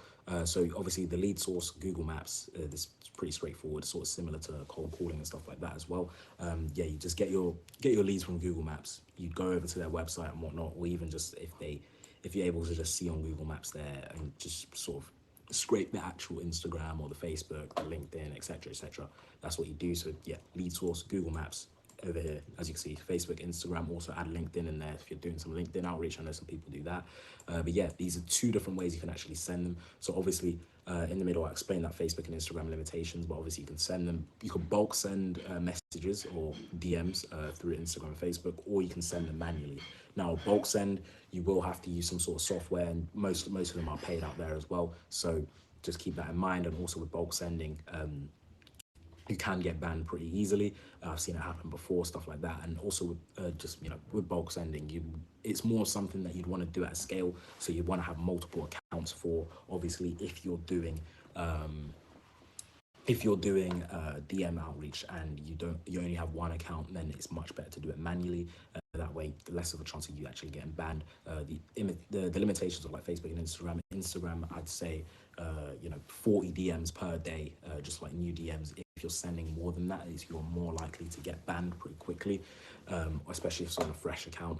As well, when it comes to bulk sending and having multiple accounts, it's much better to just have one account, because that way, your one account's going to have all the followers on it, have all of the information on it, posts and everything. But if you have multiple accounts, new accounts, fresh accounts, it's going to be accounts with like 0 followers. Even if you try to boost them up, it's going to be, that's going to cost at a price, etc., etc. But it's much better to just stick to one account, or if you're going to bulk send them, then have a couple accounts, bulk send, stuff like that. But yeah, these are just like the pros and cons for each, like bulk sending or doing it manually. And yeah, the Instagram and Facebook limitations. Instagram does not allow you to send more than 50, I'd say, DMs per day. I wouldn't risk it past that. And then same with Facebook, it's around 20, 30 DMs per day. And then yeah, that's like sending DMs sort of through Instagram and Facebook, and then also similar to LinkedIn. LinkedIn's about 10, 20 DMs per day you can send without sort of getting your account flagged, etc., etc. And then yeah, down here some scripts you can use. There's 2 types of scripts for DM outreach. So the first one is an upfront script. This is just it's in the word upfront. This is you just sending straight, hey, I help car detailers get an extra 2 to 3 ceramic coating bookings per week. Mind if I show how? With this, of course, you're going to get much less replies because obviously you're just going straight into your offer, not really explaining who you are. You obviously, with this right here, it saves you a lot of time because you're allowed to just go straight into the offer, straight offering them. But a lot of the time, a lot of people do get messages like this, so they do, seem to just like air you, ignore you, that sort of thing. And then over here, this is like a bait sort of. This is like a bait and switch sort of script. So obviously, if you're reaching out to a car detailer, car chauffeur, or whatever, you could just ask them, hey, is this the right place to ask questions? Or you can like a couple of their posts and be like, hey, I like this car that you just detailed, or this car that you just that you added to your feed, etc., etc. So yeah, and then they'll respond, of course, be like, thanks, yeah, so blah blah blah, and then you just have a normal conversation from there. And at the end, you'd be like, oh, so what I actually do, and they'll ask, of course, as well. They'll be like, oh, are you looking to get a booking in or anything like that? And you'll be like, no, actually. So what I actually do, I help car detailers get from 2 to 3 ceramic coatings per week, blah blah blah, and you just take it from there, sort of like the upfront one. But obviously, you just bait them in so you can get that positive reply. But obviously, as well, both of these have their pros and cons up front. You're going to get a lot more people ignoring you, but obviously as well saves you more time. This is more of something that I'd say links to bulk sending. And then yeah, with the bait, because obviously bulk sending, you're going to be sending at a mass scale and just loads of DMs. So yeah, upfront would be really good. And then I'd say the bait is much better to do with manually sending your DMs, because obviously with manually sending them, you're able to have proper conversations, make it more detailed as well, or just more personalized if you're doing the bait and switch back and forth just before you go over to your offer when you're sort of DMing them. But yeah, this is sort of cold DMs, actually, just in short. Over here as well, I have cold SMS. Now you may be wondering why there's not much around it. It's because I'm actually not going to fully explain it. Yeah, it's just working so well for us. It's so good. We already spoke to this about my partner. We're going to gatekeep this. But yeah, cold SMS is insane. If you know, if you understand how it works, blah blah blah, you know how good cold SMS is. But yeah, that's that, I guess. Right, so now we are going on to the sales process. This is probably one of the most important parts of the actual agency, because it is what actually makes the money. Okay, you're closing clients, which means the money. However, I'm going to firstly go over the process of going from a booked call. So once you've booked a meeting through the outreach methods we went over before, to the actual sales call, because quite frankly, a lot of people just book in the meeting and then forget about it, or don't forget about it, or just don't do anything until the actual meeting and expect them to show up. So this is pretty much what we're going to do to build trust and increase the show up rate. Okay, I'm going to go through this super quick because it doesn't take too long. I'm just literally going to tell you what we do. Starting off with booking the meeting. Okay, we start off obviously booking it into the Calendly. Calendly automatically sends out a confirmation email. Okay. This is pretty simple, pretty straightforward, to be honest. It's literally just an email with the booking link. Okay, what that does though, it does actually build a bit of trust, because obviously they've got the meeting link, they get a notification, they get a subconscious reminder when they check their emails. Okay, I've got this call booked in. You need to actually on the initial call though tell them it's going to be in their email and they're going to receive a confirmation email. A lot of people don't know even after saying it. So that's why you do have to maybe do a bit of extra work, okay? Which is what we're going to be doing here. So after that, what happens is Calendly automatically, because I've got the pro plan, sends out another video, Okay, another email, sorry, which includes a bit more information because on our call, a lot of them ask, Carl, can you send me some more information? We will say that anyway. We'll say, you know what, I'll send you some more information through. And this is the information we're going to send. Okay, we're not just going to send a plain of block text or anything like that. One of Lee Swift's co-founders. I think that's a bit of a giveaway to what it is. We're not just going to give away, just some information on text. I'm going to send through a video, make it personalised. Okay. Let me share my screen. I think it's only sharing, actually, isn't it? Here I am. See me twice. This is a quick intro before the call because it basically it sends like a link through to this video, and this is the video. I'm pretty sure you can hear it. So let's give it a watch, and I'll pretty much break it down as we go. Hey, it's Albie, one of Lee Swift's co-founders, and we've got Mason here with me. I just want to say thank you for booking a call, first of all. This quick video is just going to walk you through what we do and what to expect on the call which you've scheduled in. The meet link is in the previous confirmation email, and if you can, join from a laptop, so it's easier for us to explain, and obviously we can screen share as well. So, we work with home improvement companies, remodelers, construction, roofing and building, and our goal is simple. So first of all, just obviously introduced the call, got them to join on the laptop. And obviously this isn't just going to be me in the video, it's going to be my business partner and the closer in there as well. I've also put my app on there in case people want to search it up on Instagram and also the other people's as well. And then I called out the ICP. I said, we work with home improvement companies, remodelers, construction, roofing and building. So we work with X, and then I went more specific into which ones exactly. And our goal is simple. Add 3 to 7 high quality jobs every single month, consistently. So that's the offer, well, value proposition pretty much. Saying that simply, they understand. It's not just more leads. We focus on serious buyers with the budget, intent and timeline that actually fits your business. So this is like obviously saying what it isn't, like differentiating ourselves from the other people. Explaining in a bit more detail. We've seen countless businesses firsthand on contracts with Checker Trade and My Builder, and what we hate that they do to all of their clients is provide them with unqualified and shared leads. So that is a real pain point in the industry. They use My Builder, Checker Trade, and the leads which come through, they're shit. Okay, they're not exclusive. They're shared to about 100 businesses in the area, and they have to pay a fortune for a lead which might not even go through. So that's why we pinpoint that. That would be in their head. Okay, when we actually explain our pricing, which is directly correlated to their revenue and profit, it will clear differentiator. What we do is raising quality and getting you exclusive, high-budget buyers and inevitably jobs, not leads. Hey, I'm Muji. So obviously here's Muji, the business partner. I'm not sure if you've seen him yet. He should have done in this video. I'm joking. The co-founder, and I help manage the process of you actually getting the jobs through. So how does that work? We bring you loads of local interests within your area using your company's name and brand through videos, photos, and just fully dialing into local targeting. That way you're only getting jobs that you can serve. Now, we don't want to be getting leads from people who don't have money or are just tire kickers, or we'll just waste our time. So we make sure to add the right friction in place, whether that's the budget, the timeline, the scope. This is just so you only get ready buying prospects booked into your calendar. Then our UK-based team contacts those leads, books them straight into your calendar, and our automation follow-up system makes sure that nobody slips through the cracks. All you need to do is show up to the appointment. Top of what I just mentioned, we also have some bonus services as well, but Mason will go over all of that in the scheduled call. So that pretty much just explains a little bit more in detail about what the service is actually about. What do we do? Obviously not going into too much information so they actually show up to the call, but enough information to satisfy them and make them wonder, make them ask more questions so they can come into the call with a purpose. Hello, I'm Mason.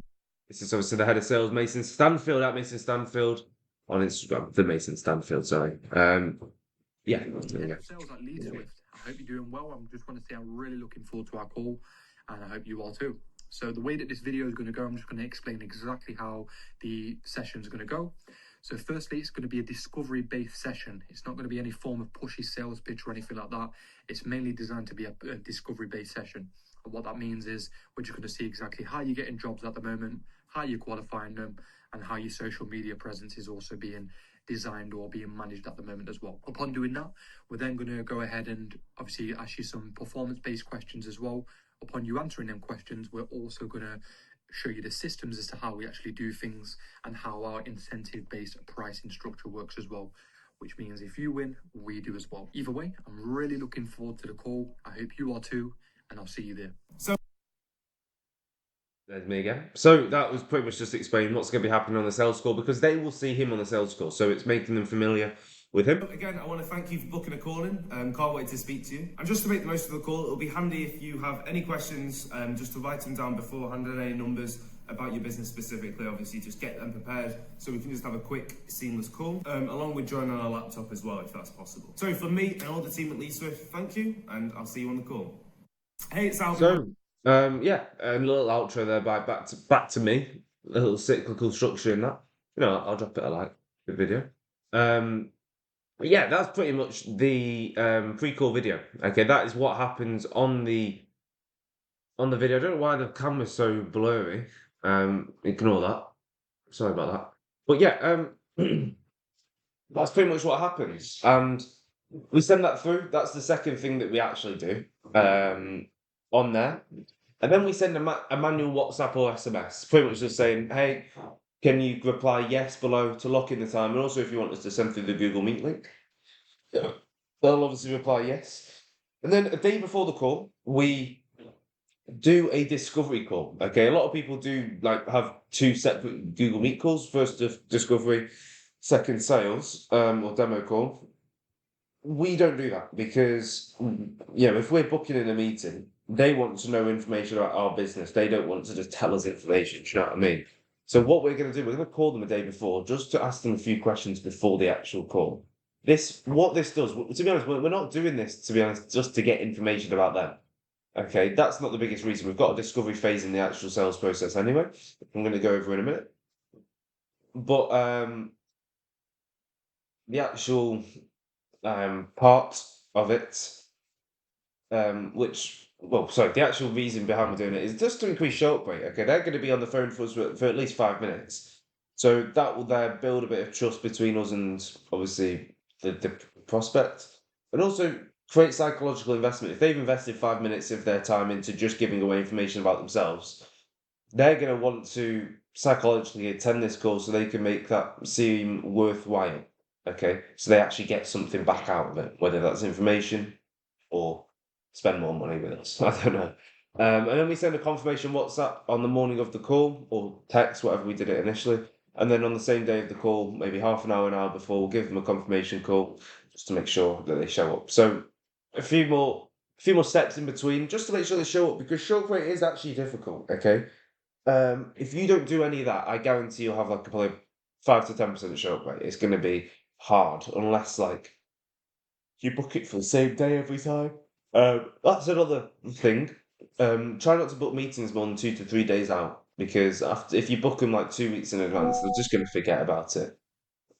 So yeah, that is pretty much the process between booking a meeting and actually having the meeting. So without further ado, we're going to get on to the actual sales call. Okay, we're going to pretty much explain how everything works. In fact, you know what? I'm going to fucking do it right now. I'll see you in a second. So, this is going to be the actual sales call. Okay, we're going to go over the sales call framework. Okay, which is pretty much a framework which we've got to pretty much show how we're going to go over a call. To be honest, it's much easier like explained rather than trying to describe the framework. I'm going to go over the intro and discovery call, discovery section, sorry, and then we're going to get Muji to go over. I'm not quite sure specifically. I think it's about the pitch, service explanation, objection handling, and then I'll come back for collecting payment. So, sales call framework, right here. Let me. I think is my screen available? There we go. So, let me block this. So, this is the sales call framework, okay? This is pretty much what the call is going to go like. We're going to start off by setting the frame, okay? We're going to say, hey, well, we're going to call him John, and he's a home improvement company. I'm pretty much going to run you through how it works and then kind of explain the process. So, I'm going to start off with, hey, John, yeah, can you hear me okay? Awesome, yeah. How's the week been, John? Okay, awesome, yeah. Okay, cool.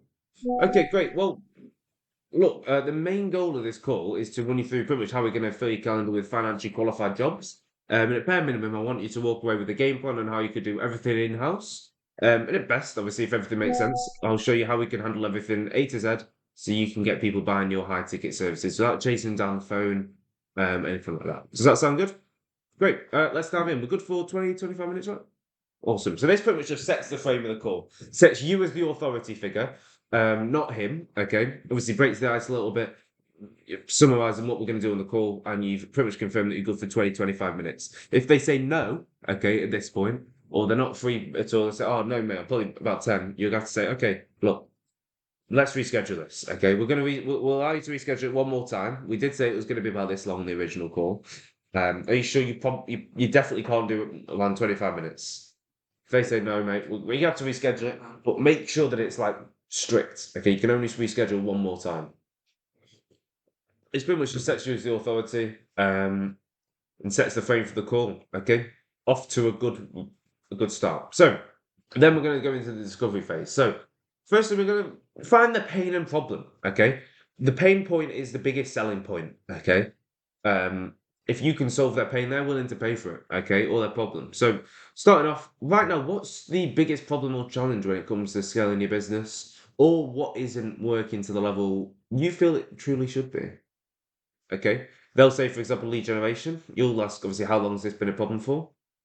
And then we're going to basically find then the high-level past solutions. So what have they actually actively been doing to solve the problem? For example, like Facebook ads, SEO, what are they doing? And then dig deeper into that. Ask questions. Okay, what specifically were you doing? Okay.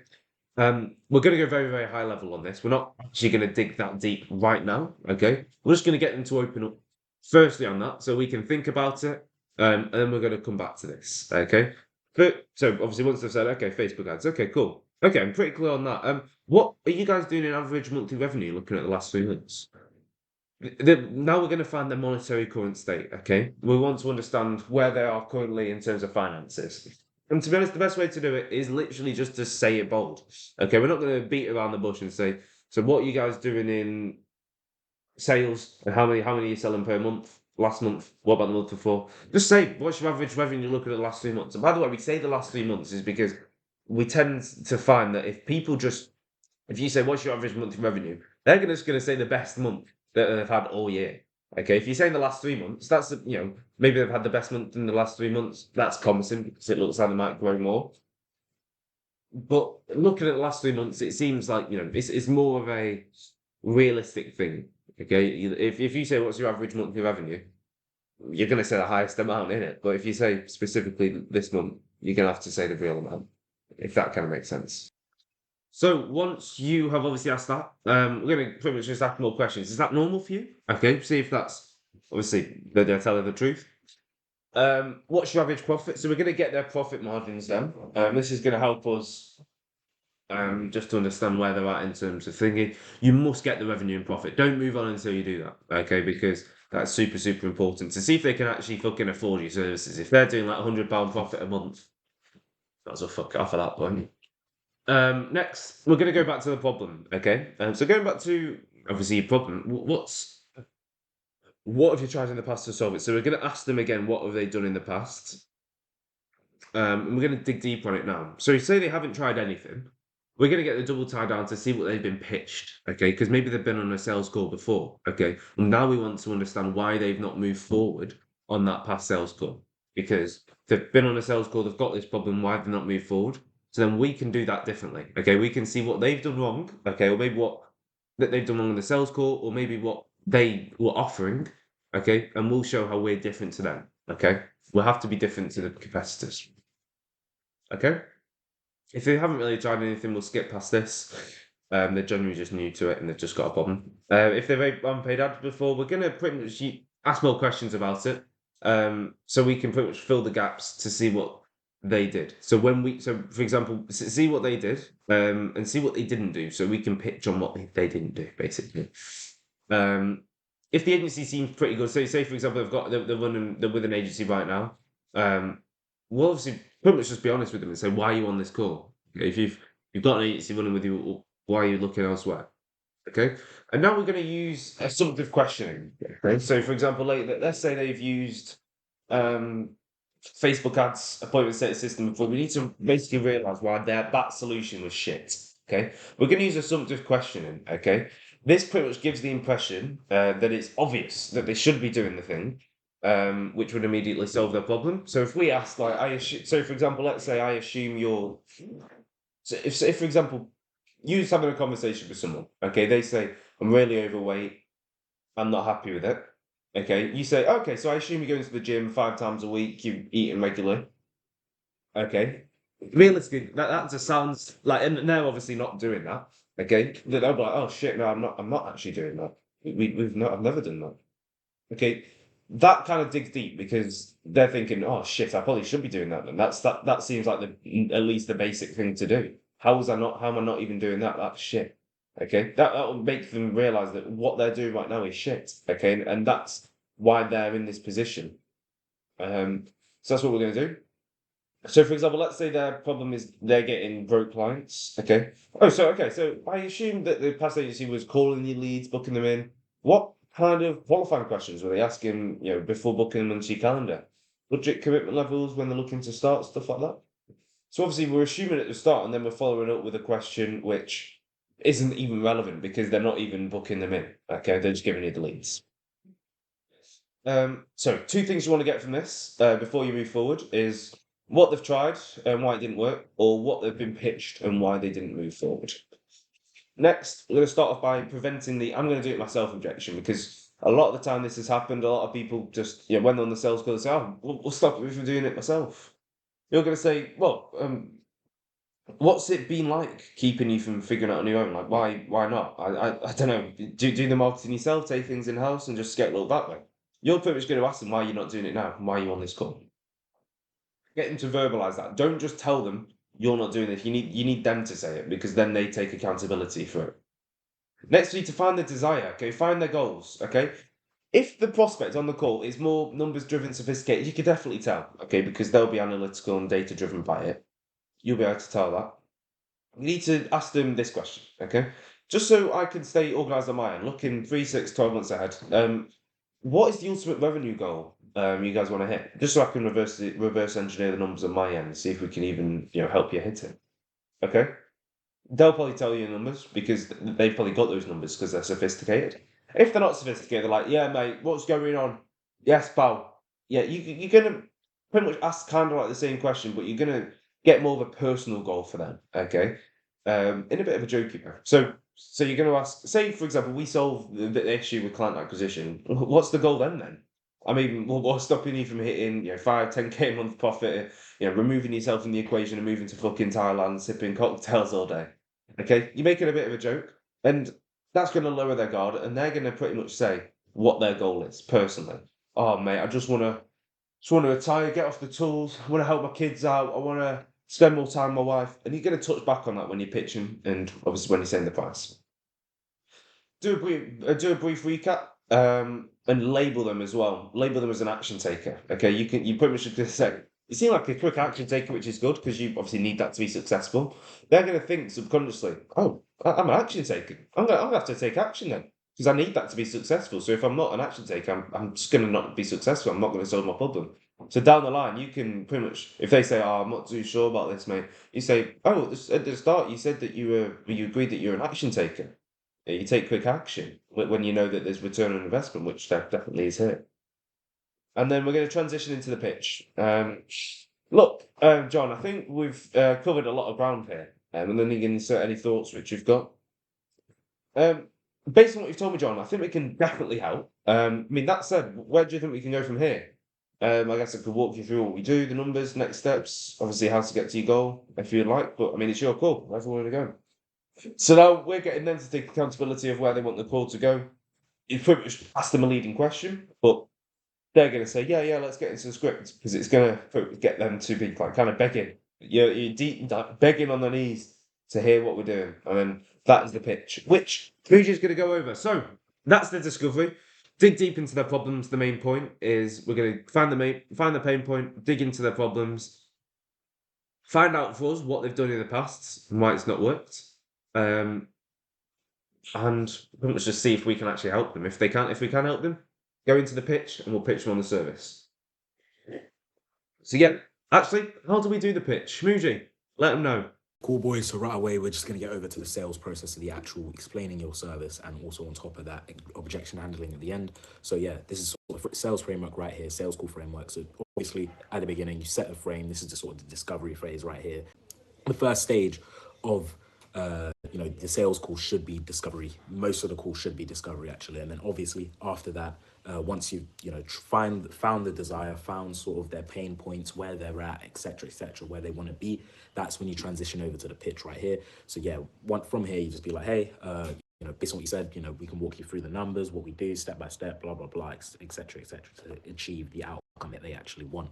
Now from here, obviously the pitch, very simple, very clear. You want to have a packaged up a sales sort of presentation as well to go through, so they understand visually as well how it all works. But essentially here, first step of the pitch, for me anyways, obviously explain your service. This is where your service is going to be. And obviously here, lead generation. So obviously explaining right here is explaining lead gen. So in our service, we have 3 main pillars of getting you through the work. And then, the first step is lead gen. Obviously, just explaining lead gen, this is explaining it. And also here, I'll show you sort of, this isn't our full entire presentation, but this is sort of like a, it's like a brief overview. So this is what we sort of send in emails sometime. But yeah, this isn't our full presentation here. However, this is sort of how that slide looks like. So it would go over to this slide over here as we go over to our presentation. And then obviously you're explaining this slide right here, obviously as well. Some bullet points on there for if you need any help. And obviously as well, it's just going through the whole entire lead generation process. And the second part, going through the lead qualification process. So this is sort of going from the lead gen, so setting up the ads, setting up the Facebook, getting the ads, targeting your local area, and just explain that in whole. And then after that, you go over to the lead qualification section, which is once the lead comes in, the AI, the sort of the go high level, send the automated messages right away. And then basically it's just explaining through that as well. Obviously as well, you want to make sure that they understand this all fully. You want to explain this bit by bit in different sections. So obviously the first section, lead gen, meta ads, generating the leads, the advert as well. And in that process as well, you're also showing them how the advert also looks like. I'll show you afterwards a couple examples of how sort of the ads are and stuff as well. But yeah, so yeah, as you can see here, second step here, lead gen or lead qualification, sorry. Yeah, right here, it's mentioning, we're getting the leads. Most of them aren't serious. Most other businesses are like that anyways. And obviously you're like, oh, so what we actually do, we filter out the ones that they can actually hit your calendar, like extremely confident in, moving. And then, yeah, you target only people that are interested, blah, blah, blah. And you basically just explain this to the client on the sales call after your discovery phase, lead qualification, boom. And then third part over here, this is like the full system, the meta ads built on the appointment booking built on the meta ad system. But yeah, over here, appointment booking. Now this is where, explaining the appointment booking section. So once the lead is qualified, after the lead has come in through the Facebook ads, you're explaining sort of the appointment booking and how it actually goes from a lead, sort of a qualified lead, to actually a booked appointment, as in quote, if that's a construction company, and then let's say for, med spas, blah, blah, blah, car detailers, an actual proper fully booking.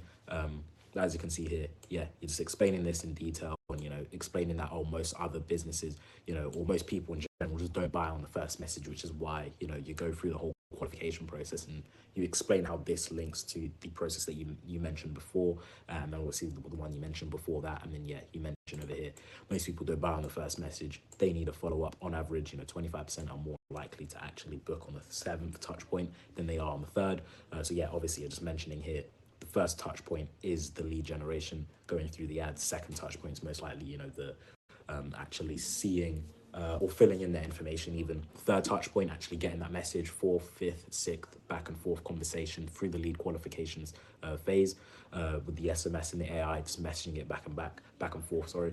And then yeah, the 7th stage, 7th touch point is them actually booking in. So yeah.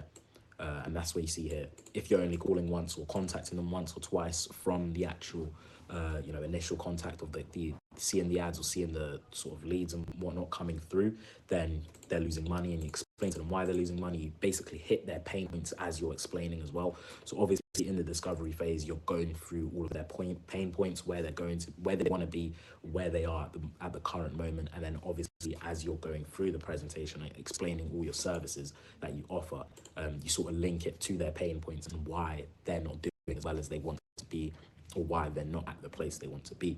But yeah, obviously, yeah, you just keep going over sort of your slides, your presentation, but essentially this is sort of how the actual sales call should be structured. So obviously you have the discovery phase, discovering their pain points, etc. And then you go over to actually explaining and link that to the discovery phase as you're going along. And then when you're explaining your service, you want to make sure it's sectioned out step by step, so that way, yeah, they fully understand what's going on. And then after that as well, this is where you go over to the actual close and the investment. Obviously, you do a temperature check before you actually show them the actual full price and everything. A temperature check essentially is just asking them on a scale of 1 to 10 where they feel like they're at when it comes to your service, or how confident they feel in your services offering after you've actually explained it. So this is the 4th step: investment, close, temperature check. And on this section here, what you need to do, obviously ask them the 1 to 10 question. If they answer, I'd say below an 8 or below, then that you ask them why. You want to dig deep into why, you know, they don't feel as confident with you, or what they think you could do better for your service to actually sort of align with what they do in their business as well. And then, yeah, obviously just go through this. Yeah, you basically just find out their biggest pain points, or find out the objection before you actually get over to the price. That's what you want to do. Essentially what this is literally just finding out all of sort of the objections, or everything possible that they can say to sort of object or go against once they see that price. And you're just covering all of that beforehand, so that way when you actually show the price, they're just going to be like, oh, okay, yeah, let's move forward. Cool. I don't have any objections. I don't have, you know, something to ask about this or something to ask about that. You go over that all the time, every time before you actually show the price. So don't ever show the price or tell them the price without going through basically this whole entire process here. And then, yeah, on top of that as well, you can see it here. So obviously what's important to me is alignment. Like the last one is to partner up someone who's he's 1 foot in, 1 foot out, because it's never going to work. When you come to work with us, we're not just throwing you leads, we're rolling up the sleeves, getting it in the trenches with you on this thing. So it's really important to me personally that you feel good about the process. So this is sort of just ensuring that they actually feel good about your process and they're actually happy to move forward. And then, yeah, this is what I was mentioning with the temperature check. So just to be said, clear on a scale of 1 to 10, 1 being, you know, just wasted 20 minutes of our time on the phone with a random guy, and 10 being, this is exactly what I need to get to my desired position, which you sort of covered over in the discovery phase. And then, yeah, where would you fall exactly? As you can see here, 9, 10, certain. And you also as well, it's not just by what they say, it's how they say it as well. So their tonality, the way they say it, that's also going to tell you sort of if you're happy to move forward to show them the price, or if you should sort of dig deep into why the number isn't high, or why their tonality isn't the best, why their confidence isn't the best, their language, etc., etc. But yeah, this is all sort of the psychology of what they're actually saying, how they're saying it, stuff like that, for you to actually understand if they're confident in moving forward with you.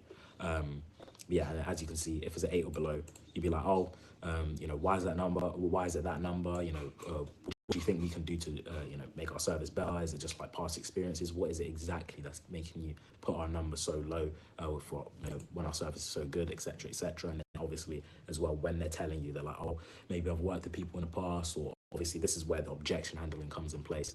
They're just going to throw objections at you at this point, and then yeah, you handle those objections before you actually show the price. And once you've handled them all, that's when you go into the pricing at the end. And then, yeah, this is the investment over here, blah, blah, blah, etc., etc. Yeah, that's that. And then here's some like sort of common questions, obviously, as well. When you've shown the price and also shown like your offer, you just stay silent. This is the best method, literally just staying silent, letting them sort of sink in, understanding, sort of just looking at the screen, looking at the price, just letting it sink in into their brain. You just stay silent. Best thing you could do on a sales call. And then obviously after that, common questions, what's the actual price? So yeah, so maybe they might ask, you know, what's the actual price on the service? This is obviously when you're asking sort of the temperature check question. So scale of 1 to 10, they might ask, you know, what's the price? Maybe, you know, maybe it's just a pricing thing that's actually making you think that it's such a low number, etc., etc. And then obviously you just answer it from there. Maybe they might ask, oh, you know, you do seem pretty decent, but what makes you actually different? And then obviously here you just explain why. So, you know, we're not just a marketing agency, we're actually a growth partner within your business. You know, we optimize for ROI and actual profit, not just booking as many jobs or getting as many leads. And then yeah, it's etc etc. Even, you know, can I talk to one of your clients? You know, I've tried Facebook ads in the past. And then also you obviously just go over all the objections possible that they throw at you. So maybe like I've tried Facebook ads in the past. You'll be like, oh, so what do you actually do in the past? Did you run them yourself? Did someone else run them for you? Were they, you know, professionally made, targeted? What were they like, etc etc. But yeah, obviously you just go through this, and then when it goes to the actual pricing objections, so these are objections to do with the actual sort of service or you as an agency, you want to basically handle all of those before you get to the price. Obviously when you get to the price, they may have some pricing objections if they don't decide to move forward, if they're not that confident. And then when you get to the pricing objections, it's simple as it's literally just stuff like, oh, you know, just stuff like if they're feeling like, oh, your service doesn't align with the actual price, like, you know, maybe charging too high, something like that. Not you necessarily, but that's what they're saying. What you'll always find is that in every sales call, no matter what, they will always try to get the price lower. No matter what, they're trying to get the best for them as well as you trying to get the best for you. So you must never like stoop down right away. Always sort of stick your ground. Don't stoop too low. And then obviously as well, this is a really good sentence to say here. So for a second, let's just pretend money's out of the equation. How do you feel about the process specifically? You know, is this the perfect thing to get you to your desired outcome? If they say yes, then it doesn't matter. Then, you know, no matter what, if your service is actually going to bring them sort of, you know, their desired outcome, and also as well, they believe in your service, then they'll be happy to pay. If they believe in you and they believe in your service and they trust you, they will be happy to pay. Simple as. So it's always a trust thing or a belief thing, limiting beliefs even on their end from maybe people they've worked with in the past, etc etc. And then yeah, obviously as well, this is where it comes to sort of just before you're mentioning the meeting. So yeah, just to be clear, objection aside, you know, is there anything keeping you from, you know, being less than 100% certain to, you know, get to you know, your desired outcome other than us, but etc etc. And you're just going, this is yeah, sort of more on just the scale of 1 to 10 sort of thing. So going through that in detail over here, temperature check. If you didn't scale in the temperature check, etc etc. What's important to us is alignment, like I mentioned before. But yeah, obviously you just need to go through all of this in detail, and then, you know, explain to things that to help them sort of you know, trust you a bit more.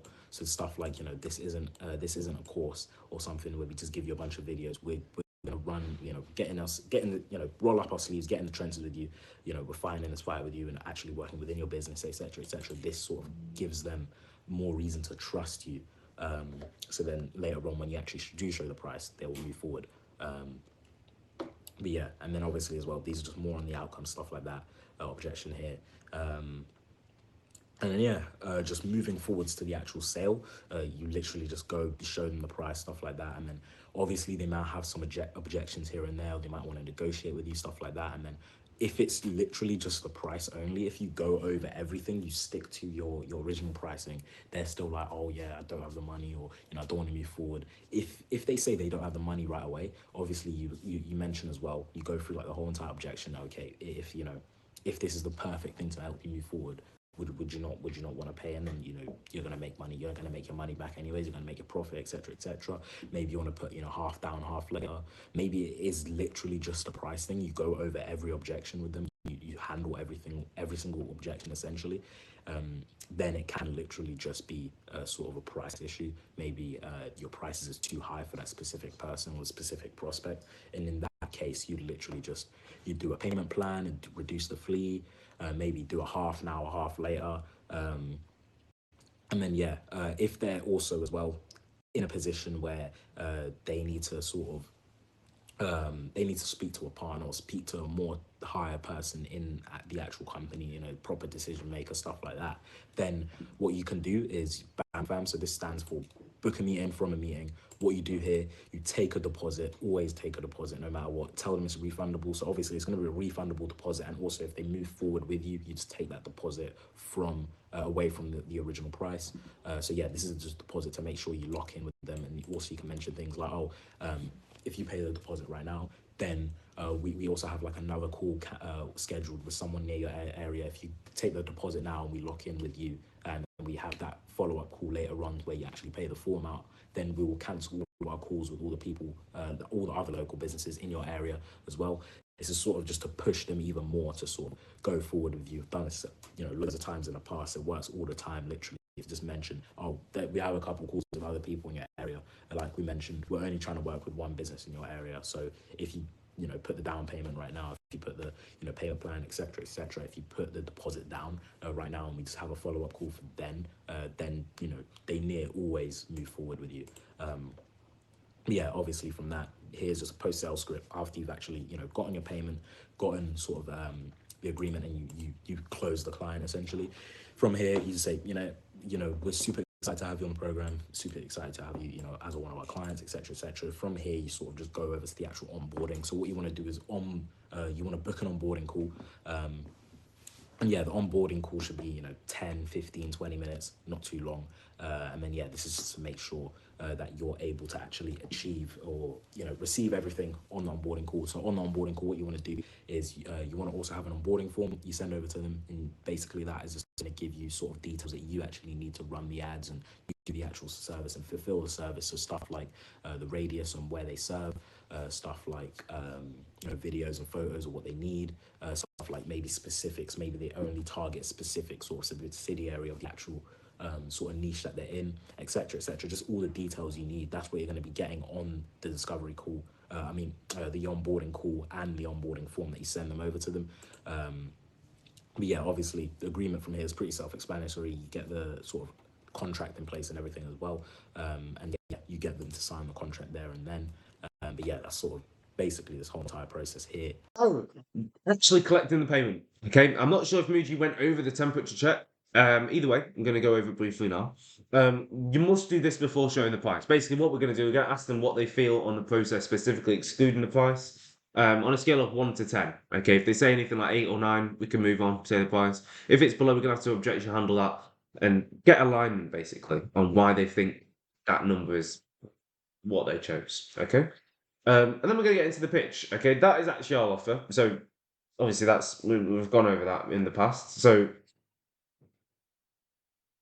these are obviously some objections. How do we actually collect the payment? Okay, it's really straightforward. This part is going to be like 5 seconds long. You pretty much just say, yeah, cool. So where do you want to move forward from here? Then are you ready to get started? I mean, sorry, that's shit. What I do is I actually say, cool. So we've actually got the next 3 hours actually available where we can just track on and get started and get everything set up ahead of schedule. So if it's okay with you, I think we could get started now, get everything cracking, and we can get launched by Monday, if that works. They'll say yeah. And then you say, cool. I'll send you through the Stripe link then, just to get the payment done. Do you want it WhatsApp or do you want it in the Google Meet chat? What's easier for you? And just say that and send them the link and then fucking pay it. It's really easy. Okay. A lot of people overcomplicate getting it. They get like, okay, cool. So, I mean, some people want to take the card information over the phone. I personally am not a fan of that, to be honest. Just because if you ask for it and it goes wrong, and you're with the kind of prospect who's like, oh, I'm not giving you my card information. You've just fucked the sale pretty much. Because they'll start thinking you're like a dodgy guy or something. So I wouldn't recommend that. I just use Stripe. We're not going to use our card payment for anything else. It's a monthly retainer. They're going to pay it. Okay, they've signed a contract for it as well. But yeah, so I will include right now a clip of pretty much what it looks like to collect payment. I think we've included that after this. You've been speaking to me basically, sending WhatsApp stuff like that. This is my business partner Muji as well. Hey Mark, how you doing, bro? Yeah, I'm doing good. Cool. You got to go. Like, What, sorry? It keeps coming up with. That's all right. Done. It's done. Okay, cool. Yeah, basically how this call's going to go. If it's all right with you, we can just get straight into it. I'm going to ask you a few questions. A bit about your business. I guess like what you're doing now, just so we can understand it, see if we're a good fit, and then from there, we'll just pretty much explain, I guess, how our system works, pricing, stuff like that, and yeah, we can go from there. You good for maybe 20, 25 minutes? Yeah. Cool. Okay, so I mean, I guess first question, what would you say is the number one thing, I guess, holding you back right now? What's your biggest problem at the moment, would you say? Well, getting decent leads. I've tried loads of advertising, but it's a bit shit, really. Okay. Have you tried advertising yourself or use like other companies? Just in like local magazines and newspapers. Okay. Mhm. Okay, cool. So have you not done like any social media advertising, anything like that? Well, I think because my website needs updating, I don't really want to spend a load of money on it. Okay, cool. Right. Yeah, I mean, well, basically, I'll go into it a bit more detail, a bit about what we do later on. I mean, we do it in a way where you don't really need like a website to do it. It'll be through like Facebook and Instagram, so people won't really click on the website anyway. But yeah, I mean, so you're looking for more jobs. How many jobs are you doing maybe per month at the moment? Well, I can do 2 bathrooms a month, and that'll do me really. So I don't need a lot of work. Okay. And how many bathrooms do you do, I guess, at the moment per month? Yeah, 2, 3 maybe. Okay, cool. And how many would you say you're looking to, I guess, add on per month? Well, it'd just be, it'd just be good to be booked up for like 2 or 3 months rather than 2 or 3 weeks. Yeah, for sure. And Okay, get cool. better, get better clients with a bit more money. Okay, so would you say that, I guess, the lead quality, people looking, I guess, for the lowest budget options, kind of an issue? Yeah. Okay, cool. How much what's like the rough charging then for a bathroom? Well, it depends. If I supply and fit, it can be anything from 5 to 15 grand. Okay, cool. Awesome. So I was just writing that down. So say, for example, so you're doing maybe 2 bathrooms a month. Would that say you're making between 10 to 20k a month in revenue at the moment? Yeah, but I'm that's what I want to do, but I'm not doing that. Okay. So would you say the goal's 20k a month in revenue, maybe in a few months' time? Yeah. Okay. Yeah. Cool. I think that's definitely achievable. Okay, cool. So you've tried local magazine advertising before. Cool. Okay. So the specific bathrooms I do is for elderly, disabled people, where I adapt their bathrooms. So take the bath out and put either a wet room in or a shower room. So my target audience is really people who are retired, who own their own home, and mainly, that's it. Okay, cool. I mean, so basically a bit about what we do in terms of like the Facebook ads, because basically we run ads on Facebook and Instagram. Facebook is perfect for getting like leads of old people, especially because a lot of old people on Facebook, and we can actually target them by their age. Okay, so we can literally filter it by their literally their age, like the year. We can also filter by other demographics, like for example, if they're disabled, we can definitely filter it by that. Filter by homeowners as well. Which is obviously what we do for every client. But yeah, we can definitely niche down on that, and obviously it'll all be in your local area as well. We can target it by the postcode, so that's not a problem. Okay, cool. So what would you say is the goal within the next 6 months then? In the next 6 months? Well, I don't know really. I mean, I'd like to get off the tools really if I've got enough work, and concentrate on getting the business in, but that means getting someone.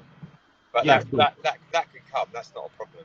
It's getting the work first that's the most important thing, and it's getting those quality leads. Yeah. Because I know they're out there. Because I subcontract for a company. It's a nationwide company, and they're charging silly money for these bathrooms. Yeah. And the name of the company, if you want to look at them, is Mobility Bathing Group, and that's basically what I'm trying to do, but on a sort of smaller scale. Okay, cool. How far are you willing to, I guess, travel for a job then? 20 miles. I live in the countryside, and 30 miles is over an hour away. And I used to live in Windsor. 30 miles is nothing down the M4 or whatever, but 30 miles here is a bit of a nightmare. So like 20 miles, 25 maybe. Okay, awesome. Okay, 25 miles maximum. Cool. Okay, that sounds good to be fair, Mark. Based on what you've shared, I guess, so far, I know pretty much exactly how we can help. Okay, you're looking for, I guess, old people, maybe retired people with own their home, looking on the short time basis to get maybe 10 to 20k a month as the goal, and then longer term than that, maybe towards the end of the year, you're looking to, I guess, outsource, decentralize yourself in the business, and pretty much go like that. So what I'm going to do, I'm going to share my screen and walk through everything. I've got like a PowerPoint which explains our services, stuff like that. Does that work for you? Yeah, go on, mate. Awesome. Let me just share my screen now. Let me know if you can see it. So 1 second. Can you see my screen? Yeah. Awesome. So obviously who we are, that's me on the left and Muji on the right. Obviously I've been in contact with you, you know a bit about me, you've seen my WhatsApp, stuff like that. Muji, well, me and Muji both do have like a social proof online. Muji's basically, he posts content online a lot. Okay, so he's pretty much sharing like what he does, a lot about the Facebook ads side of it, pretty much just giving value to people for free online. So I guess that's a bit of social proof behind who we are. So a bit about the system. What we've done, we've understood the problem. Okay, I understand your problems. You're facing quality lead issues. You're facing maybe quantity of leads. We pretty much have addressed all of these issues. So inconsistent job flow, difficulty finding serious leads. For example, as you said, like people competing on price, budget seeking options. We're going to disqualify all of them. We address that within the system. So this is basically how it works. We've kind of got like 3 pillars in terms of how we do it. The first pillar is like lead generation. Okay, so this is obviously getting leads through. Now most businesses like yours rely on like maybe cheap referrals, cheap leads. What we do, we use pretty much hyper targeted ads. As I said before, we can target it based on obviously their age, demographics, location, of course, and obviously all in your local area, the maximum of 25 miles from where you are. We would target them. We'll target it on Facebook. We would pretty much take all of them. We would handle it all. Okay, we'd make the ads. We'll set up the accounts. Pretty much everything from getting the leads, and the way that people submit their information, they do it through like a lead form. Okay, so they'll fill in their information. We can add some pre-qualifying questions in there themselves, like more specific to them, so we can qualify them straight off the bat pretty much, ensuring that they're, I guess, the right quality for you. Now, maybe in the past when you get these leads, you'd probably have to call them up. We do it a bit differently. So obviously, skipped ahead a bit there. We qualify the leads. Okay, so we will ourselves call them up. We'll call the leads over the phone. We've got, obviously, we might do it. We've also got some other people as well based in the UK who will call the leads. We'll qualify them. Okay, we'll call them within the first maybe 10 minutes of them submitting their information. So they're leads. And we'll qualify them based on any internal criteria which you've got. Okay, maybe for example, you want them to, as you said, you want them to maybe be old people, retired, maybe disabled. We can ask obviously all of that, determining pretty much who they are. If they're disqualified, obviously we won't contact them again. Or obviously if it fits within your criteria, we will. We'll get the buyer intent, we'll get the budget, because I understand, in the past you've received loads of people who have got like a low budget, stuff like that. Obviously, we don't want to be getting those leads. You don't want to be, I guess, racing to the bottom in terms of pricing, because I guess that helps no one. And also, by the way, so all of these leads are exclusive. We're not going to share them with anyone else. In fact, we actually only work with one person per area. Okay, so it's like in a 50-mile area, we're not going to work with anyone else. Pretty much. And after this, we book the appointments in ourselves. So once they're qualified, what we'll do, we'll book in a quote appointment with yourself. I don't know if you use like an online calendar at the moment, but we pretty much link your calendar and like your schedule to ours. So we know when you're free. We don't have to keep messaging back and forth asking when you're free or not. We'll just have access to a calendar where you can put, I guess, when you're free in. We'll schedule it in. It's done for you pretty much, so you don't have to do anything other than going out, quoting the job, and then closing the job from there. And obviously, we'll follow up with the lead as well to ensure they know that you're coming at that time. So yeah, do you have any questions about that specifically so far? No, awesome. It's straightforward. Cool. We also do a Google review campaign. So pretty much we just help you guys get more Google reviews, like on Google. What this does, I know you've got quite a few at the moment. I'm pretty sure you've got about 40. I don't know if I've got that many. Oh, do you know how many you've got exactly, or? I don't think no more than 10 at the moment. I keep asking people, don't flipping do them. Yeah, I understand. I mean, basically, we pretty much handle all of that. Then, basically, what happens when you've got more Google reviews? You're in Somerset, right, around Glastonbury? Yeah. Yeah. So when people search, for example, bathroom remodelers in Somerset or Glastonbury, what they would do, you would rank higher on that list of which Google gives you. So it's just going to bring in more organic leads, people who are already searching for it, and you rank higher. So you could do Facebook ads, something like that. Google ads. This pretty much bypasses it. You'll be ranked at the top. Obviously saving you a lot of money, and it just brings in organic leads. As time goes, really. And then finally, database reactivation campaign. So any of your past leads which maybe didn't convert, and all of our past leads from the ads which don't convert, we would pretty much contact them with a new offer. We'll get them back in the pipeline. For our clients, this usually brings in, within the first 2 months, depending on how much they charge and what services they do, between 2 to 5 new clients within the first 2 months. And also depending on how many past leads they've got as well. So it's a pretty good system. So yeah, that's pretty much an overview. And how this would work for you within the first week, I'll go over this super quick. We'll get our first few leads. I can't see. It's so small. But yeah, go on. Yeah, that's all right. All right. I'll read over it. So within the first week, obviously the first few leads will come through. The leads are going to come through pretty much, to be honest, probably from the first day. We're going to get leads, so we're going to contact them. Within the first week, the first few should turn into jobs, or at least appointments. Sorry. By the second week, we'll obviously keep iterating on the ads, understand your target market a bit more. We'll get a consistent flow of leads from there. Then we'll work on obviously converting them into appointments. And to be honest, 2 months in, you'll be seen as the local trusted name in your market. Jobs are going to be coming in consistently. The system pretty much runs hands-free. And obviously by that 2 month mark, we would hopefully have achieved the goal of more than 20k a month in revenue. That's pretty much going to be our target with you. Well, at least by the first 2 months, or even to be honest, we'll probably target 10k a month extra in revenue by the first month. From the second, obviously increasing that by then. Yeah, fair enough. Yeah, I mean, I've got an example, Adam. We can probably skip past that. Do you have any questions so far about the system? Yeah, I mean, how it works. Is it? I mean, I'm just interested in a bit more work. You know what I mean? Yeah, of course. I mean, to be fair, I understand. It probably doesn't matter, I guess, how you do it. How it works. I'm not. You know how to do it. I don't.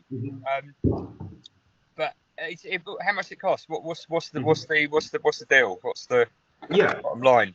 I can go over that now if you want. I've got some case studies if you want to go over them, or we can just go straight to the offer. Yeah, that's cool, mate. It's cool. Yeah, let's go straight to the offer. Let's go to the offer. Awesome. Just before I guess I get to that, I guess what are you thinking then? Like maybe on a scale of 1 to 10, how would you rate your confidence in our process specifically, excluding the pricing? Let's forget about that. How would you say on a scale of 1 to 10? How would you feel about the process specifically? Well, it depends if it works, doesn't it? Okay, yeah. But I get contacted all the time. Yeah. This is the first sort of professional meeting that I've had, so I guess you're up there, mate. Okay, cool. I mean, in that case, I will just show one of our testimonials. Yeah, got it. This is just a construction company based in London. To record a quick testimonial video for Albie at Lead Swift. Now, I run a business with my dad, and we're based in the south of the UK. Now, we've been working with Albie for a couple of months now, and we've actually been able to more or less triple our appointment flow, which I didn't believe was possible. We filled up our calendar with dozens of appointments coming in, which is incredible. Now we've actually been able to hire more staff as well since that point. So it's been a really, really good experience with working with Albie so far, and I 100% recommend him. Of course, in the beginning stages, both me and my dad were both hesitant. Of course, my dad grew up without social media, so he doesn't understand all this online marketing and all this different stuff. He's more of a traditional person. So yeah, he's more of a traditional person. Of course, I grew up with all this technology and stuff, so I was able to understand Albie a little bit better. But you know, based due to the more or less amazing guarantee that you offered us, it was a no-brainer. So yeah, it honestly paid off. So I want to thank you again, Albie. I appreciate everything you've done for us, and yeah, obviously I've got some more as yeah, well. we still called a quick testimonial video for. It's not here, but I won't bore you with that. Oops. I get it. Yeah, so there's obviously some screenshots as well, I guess, of some results. 40 appointments in a month, pretty good stuff. So yeah, let's get straight into the offer then. Now, we do it a bit differently. I do want to preface this. So basically, for every single thing that you've seen here, how it works is instead of just doing a multi-retainer or like a commission basis, we kind of do the pricing by aligning our incentives directly to yours. So for every £10,000 which you make, you pay us £1,000. Okay. Now the reason behind this is it's kind of like a 10% commission. But we tie it directly to revenue. Okay, because we could deliver your leads, like promise to deliver leads. We could deliver your quote appointments, could even deliver your clients. But I mean, if it doesn't actually correlate to revenue on your end, then I guess it doesn't really matter because it's the kind of thing which puts the food on the table for you, and it also obviously puts the food on the table for us with the commission which we get as well. So if we align our incentives directly to yours, that's kind of how the thinking behind it. You will get the most from our services because we're incentivized obviously to work harder with you to get better results. So how it works is basically you'd pay £1,000 up front, which covers the first £10,000 which we make, and obviously that's contractual. We'll have a contract obviously which you can sign, which obviously covers that we will work until you get the first £10,000 with that money, and then every £10,000 you get from there from our services, you'd pay us £1,000 after we achieve it. So yeah, does that kind of make sense? Yeah. Cool. What are your thoughts? Yeah, keep going. Oh, that's pretty much it. I mean, oh, sorry, as well. There's also an ad spend. So basically, obviously, we do it through paid ads. You would pay like an ad spend towards Facebook. This doesn't go to us. You won't do it through us. It will go directly to Facebook itself. We recommend. Oh, he's left the call. For joining back. It's going well. Yeah. Oh, Mark. Sorry, mate. Someone's phoning me. I'll press the wrong button. Oh, that's all right. No worries. So yeah, basically what I was saying, there's an ad spend, we recommend about £15 a day. That goes towards Facebook. That pretty much just gets the ads out there. Okay. The more you spend, I guess, the more people it reaches to within that day. £15 is the recommended amount, and that pretty much covers the ad spend. So it's about £400 a month. Yeah, roughly towards Facebook, and that doesn't get paid out. To be fair, you can choose the payout schedule of that. You can pay it all at once at the end of the month, or you can pay it maybe every week, every day, or every X amount. So do you do the ads then on Facebook? Yeah, we would make the ads, we'd manage the ads, would optimize the ads, we'll do everything. But there's obviously an ad spend which goes towards it. It's paid ads at the end of the day. So we would do everything in terms of the ads. All you have to do in terms of the Facebook is just pay the ad spend, and we'll handle everything else from getting the leads, qualifying them, and then booking them in. Mm-hmm. Okay. Cool. What happens next then? Well, I mean, where do you want to go from here? I mean, we have got some availability now. We can obviously get started if that works for you. Yeah.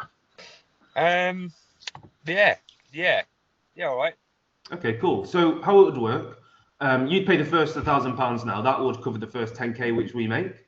I'll send a contract over as well, which would obviously cover that. Mm-hmm. If you're ready to make that now, I can send over the payment link, and we'll get. Yeah, I haven't got my cards on me, mate. So I don't know if I can do this. Well, send over the link, and I'll do it. Okay. Okay, cool. I will send you that now. Do you want me to send it over through WhatsApp? Yeah. Okay, cool. Yeah, I mean, to be honest, mate, if you're confident that you'll be able to get that done today, we can pretty much just get started. Like, in terms of the work on our end, we can get started now, if that works for you. So, yeah. Do you already have, like, Facebook and stuff set up, right? Yeah. Seen, like, Facebook, yeah. You've got a Facebook account, cool. So how it would work then in terms of us, obviously, getting that all set up, getting the ad set up, it would be ideal if we could... Sorry, I've just sent you the link on WhatsApp now.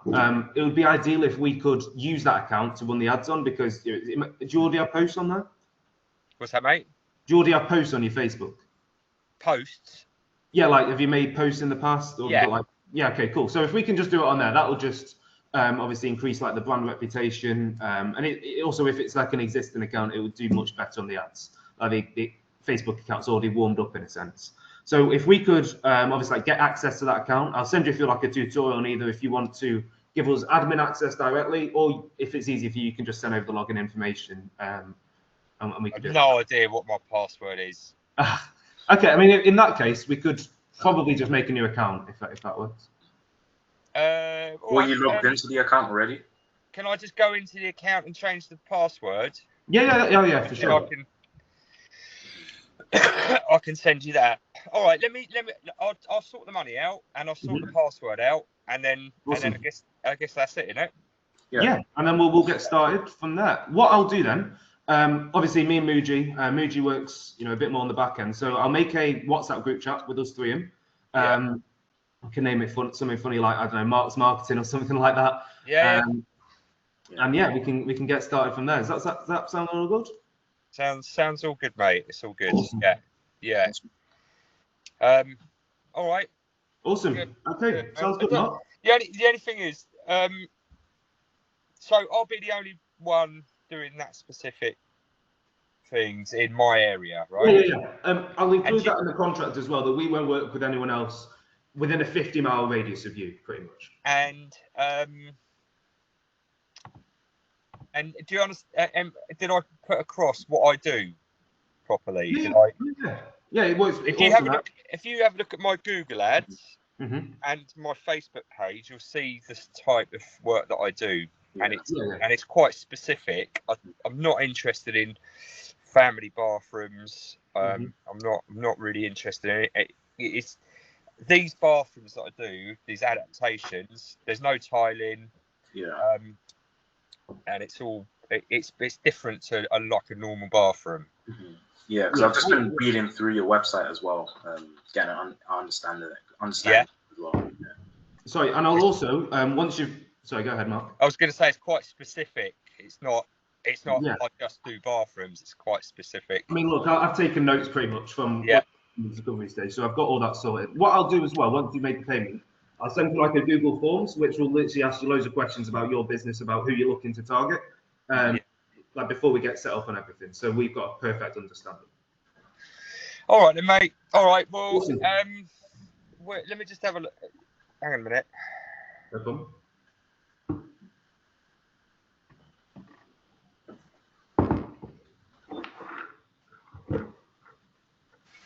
I might be able to do this now. Okay, cool.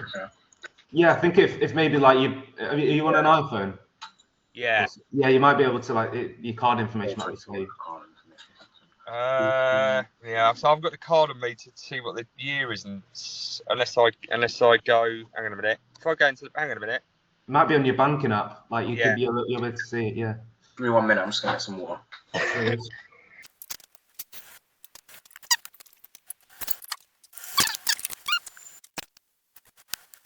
I think so, mate. I think it's done. Hang on a minute. I've just got to get a passcode. Oh yeah, no worries. Let me just keep it. What I'll do then, I'll make that group chat now actually, and I'll send through the contract through there. Obviously, if there's anything, obviously you can read through it. I'm easy to make changes on. It's not really much. There you go, mate. Let me just double check. Yep, got that all sorted now. Okay, sounds good.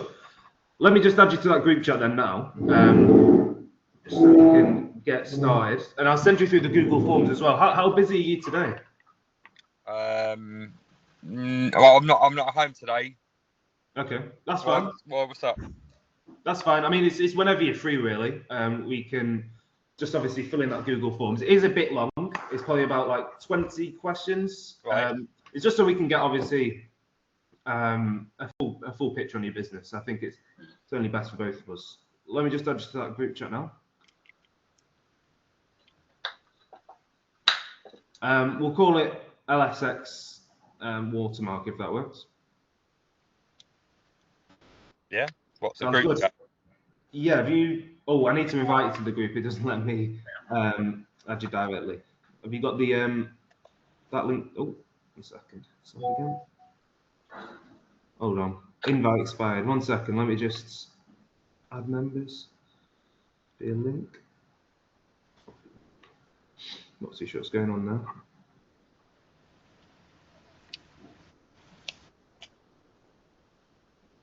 Did you receive that?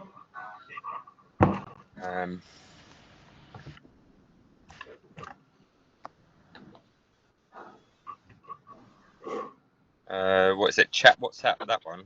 Yeah. Just click on that and you should be able to join the group. For some reason it didn't let me add you. Yeah, awesome. Okay, well, I'll pretty much send through everything. I'll send everything through there from now on, if that works. Okay, mate.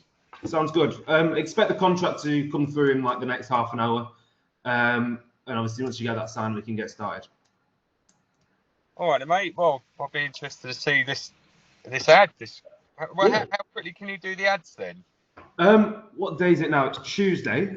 Basically, we've got like a media buying team. So there's like a different team which like makes the ads, all in house, obviously. Muji's obviously going to help out with that as well. So we'll get the ads done probably by Thursday morning, Thursday afternoon. And we can obviously, in the meantime, we'll also obviously get the Facebook set up. You'll do the. Are you going to do a new one? Yeah. Oh no, we don't copy and paste ads for everyone else. It'll be direct to you. Do you actually have some like maybe raw videos of like maybe jobs? Yes, I've seen some photos on the website, so probably use those as well. And then if you have any videos, that would be good as well. I haven't got any videos. Okay. I haven't got any videos, but if you go into my Google account, which is Watermark Bathroom and Adaptions. Okay, adaptions. You'll see all the pictures there. There should be quite a few. Okay, yeah, awesome. Sounds good. We'll use those images then. If you've got any other which you might think that would it be easier to set up another Facebook account, a new one, rather than, or would the old one be better? The old one probably would be better if you're able to obviously change that password. All right. Could you just go into the account and then go somewhere to change password? It'll be on the settings, yeah. I'll have a look then. If you're not able to do that, because I know sometimes Facebook might be a bit of a faff, you can obviously just make like a new account with another email and then just send us the login to that. Let's have a look. Oh, that's all right. I'll have a look later. Yeah, that's no worries then, Mark. Appreciate your time today. Glad to get you on board. We'll get some amazing results. Yeah, well, you sounds like you know what you're doing. Appreciate it, Mark. All right. All right, mate. Well, have a nice day, mate. What you sent over, and yeah, all right. I'll speak to you in awesome. A couple of days or whatever. Yeah. I mean, obviously, we can have 24/7 contact. That's not a problem. Okay. All right, mate. Cheers. Good night, Mark. Take care, mate. Bye. Take care. Bye. Right, guys, so I've got a Miro board here, but it basically just goes through the whole entire client onboarding process, and also on top of that goes through sort of the roadmap, how it actually looks like for a client. So let me just go through this. So obviously from here, payment link, Stripe, blah, blah, blah, make your WhatsApp group so you have that direct contact with the client, etc., etc. Send them the onboarding form. Now the onboarding form, like I mentioned, is going to have things like location, any specific things that they want, specific type of leads, etc., etc. And then it's all sorts of business info to do with the actual sort of like the billing and stuff like that. So when it comes to payments, it goes pretty smoothly and easily. And then obviously as well, from here you set up Go High Level. So through Go High Level, set up the regulatory bundle, buy a number. Through the regulatory bundle, you do have to use sort of like a parents' passports, etc., stuff like that, or just if you're over 18 stuff like that, you can use that as well. But yeah, that's just what I used sort of when I sort of first started. And then you integrate it to your Facebook. So you integrate it to the actual Facebook ad account, which obviously I showed you before how to actually set up the ads and the campaigns as well. And then you get access to that ad account obviously before that, and then you make the ad campaigns, creatives, the ad copy, and you add it to the campaign, etc., 2 ad sets like I mentioned. And then you test them, see what works best with a lead form, and you launch the campaign. And then obviously from here, this is sort of just like as you're optimizing the ads, of course. So obviously you set up the ads, you start running them. You opt after 1 week, or within the week actually, you're going to be optimizing those ads. And then you run them equally, sort of like once you optimize them, so you add more into add more ad spend into the other sort of other ad set that's working better.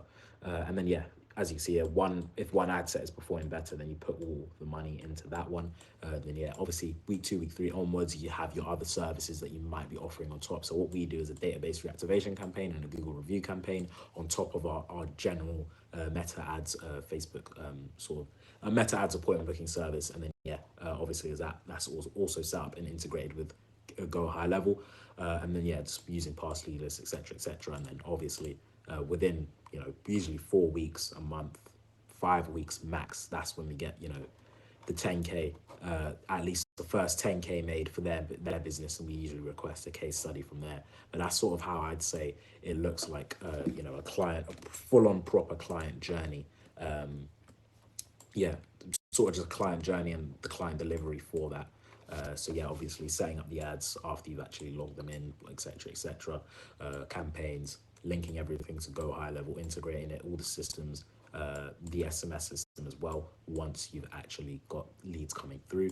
And then yeah, obviously over here, sort of like how it also just goes on long term, and how you can make sort of the client delivery process like a long-term thing. Because obviously as well, once you close the client, you want that client to stay recurring. You don't want them to churn. You want them to stay with you for a long time, long period of time, long sort of relationships built. So obviously good service, long term, over many weeks, many months actually. But yeah, that's sort of like the client delivery process. But yeah, that's that.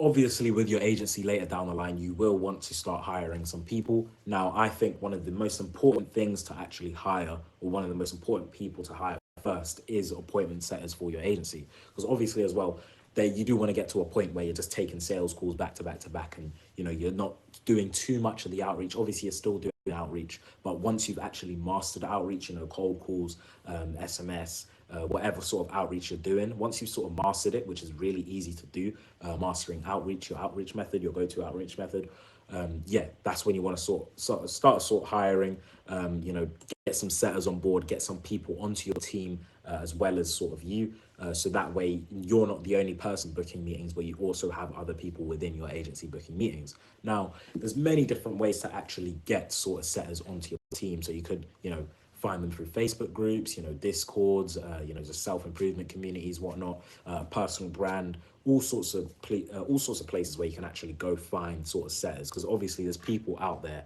I'm sure even some of you on this video are just ready to sort of work and ready to sort of just make money. And obviously as well, if these setters are just sort of ready, if you have a personal brand, if you have a sort of community that you're known in, or just know some people personally, stuff like that, go ahead and hire them. Because obviously as well, it's just if you're an expert in what you do in the cold calls and the sales, or that sort of sales aspect, then yeah, teaching it to other people is just such a great thing. But yeah, as I'll show you right here, is sort of like my rough sort of process of actually getting the setters. So yeah, let me just show you that. Cool. So yeah, first of all, you always want to sort of qualify them, whether you're, going through a community, posting on Instagram, whatever. So yeah, qualify questions. So you ask them what sort of sales experience they have, setting experience, what they're sort of like in person, that sort of thing. And then also just their day-to-day availability, because obviously you want someone, if you want to hire setters, you want someone who's quite available, within the next 3 months, or within, the time frame they actually want to hire them, long-term, etc. But yeah, obviously you want someone who's available, because obviously someone who does not have time to, do cold calls and whatnot, you're better off just getting, you're better off just sort of getting, just doing it yourself, honestly, if you're hiring someone that has less time than you. But obviously as well, you want them to have more time than you, or necessarily more time than you, as you are doing more of the sales calls, etc. And then yeah, obviously also ask them just how old they are, just so you get a little reference and stuff like that, of their age and maturity, that sort of thing as well. Second qualified question I usually ask is to get them to send a voice note of themselves just reading a cold call script, just so you see how their tone is, their accent, the way they talk, how natural they sound reading sort of a cold call script. Obviously as well, when you're cold calling, you don't want to read completely off a script, but this is sort of just to see the people they're reaching out to and whatnot, how they sort of talk, the way they talk, their just how they flow their words together, etc, stuff like that.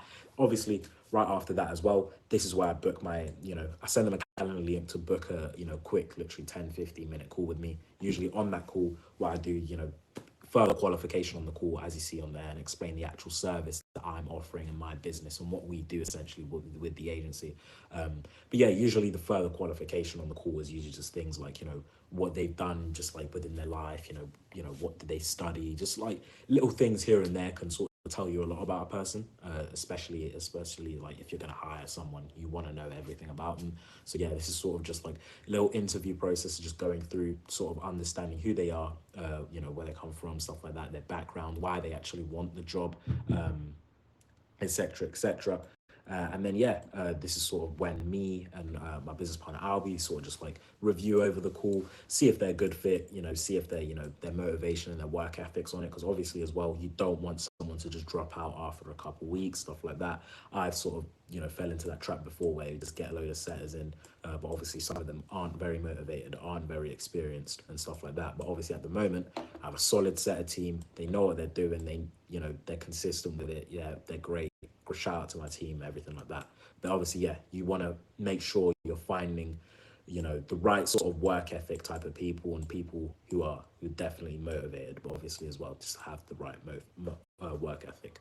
Now, of course, after that, you want to onboard them to your actual team. What we use is Slack. So Slack is sort of similar to Discord if you don't know it, but it's like sort of Discord but for business. We have all of our information of our agency on there: cold call scripts, lead lists, CRM, everything, basically just for the rest of our team to have a look at and be able to see and access all in one place. And then obviously as well, you can also have what we also have is a WhatsApp group chat, sort of just like a quick lounge where everyone just talks and just like, you know, oh, I did this many today, or, you know, this was my day, and it's really chill in there as well. And then yeah, obviously you add them to your lead list, or you give them sort of a lead list to actually contact for like cold calling, and yeah, introduce to the team. So that's what you sort of do when you're sort of onboarding setters. But obviously don't onboard setters, or don't start hiring people onto your team unless you are sort of fully overworked, or you know, you don't have time to actually do that sort of process or that part of the process when it comes to the agency.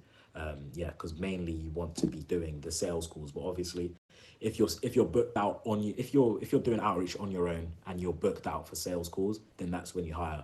But yeah, that's that, I guess. This is how to sort of get setters on board, sort of expand your agency, expand sort of your team, expand your horizon in the agency space. But yeah, that's that. So, moving on to base pay, okay? Well, not base pay, so I just pay for the appointment status. I've got three options here. I can't lie, I have just literally recorded all of this, and the footage got deleted. So I need to record it again. Three options: limited budget, medium budget, and larger budget. If you've got a limited budget, I'd recommend commission, training, and one-to-one mentorship. So commission, it's hard to do anything on a limited budget without commission is the main thing. So I'd say with commission, you should have it as around 10%. Say, for example, you charge £1,000, that's £100 per close. That's not too bad. Training, because obviously you're going to train them on becoming a better salesperson, maybe even train them on becoming a closer. I would definitely promise them, well, not promise them. I'll definitely say they've got the potential to be a closer in the future. That's really, really important. And also one-to-one mentorship, because basically how that would kind of work is, say, for example, they don't want to be just a closer. They want to eventually run their own agency. You can give them coaching on how to become a better agency owner, or become an agency owner in the first place. That's really valuable because they're getting free mentorship and they'll want to stay with you for longer, okay? And it's also motivating for them. Obviously, it doesn't mean that they won't be with you forever. They will eventually churn. But for the time that they're with you, you can't really complain. Next, medium budget. So if you've got a medium budget, I'd recommend commission plus pay per appointment. Okay, I think it's pretty healthy that. You can't really ask for much more. Pay per appointment is actually really good. Okay, it's motivating. In my opinion, it's more motivating than a base pay, because you're getting paid per appointment books. Now, I say pay per appointment. I'll do pay per show, because if you do pay per just appointment, people are just going to book fake leads in for money. So if you're going to do just pay per appointment, maybe £50 per 10 meetings. I'll do it per like 10 or 20 or 5, because per one you're just going to be paying out so much, and it incentivizes them to not book as many. If you do pay per 10, then they won't get paid until they book 10, like each 10, so they're going to work harder basically. If you're going to do pay per show, maybe increase it by a little bit. £100 per 10 meetings, because if 10 meetings show, you're paying £100 for them. And if you've got maybe a 20% close rate on showing meetings and you're closing for £1,000 each, that's £2,000 revenue. You're paying them £200, well, paying them £100 plus, so £300 total with the 10% commission. £300 spent, £2,000 revenue. That's a good return on investment. I couldn't tell you it, but I probably could. It's like, what, 5? Like £300 spent, £2,000 made. I don't know that. That might be like six times six, like just more than a 6x return on investment. That is pretty good. Okay. Obviously there's other costs in there as well, and we won't take all of it profit, but I think that's a really good investment to do. So yeah, that's cool. And then if you've got a bigger budget, I would recommend base pay plus pay per appointment or commission. Okay. If you're doing base pay, I'd recommend commission. And paying like an hourly rate. If I was to recommend one, medium budget, just because the incentives are aligned the most, and the return on investment's much more clear. To be honest, you could probably do pay per appointment without even commission, to be honest with you. Just pay per appointment, okay?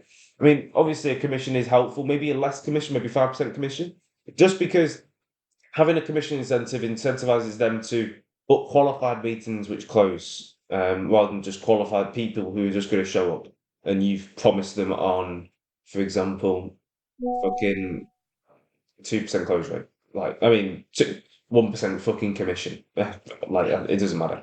Anyway, that's my pay. That's what I'd recommend doing.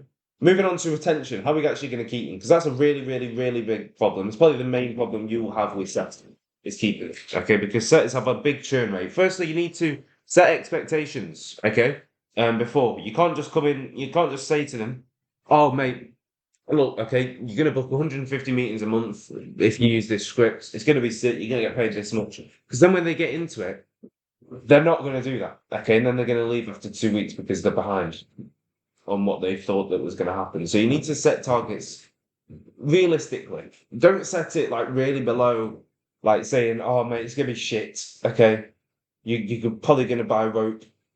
You know, you can't say that. Okay, you need to be realistic. You need to be like, okay, this is going to be difficult. Okay, it was never going to be easy. But with hard work, I promise you can fucking do it. Okay, but it will be hard. So don't take this shit for granted, and don't think it's going to be easy money, because it's not. Everything worthwhile is difficult. Create a Slack or WhatsApp group between all the members. Also, which will encourage competition as well. So maybe have competitions too. But have a Slack or WhatsApp group so you can keep everyone informed. There's a sense of community as well. People can learn from each other. That's the thing about our setter team. Everyone's here. Everyone's in like one group and we're all learning from each other. Okay. Get on weekly calls. I'd recommend doing that. And those weekly calls should have training on. We should praise the people who've done well. What we did in the first few weeks for our setters was whoever booked the most meetings within the week got like an extra 50 quid, so it's pretty decent. Have goals and minimum standards to keep them on track. And then if they do hit them, give them a reward, or if they don't hit them, punish them maybe. But I mean, that's risky. And don't just hire anyone. I wouldn't recommend it. Okay, because you need a rigorous qualification process. If you just hire everyone and just think, okay, we're going to hire 10 people, they're all going to book one meeting a day at least. We're going to have 10 meetings a day. That's not going to happen, because you're going to book 10 people. Once they're like sorted, maybe 2 of them might start ghosting you. 3 might just give up after 3 days. Another one might give up after a week. And then you'll be left with loads who have just churned and burned. Okay, and you've got a few people who are shit. So I would recommend that. Have rigorous qualification process to save your time as well in the long run. But yeah, that's pretty much that for in terms of hiring setters. I'd definitely do that. It's pretty good.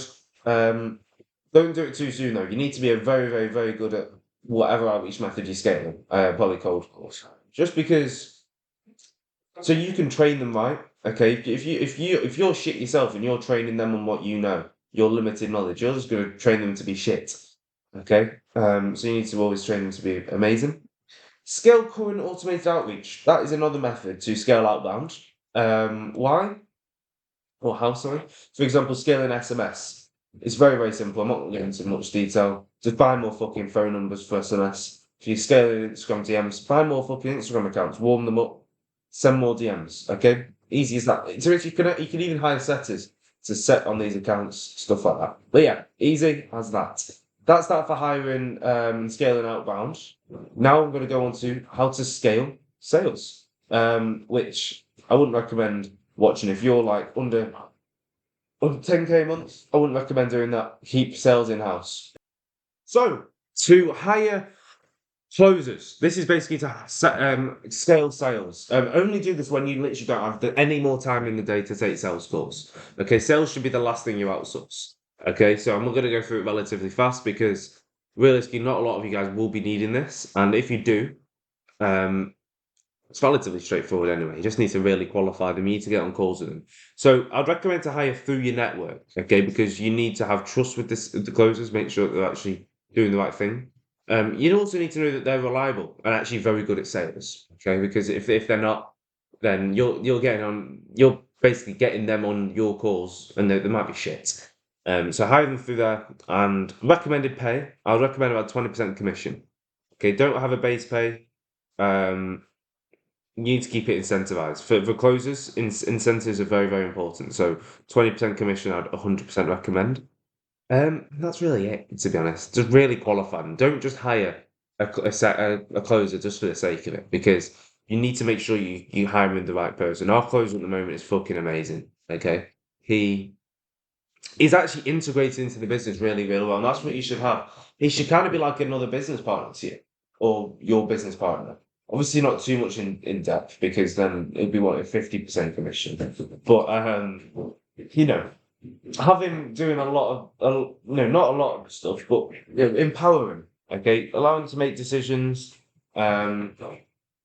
Just get involved. Okay, you need someone who's involved in the whole process rather than just a salesperson.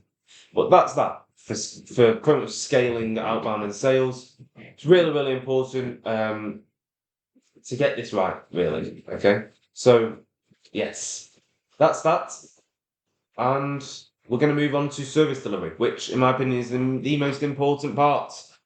Because if you don't have a good product, you won't have a good service. So yeah, let's get straight into it. Cool. Right now, I'm just going to walk you through how to actually set up the ads. So yeah, as you can see, here we go. This is one of our clients right now. We actually shut off the ads because of how well they're doing. But yeah, hold on. So yeah, what you want to do straight away, you go over to create over here once you've actually logged in. Now, this is one of the things that you actually need to get on the onboarding form, or just on the onboarding call, you want to just get logged into your client's sort of socials. So yeah, as you can see here, go over to leads campaign. Obviously as well, depending on the client, in the niches that I showed you before, all of those you want to be running a lead campaign, but obviously as well, depending on what type of things you're doing, stuff like that, you could be working with restaurants, it would work completely differently. But in this case, lead campaign, here you go. So you press continue, go over here, name the campaign, whatever. I'm going to delete this anyways after. But yeah, obviously you set the daily budget, whatever price that you also agree with your client on the onboarding call. And yeah, this is the campaign set right here. And then obviously you go to the ad set. Now the ad set is one of the most important parts of the campaign. So the ad set, obviously you set the sort of start date, you set the end date, or how long it's going to run for, and then you set the audience. This is one of the most important parts. So you go to show more controls, you go to sort of, obviously as well, this is where this comes into play. So when stuff like, for example, car rentals, age, they might want a certain age group and higher, etc., etc. Obviously over here you put the location of your client. I'm going to leave that the UK for now. But yeah, obviously you put let's actually change this to, let's say, London. So London, England, United Kingdom. as you can see, you get a radius there. So this is what, if my client was based in London, for example, let's say a construction client, I'd set this, and obviously as well, I'd ask him for specifically where in London they serve, so I can just go into specific areas, or if they serve the whole entire London, we do a whole radius like this. So just like so, boom. Then you get, you get Croydon in there, you get Southall, etc., Ilford, blah, blah, blah. But yeah, as you can see, this is how you sort of set the location of the ad. Then you go down, age, languages, and then where do you go to? So suggestions. Yeah, here we go. So here's the gender, the demographics, and the detailed targeting. What you want to do with the detailed targeting, yeah, as you can see straight away, because it's one of our home improvement clients actually, all you need to do is just sort of search up the different demographics of people, of things that they actually be interested in. It's things that people, you want to show these ads towards. So people that are interested in home improvement or gardening, interior design. These are, if you're running a home improvement ad, this is what you want to put in your demographics, so your ad shows towards these people. And obviously as well, let's say if you're doing car detailing, for example, you wouldn't necessarily put car detailing, but you'd put the actual car brands in there. So people who are interested in, I don't know, Lamborghini, or people interested in Mercedes most likely have a Mercedes. So that's where you want your ads to show to people that are interested in Mercedes. So as you can see right there, boom. And then obviously as well, if you're doing, if you're running a campaign for med spa, maybe you might only want to target women just to save the budget, etc., even more. And as you can see here, the more demographics you add, the narrower the audience size gets. And obviously in a big city like London, you can just put a load of demographics, etc. But obviously as well, when it comes to getting clients like in smaller towns and smaller areas, or I don't know, like the south of Wales or something, for example, that's where you want to have less detailed targeting, obviously because there's less of an audience size there. As you can see here, 4 million to 5 million audience size. You can just go crazy on the demographics here. I'm not going to get too into sort of detail, or like, put too much more on this, because obviously it's pretty straightforward. You're just putting things that you want your ads to sort of show towards like the actual client base, etc. But yeah, that is that. And then you save the audience there. And also as well, through this way, you're able to do sort of retargeting and stuff like that, which I'll get onto later on. But yeah, as you can see, to set this right now, etc., blah, blah, blah, we'll leave that. And then yeah, when you get to the actual ad set, so that's the ad set right there. This is the actual ads themselves. So for example, let's ignore that. So yeah, here you add in the actual image or the carousel, the videos. I'm going to show you right now sort of what sort of some. So yeah, I'll show you some examples of some ads that we've actually run before in the past. I'll show you a car detailer one and a car, and a construction one, sorry. Yeah, you should be able to see this. Thinking of transforming your bathroom for a refined look? Our bathroom renovation services in Glastonbury shows what's possible. Mark offers a personal, independent service with his strong reputation for quality and care within the local community. Mark designs everything around comfort, quality. With us below, and Mark himself will personally provide you with a free quote. Obviously that's there, so that's sort of just how a video ad looks, how a video ad sort of works and stuff like that. Obviously you're just showing the services of what they actually do. As you can see here, bathrooms, renovations, etc., showing the actual the offer at the end, which is 10% off and a free quote. And then yeah, obviously over here as well, you've got the actual image ads. So let me see if I can zoom in, I don't know. So yeah, okay. So yeah, these are some image ads that you also want to run alongside the actual the video ads as well. So what you want to do, you see this ad set right here. Once you've actually made an ad set, you just click on it and you press quickly duplicate, so it creates a copy of the actual ad as well, or it creates a copy of the ad set, which is what you want. What you want to do in the first like 3 days of running ads for a client, what you want to do, you want to split it into 2 ad sets. So you want to run 2 ad sets at first. One on solely on image ads, one solely on video ads, just to test in the market in the area what's working better, video or image. Also as well, you can add a third one, which I say in the car industry works really well, a carousel. But yeah, you want to do image, video, and a carousel ad.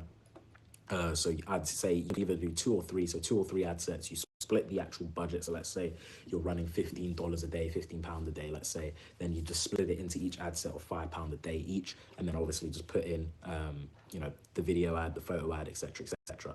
Now over here, this is where you actually get to the actual lead form. So obviously as well, this part is important when it comes to, so this is just me because I've created a new one. As you can see here, carousel on an image or video. What you want to do is have 2 ad sets of that. And then obviously you have the instant form. So I'll just scroll down here. So let me just, yeah, you know what? Let's click on,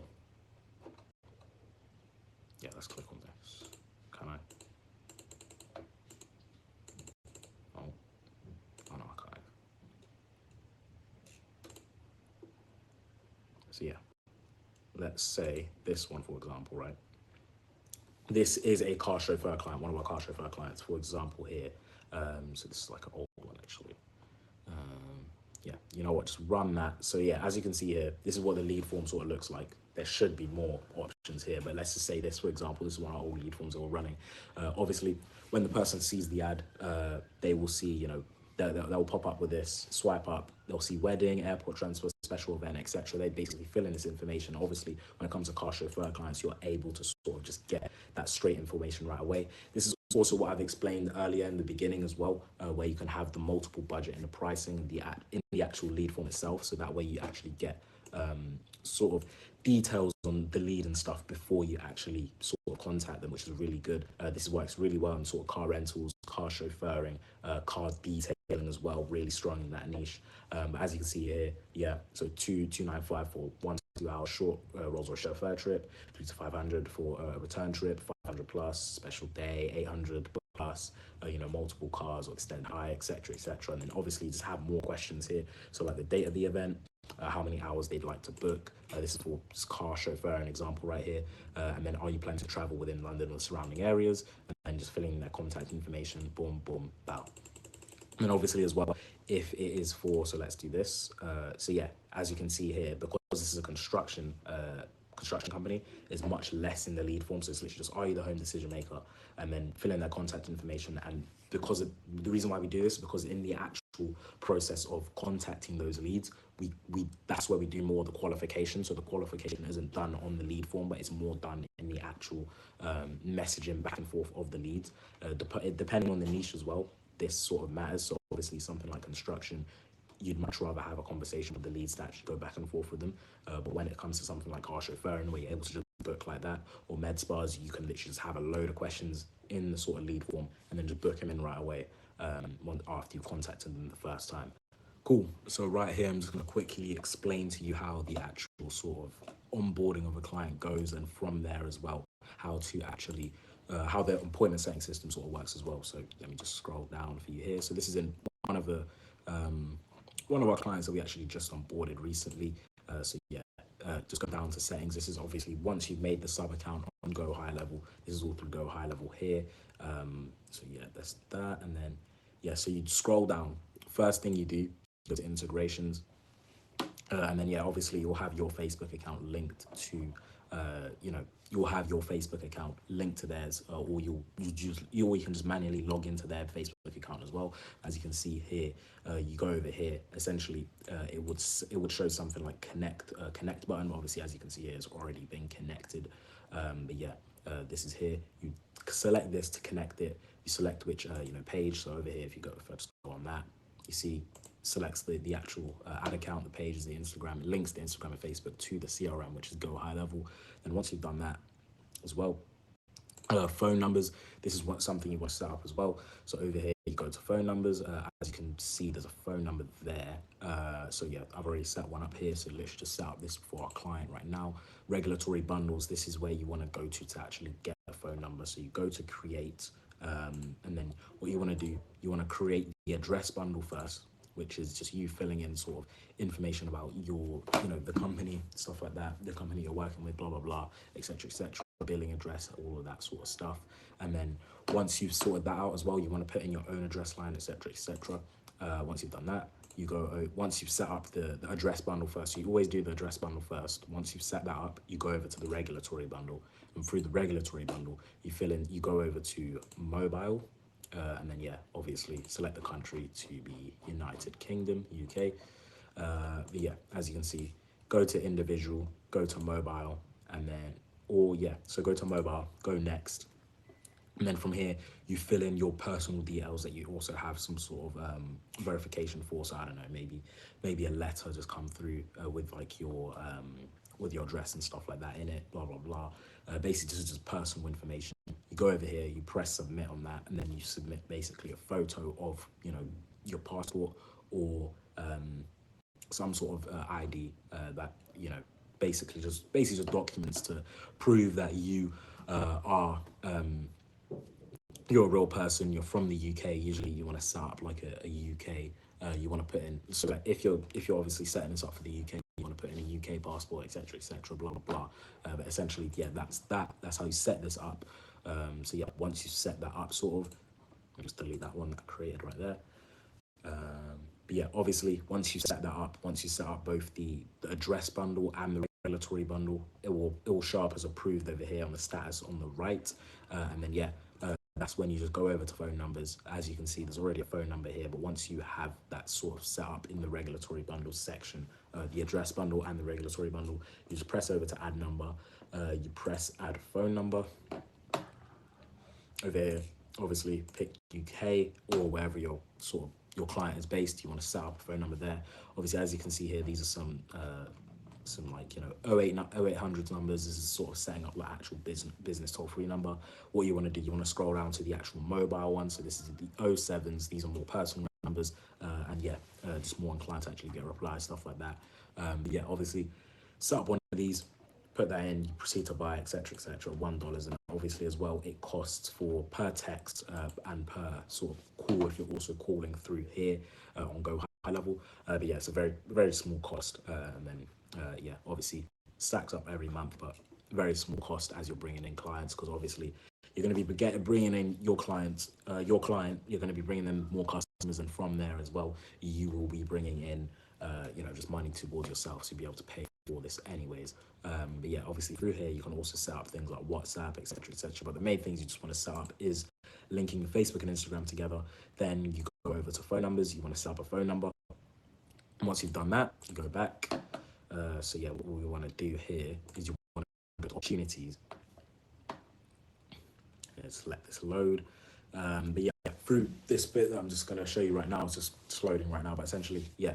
So over here, you go over to pipelines, and essentially what you do here, so yeah, this is one of our pipelines that we've got on right now, but essentially, yeah, you just create a pipeline.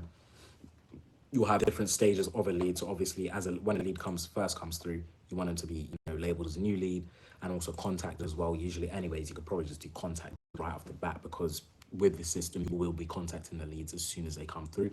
And then obviously proposal sent, and then client closed, or, you know, booked in for a quote, etc. You set that as what you want. And yeah, as you can see, the opportunities here, this is what it will sort of be like. It will be like a pipeline, just like this. As you can see, there is a person there. We'll probably blur, I think we'll blur out this name, as you can see, because this is a proper leads personal information. Let me just click on that actually, just to show you what the leads look like as they come in. But yeah, as you can see, they've gotten the message. So I'll just keep that stationary for right there real quick. As you can see, hi, you've claimed a 10% discount for a free quote, blah, blah, blah. This literally just got sent like, I don't know, less than an hour ago, as the lead just came through. And then obviously stop to subscribe. Hey, you see my last message. This is the automations, which I'm just going to show on to you right now as well. We'll blur this bit on the left, because this is, you know, proper leads personal information. But as you can see here, as soon as the lead comes through, yeah, as you can see here on the right, from the Facebook lead form, they filled in, once they've seen the ad, they filled in the information. It goes straight through to the system, because we've linked it through the integrations. And as you can see, Facebook lead form contacted, and then Facebook lead form, yeah, from there. And then as you see, messages first sent, boom. And then, yeah, so that is sort of how you do the, that's how you sort of link everything together. I'm going to show you here as well. So I'm going to go down to automation. This is where you actually set up the actual automation of sort of the appointment setting. So as soon as the lead comes through, sending them a message, etc., etc. Obviously, as well, you go to create workflow, select from template. You can pick whatever template. To be fair, let's just say like the lead nurture one, custom appointment one. But yeah, just pick some of the, just preview these templates. I'd say so. We've actually created this personally ourselves. So this pipeline, we've actually created this workflow ourselves. I can show you this one. I'd say when you're setting this up yourself, go over to the templates and then just try look for one as similar to this as possible, and obviously edit yourself to make it just sort of like this or in your own way, that sort of thing. But as you can see, this is the whole pipeline here. But yeah, let me walk you through that actually. So as you can see, Facebook lead form submitted, click on that. This is literally just from, so from the page, that's my client right there. And the form, just any form from that page, because we're running campaigns on that page, that are all just generating forms for interested quotes, basically, that will lead straight into this form or into this workflow. Soon as that's the trigger, you want to set that as the trigger, creates an opportunity. Creates an opportunity. You scroll down, so click on that. Obviously, as you can see, this is the opportunity where straight away, this is the pipeline stage. It shows the stages of the actual pipeline. So obviously, as soon as they come through, they get contacted right away. So we label them as contacted, as you can see right there. And then let me just go off that. And then just scrolling down, this is the first initial message that I just showed you earlier as well. But yeah, as you can see, hi, contact first name, obviously because they're filling in their first name, they're filling in their details, so you're able to put these in just to message them right away so it's more personalized, the messages that you're sending as well. So yeah, hi, first name, I just saw you claimed a 10% free discount from a free code of the ad. What are you looking for specifically? So this is one of our construction clients we just onboarded right now recently. But yeah, as you can see, sends that message using the number that you just bought as well through setting up the address and the regulatory bundle. And then yeah, wait for the reply for 2 minutes. And then yeah, obviously wait for so we put in a wait time. Did they reply to it? If they didn't, then it goes down a different sort of pipeline down here. So obviously wait 5 minutes and a follow-up SMS, and then hey, did you see my last message? And then yeah, it follows on from there as well. So there's another wait time of 2 hours, obviously, as well. If they do reply to that, then it will go over to this side. So yeah, if they did reply to the SMS, so if contact replied, it's true. So this is sort of like similar to you can say like what do you call them? Workflow, Listen, I'm studying computer science and I completely forgot. The flipping it starts from the top and it just goes through different way. Yes, no, the triangles. I don't know if you're studying computer science. If you're not, you probably know what I'm talking about, and you're probably like, oh, this guy's an idiot. But yeah, obviously I'm talking about like the diamonds and like the stuff like that, and it, it's a yes or a no. This is sort of just a workflow that just goes straight through that. I'm gonna beat myself up for not remembering what that was from computer science in school. But yeah, that's that. Obviously, right here. So if the branch is, if contacted is the branch is true, then it will go down to this side. So yeah, obviously here, and it creates a new opportunity, just contacted, same opportunity. Obviously here you have different ones from the pipeline that you set up before. So closed, proposal sent, contacted, new lead. So yeah, this is a bit of like computer science, I guess, coding, blah, blah, blah, whatever stuff, computing, blah, blah, blah. And then as you can see here, if they replied, blah, blah, blah. So if they replied positively, it goes down through here. It sends them the booking, sends a booking link through SMS. So this is the next message it actually sends if they reply within within the time frame that we set up there. So okay, awesome. The next step will be for you to get booked in for an in-person quote. Do you prefer mornings or afternoons? Obviously, they'll reply to that. And then obviously we have another opportunity that goes down here as well, which I'm going to go into in a second. But obviously, they'll reply to that condition. If contacted, if they replied true, etc. Here, and then from here, usually we actually just take it on ourselves. So we actually just sort of get notified once it actually goes down this low into the pipeline. And then from here, we usually go over to the conversation section, which I'll go over to show you right now, which is literally what we're just on before. You see, before when we were just on where it showed the lead and it showed us sending the message. Once it goes this low into the pipeline, this is where we actually overtake it.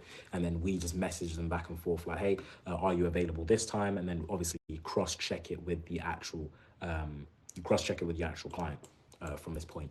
But yeah, as you can see here, it just keeps on going, internal notification, etc. Boom. And then yeah, this is the other side. So don't know why it's zoomed in that much. There we go.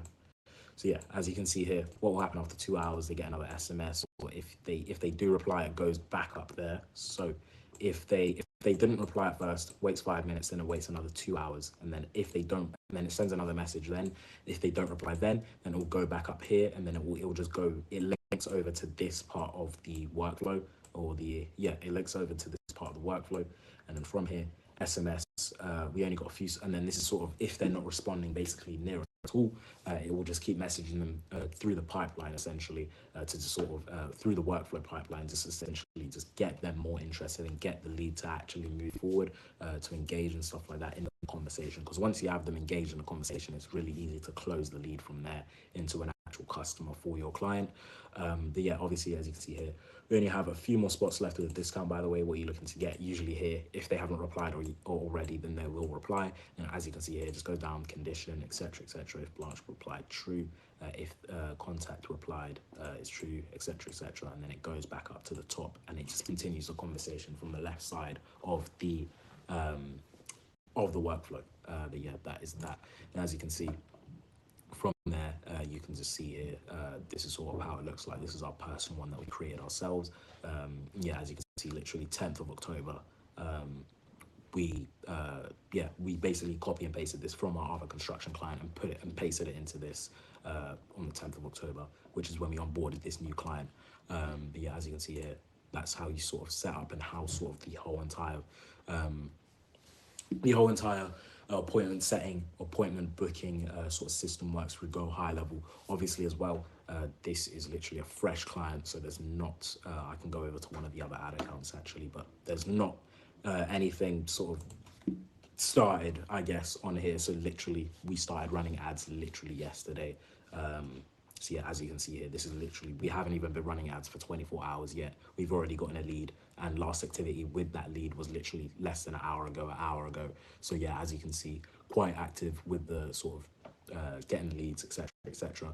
It's leads coming through, going through the pipeline, etc. Our entire appointment booking system. And to be fair, I expect if this lead is sort of engaging with us, like it looks to be as well, last activity an hour ago, if the lead's engaging with us, I expect them to sort of go through for a quote, and then obviously from there they can close. But yeah, this is sort of how you set everything up on Go High Level.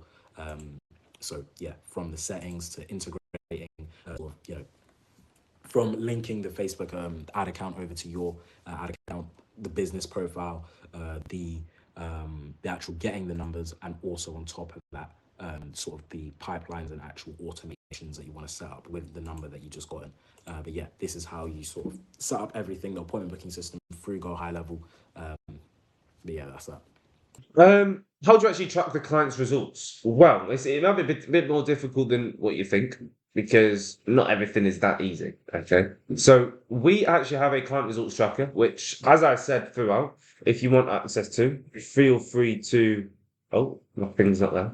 Feel free to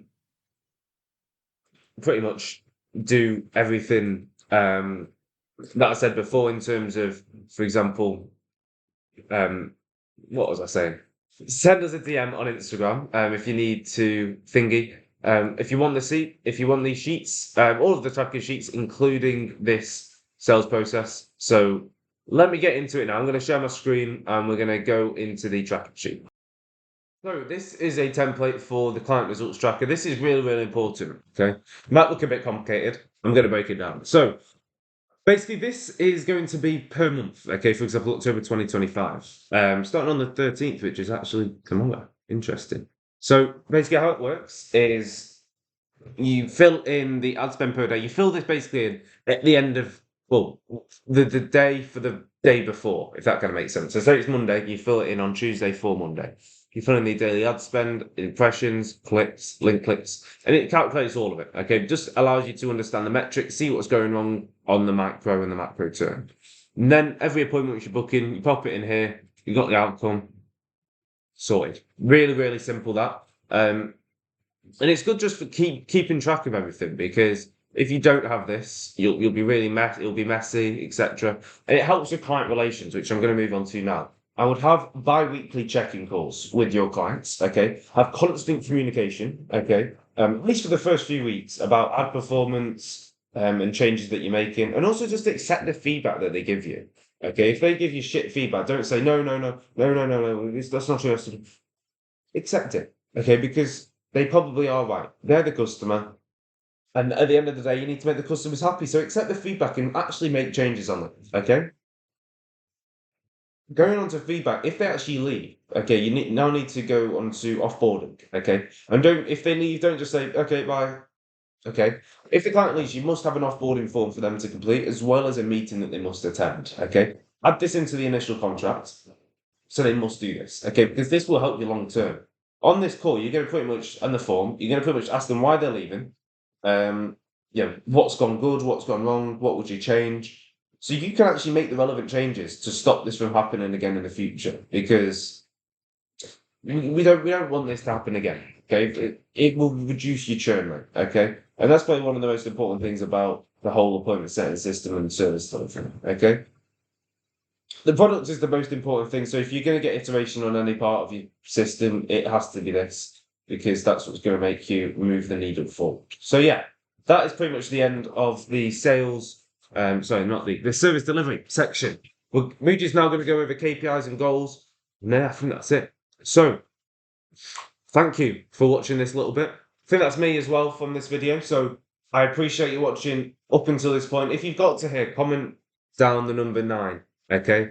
Or 6. Comment the number 6, okay? For Drake and for me. So, thank you guys for watching. Remember, if you want anything, if you need any help, comment, send me a DM on Instagram. I'm absolutely knackered now. I've recorded for so long for this video, but I hope you guys have enjoyed it. It's all about value. So yeah, thank you guys for watching, and we'll get on to KPIs and goals. And from me, thank you as well. Cool. Now onto the final part of the video. Now what I'm going to do for you here is actually walk you through how to get to 10K per month through only having 10 clients, which is 1K per month each client that you have.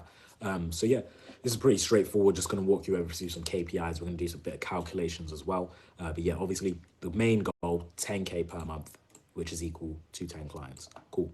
Put that in there. Now the niche, obviously, out of the 4 niches that I explained to you at the very beginning of the video, you can pick any of those niches, because all of those niches actually you can offer 1K per month for your services, because those are all high ticket niches, those are all in demand niches, and at the end of the day, to be fair, in any niche you can offer high prices, because it's not about the actual niche, but it's more to do with the actual value that you're actually bringing towards these businesses if you want to charge high prices. So yeah, obviously the niche don't really matter too much here. Just pick any one of those 4 niches and it should be good. But yeah, 10K per month, 10 clients, 1K per month each. So yeah, what you're going to be offering is 1K per month. Now this is going to be the service that you're actually going to be offering. Obviously, offer the appointment booking system built on Meta Ads, and obviously as well you can add in some other extra add-ons as well to make that 1K a month more reasonable if you feel like you're not offering enough. And then yeah, obviously as well here I put in CROSC equals 10%, which is the close rate on shown calls. Let me write that for you at the bottom actually. So close rate on shown calls. What this means essentially is your close rate on shown calls. So obviously the sales calls that you're having, the percentage of the percentage of how many times you're actually going to close. So obviously 10%, that is 1 in 10 calls. 10% is equal to 1 in 10 calls. And yeah, over here, put at the bottom as well, 50%. I'm just going to put 50% SUR, which is sharp rate. And this is, obviously all of the meetings that you're booking in, especially because of cold outreach, not all of them will show up to the sales calls. So I'm just going to put a base 50% sharp rate. That's what you're going to be aiming for. That's what you're going to be, you should be hitting anyways. You should be hitting way higher than that. But obviously this is just we're lowballing it, just doing it at a low end. That way you can actually see the numbers. So yeah, as you can see here, so show up rates, boom, 50% show up rate. Now, if you want to close, let's say, if you want to close 1 client, and your show up rate on your close rate, sorry, on showing calls is 10%, which is very low, by the way. But obviously as well, I know some people are beginners, or even if you're more experienced, you could probably get a way higher closing rate than that on showing calls. But yeah, I'm just going to put the close rate on showing calls at 10% and 50% show up rate. So yeah, if you want to close one client, that would mean you would have to book 10 calls. You'd have to have 10 shown calls. So 10 people show up to a call for you to close one client if your close rate on shown calls is 10%. So that's 10 calls booked in. And then now, obviously, not all of those calls will show up. So show up rate, you'd have to double that. So 50% here. If it's 50%, if it's 100%, obviously you just keep it the same. But obviously, no one has 100% show up rate in cold outreach within sort of these niches or the agency space, offering services, etc., etc. But yeah, 50% show up rate.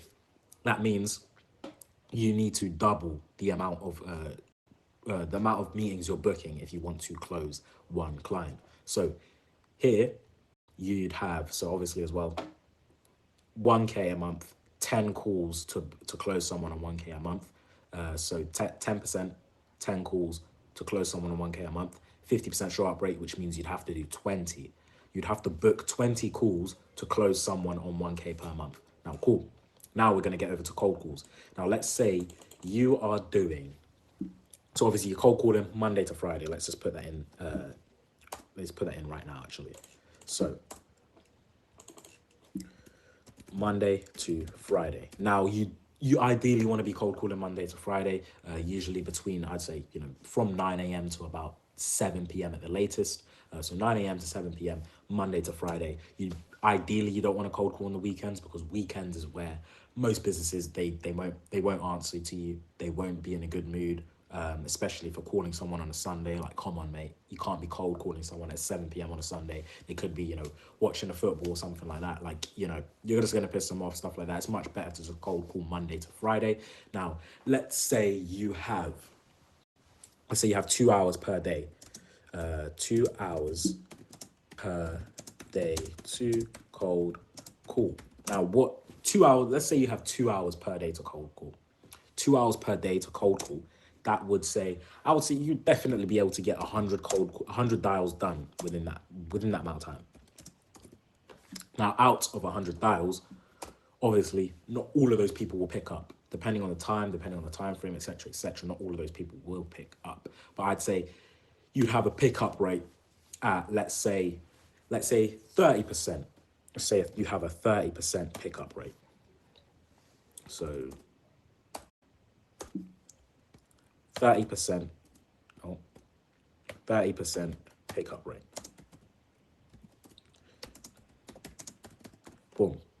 So 30% pickup rate. So yeah, cool. And let's say out of those 30%, so 30%, that is 30 calls you're actually getting over to an owner or a decision maker inside the business. So yeah, that's that. Cool. Now what I'm actually going to do as well is, so yeah, we want to make this a bit smaller. Yeah, so 30% pickup rate, which is equal to, I'm just doing that same.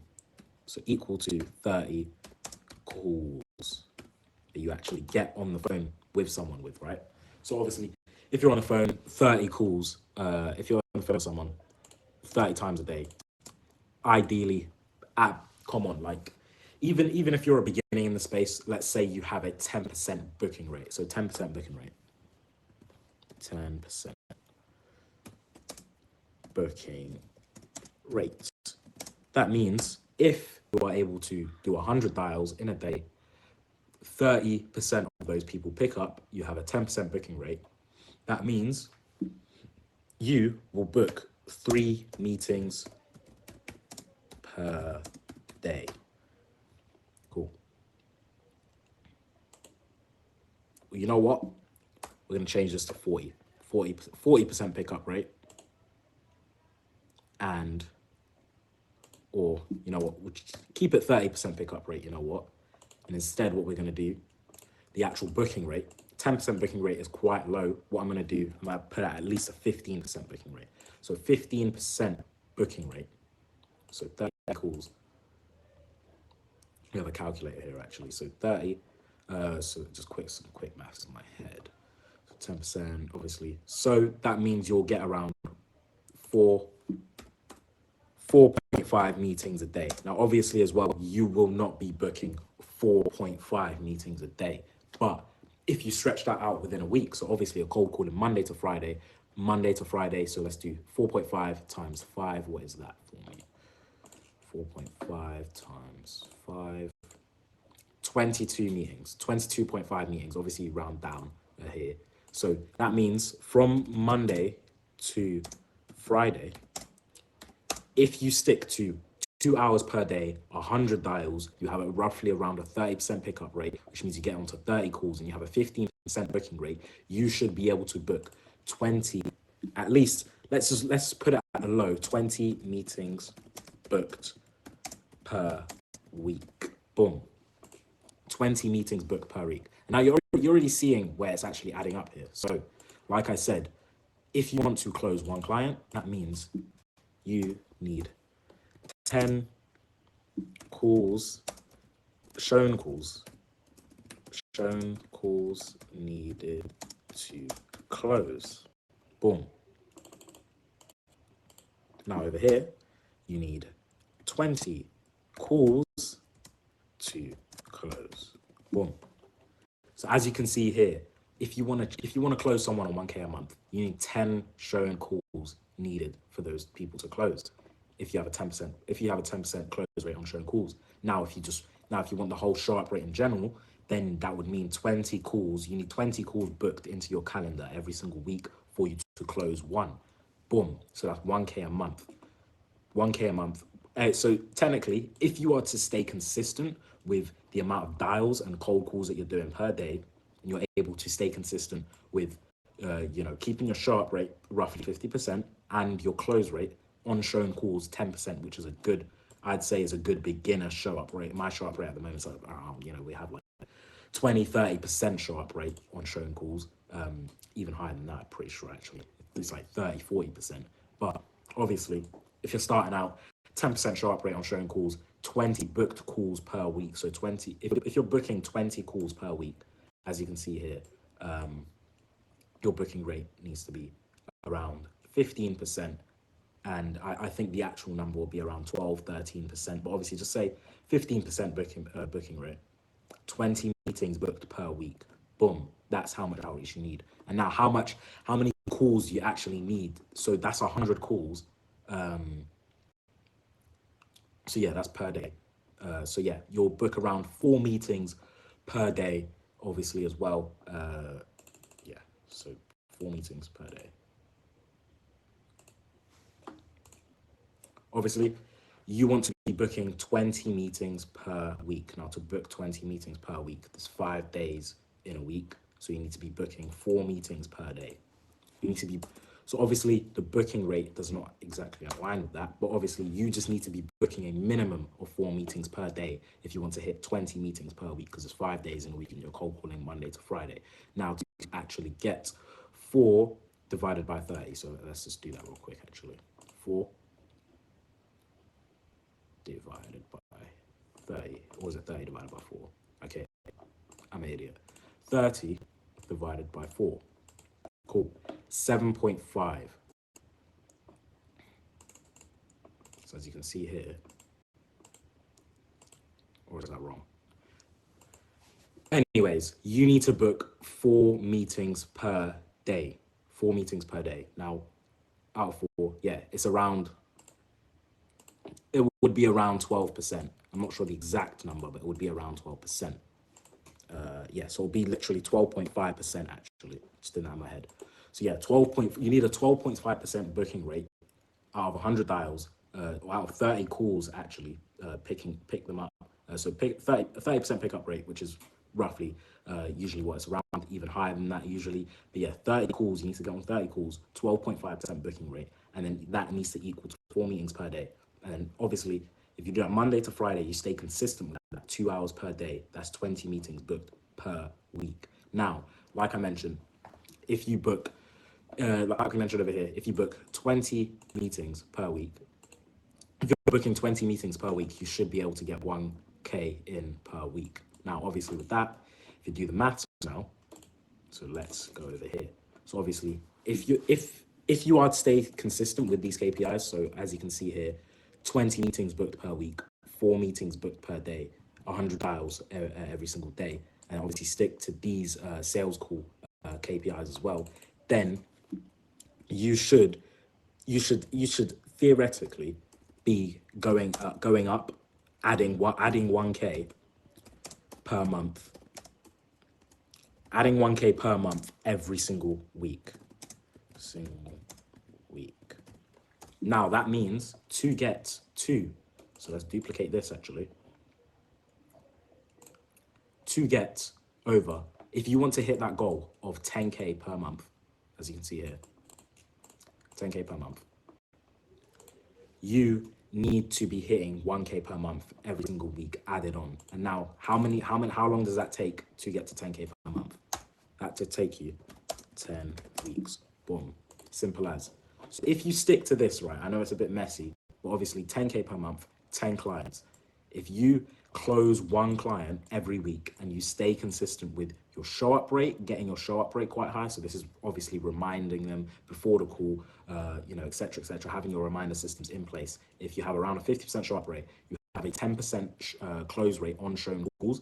And then as well over here, just sticking to your outreach goals. So 4 meetings per day at a bare minimum, you should be able to close 1 client every single week. Now, obviously as well, if you're just starting out, this might seem a bit hard for you, getting 4 meetings booked per week. And obviously as well, this is sticking to one outreach method. This is sticking to cold calling only. Obviously, if you're doing multiple different types of outreach, so you could be doing 2 different types of outreach at once. You could split it down to 3 meetings and cold calls and 1 meeting elsewhere. 2 meetings and cold calls and 2 meetings elsewhere. But obviously, I'd say if you're starting out, stick to cold calls. Obviously as well, when I was starting out, I was doing 100 dials. I was literally coming home year 10 after school every single day, cold calling from 4 p.m. to 6, 7 p.m. I was literally coming home from school, year 10, cold calling, back to back, booking meetings in, focusing on my show up rate, and then after that, just from there, just closing clients, etc., going from there. But obviously, when it comes to this agency space, it's all about consistency. Everything that we've explained through this whole entire video, this is literally the last section of the video, but everything we've explained through the whole entire video, obviously, all of that is important. But the main important thing is consistency and doing the hard work. So obviously doing, the amount of outreach to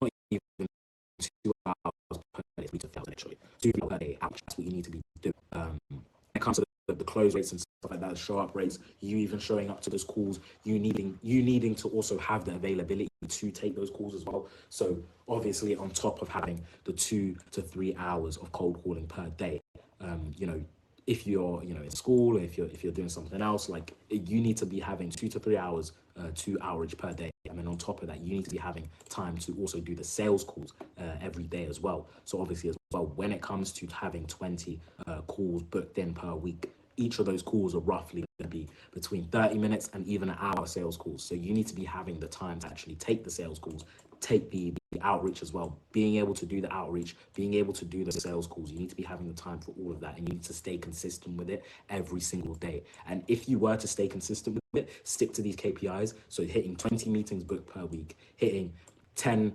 1 close for every 10 calls, shown calls. If you were to stick to that every day for 10 weeks, guys, if you were to stick to that every single day for 10 weeks, you would be making 10K per month by the end of that, or you would have made your first 10K by the end of that. Simple as.